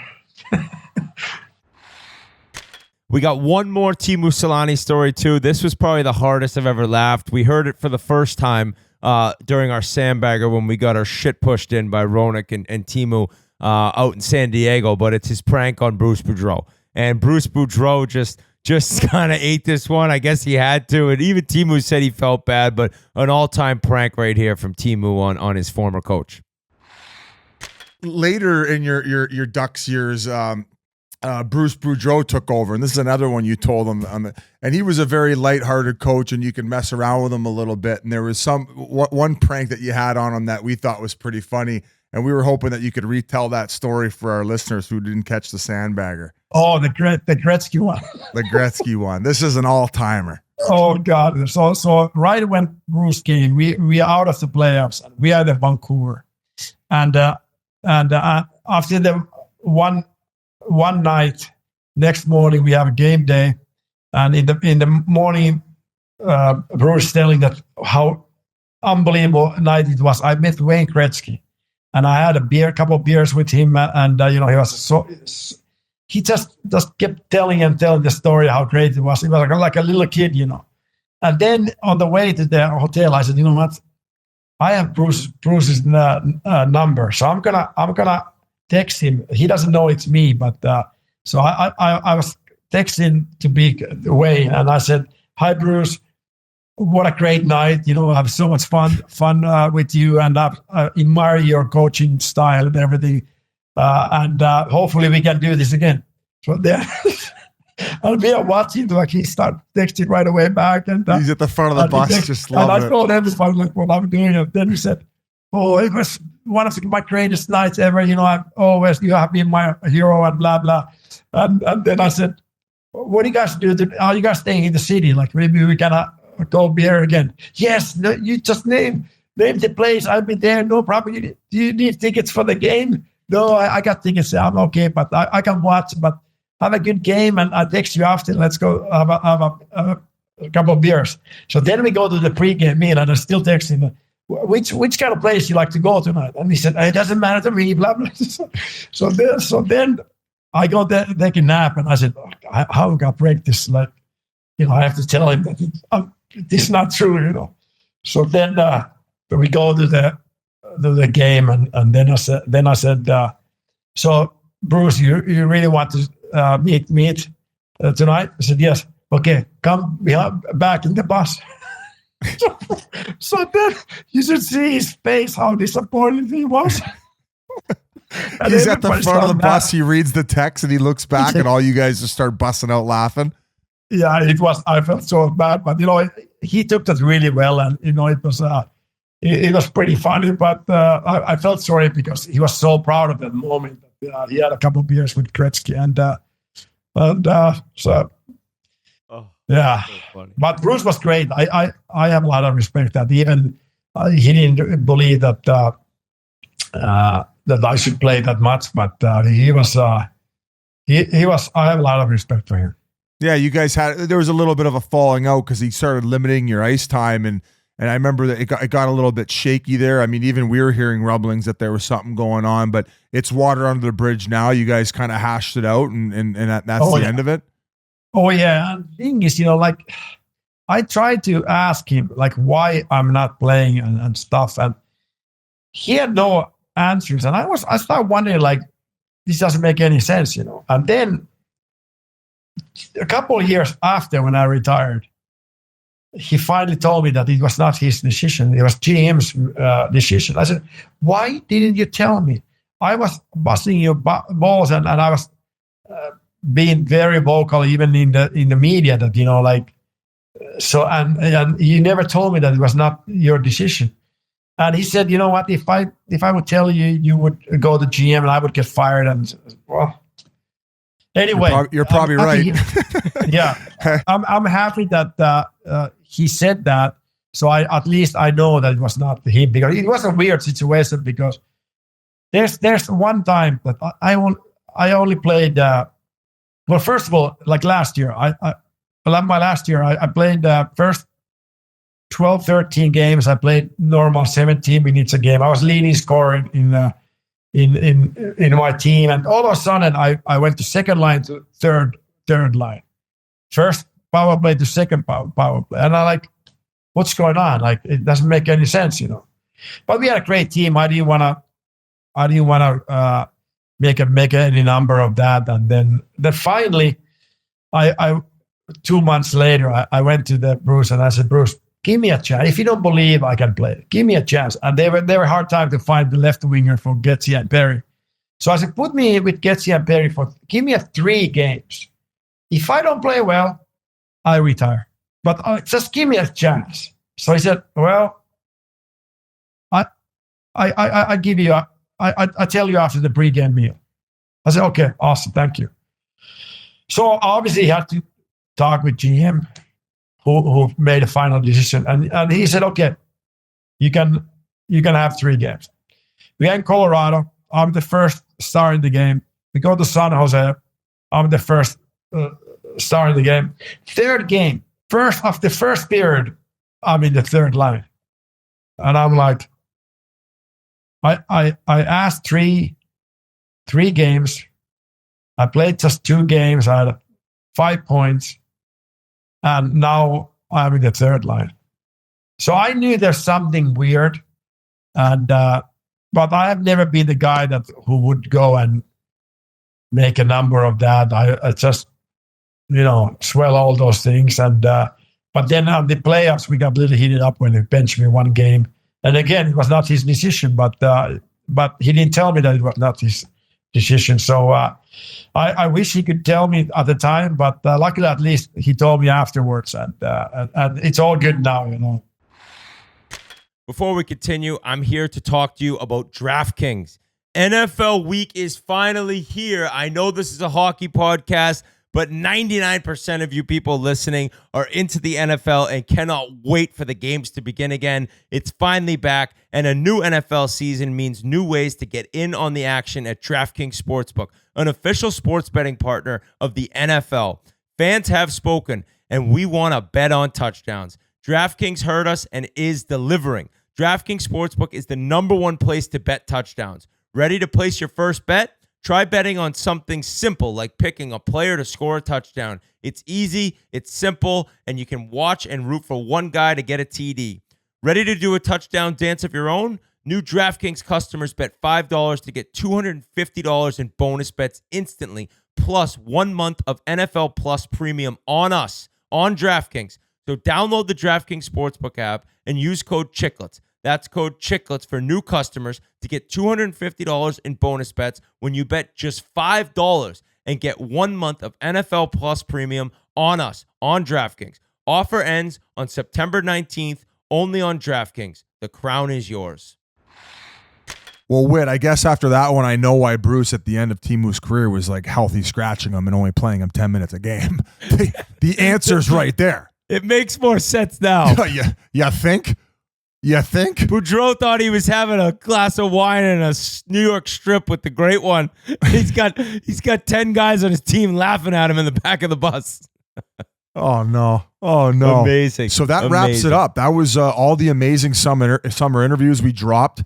Some, like you said, we sat down 4 or 5 months ago with Sean Pronger, I think it was, and it was good to finally roll all these out and for you guys to hear them. And if you haven't, go back and listen. And it's been quite the off season for us, Whit. I've loved snapping it around with you. It's been a great time, but definitely a week we deserve off, the best of week. Yeah, best of week. Just get this 1 week off. We're coming back to you next week with the first division preview. We're not exactly sure how we're going to roll out the 4 divisions, but you'll know a week from now when the first one drops. And I want to say, and I know Biz wants to say thank you so much to the fans once again. And we may say this a lot, but we can't say it enough, if that makes any sense. Like, you guys are so amazing, and we kind of knew we fucked up a little bit. Things got off the rails as a group, and we just kind of figured we got to get this thing going again. We got to get together all summer. Usually we're taking it off, and I've been pleasantly not surprised, but just had so much fun doing this, Biz. We've been able to. I kind of really enjoy when there's not that much hockey news, because we could talk about anything. It's kind of like if you and I were to go out to dinner back in the days before Chiclets, and whatever came up, and we had our opinions and chatted, and that's why we became such good friends. Getting to do this with you and G and RA, it's amazing. I love that Yans is going to be more involved, but more than anything, fans, thanks for sticking by with us. Obviously, every relationship has its ups and downs, and hopefully we were able to build back a little more trust and with you guys, and hopefully you enjoyed these summer episodes where we all caught up on all these different things going on around the world. And we still have some amazing interviews, really good ones, that we haven't dropped yet from the summer. We got Louis DeBrusk from our time in Edmonton. We got Kevin Lowe from our time in Edmonton. We got Rob Brown. He was hilarious from our time in Edmonton. And then over Zoom, we've done Bobby Holik and we've done Pat Verbeek. They were all awesome. We got 5 more bangers coming to you. We're not sure exactly when and who will drop in what order, but just want to give a giant thanks to all you guys, and we appreciate your support more than ever. We always will, and so thank you. Very well said, Whit, and agreed on all fronts. Another thank you as well to our production team, the people behind the scenes that help the machine run. The people, I mean, you talked about us getting a little bit of time off last summer. These guys barely ever get time off. It goes down to G, Pasha, Fish, Dale Morningstar, a.k.a. Memes. Who else am I forgetting? Am I forgetting anybody? I can't believe his name's Dale Morningstar, and he's got a rocket system. And when we get back, we would have fully added another member. We're gonna wait to talk about that and announce that. We're gonna be hiring another member to our staff, and once again, we can't thank those guys enough, because they're what makes the machine run and gets you guys your content on time. They get your clips of our shitty hot takes, like the Leafs are going to win the Stanley Cup again, which is not necessarily a shitty hot take, because it's going to happen this year. But you're going to have to wait to hear that in our season previews. But and as Whit said, thank you to you amazing fans. And it's been an up and down roller coaster ride, but hey, we still got a lot of runway left here. We're going to have a lot more awesome things coming your way. So I think there's only one last thing to address, Whit. Yeah, that's right, Biz. And that's about our guy, RA. RA is just kind of going through a tough time right now. And we're a family here. And we have RA's back. We're by his side. But right now, RA is just, he's not really ready to come back. He has said that. And for the foreseeable future, he's probably not going to be around. And we want RA to get healthy. We want him to be happy and figure out what's going on in his life. And I think with that, it kind of goes, it's hard for us to constantly be questioned. When's RA going to be back? When's RA going to be back? We're not sure. And it's hard to kind of get those questions a lot when we're not exactly sure. We don't have the answers, but we are thinking of our guy. We've talked to him. We've been very open and honest, and he has been with us in terms of how he's feeling and how he's doing. But we need him to get healthy and to get right, and we'll be able to carry the ship as long as he's not around. But Biz, I don't know if you had anything to say. You know, RA and I started this thing a long time ago, and I've told him many times that he means a lot to me, and there's this thing doesn't happen without RA. So Right. You see with families and friends, people go through tough times, and you want to support them and you want to be there to help them and do whatever they need. And we've told RA that we're here for him, and we don't want him coming back. And he said the same thing. I don't want to come back before I'm ready and try to fake it. And then all of a sudden you're just not into it. You got to be able to know that I feel better. I'm in a better spot. I'm in a better place in my life. I'm ready to do this again. I'm ready to contribute and be a part of the show. So I'll be kind of hosting a little bit, work in progress there. I'll be trying to improve at that. But right now, we can't say when RA will be back. It probably won't be anytime soon, though. And a couple things you touched on, like, we want, like, this is like a family matter and it's personal and it's affecting us a lot. We don't want to continue to talk about it. And as much as you fans might want to come up and ask us about it or tweet us about it, like we want to give him his privacy. We love and enjoy waking up every day, and doing what we do. Like this is the majority of my life and majority of what I care about. But as perspective happens, you realize that it's just a hockey podcast compared to real life, and that's what actually matters. So we want our family member to go and figure things out and come back as a healthy person and individual, and that's what's going to happen. And we wish him nothing but the best. We will continue to support him, and we understand that this podcast is the best that it can be when RA is at his best and when he can bring that, and that will eventually happen one day, and that time will come. But in the meantime, he's going to go away and he's going to create that best version of himself. And I know I can't wait for the day that he comes back, and I know a lot of you listening can't wait for the day that he comes back as that person. So we love him. He's the Godfather. He's the Warthog, and that's all I got. Yep. So we'll be back next week. Start the season previews. Can't wait for this season. Can't wait to get going again. And it's been a hell of a summer. So we appreciate all you so much, and we will see you next week. Have a great one.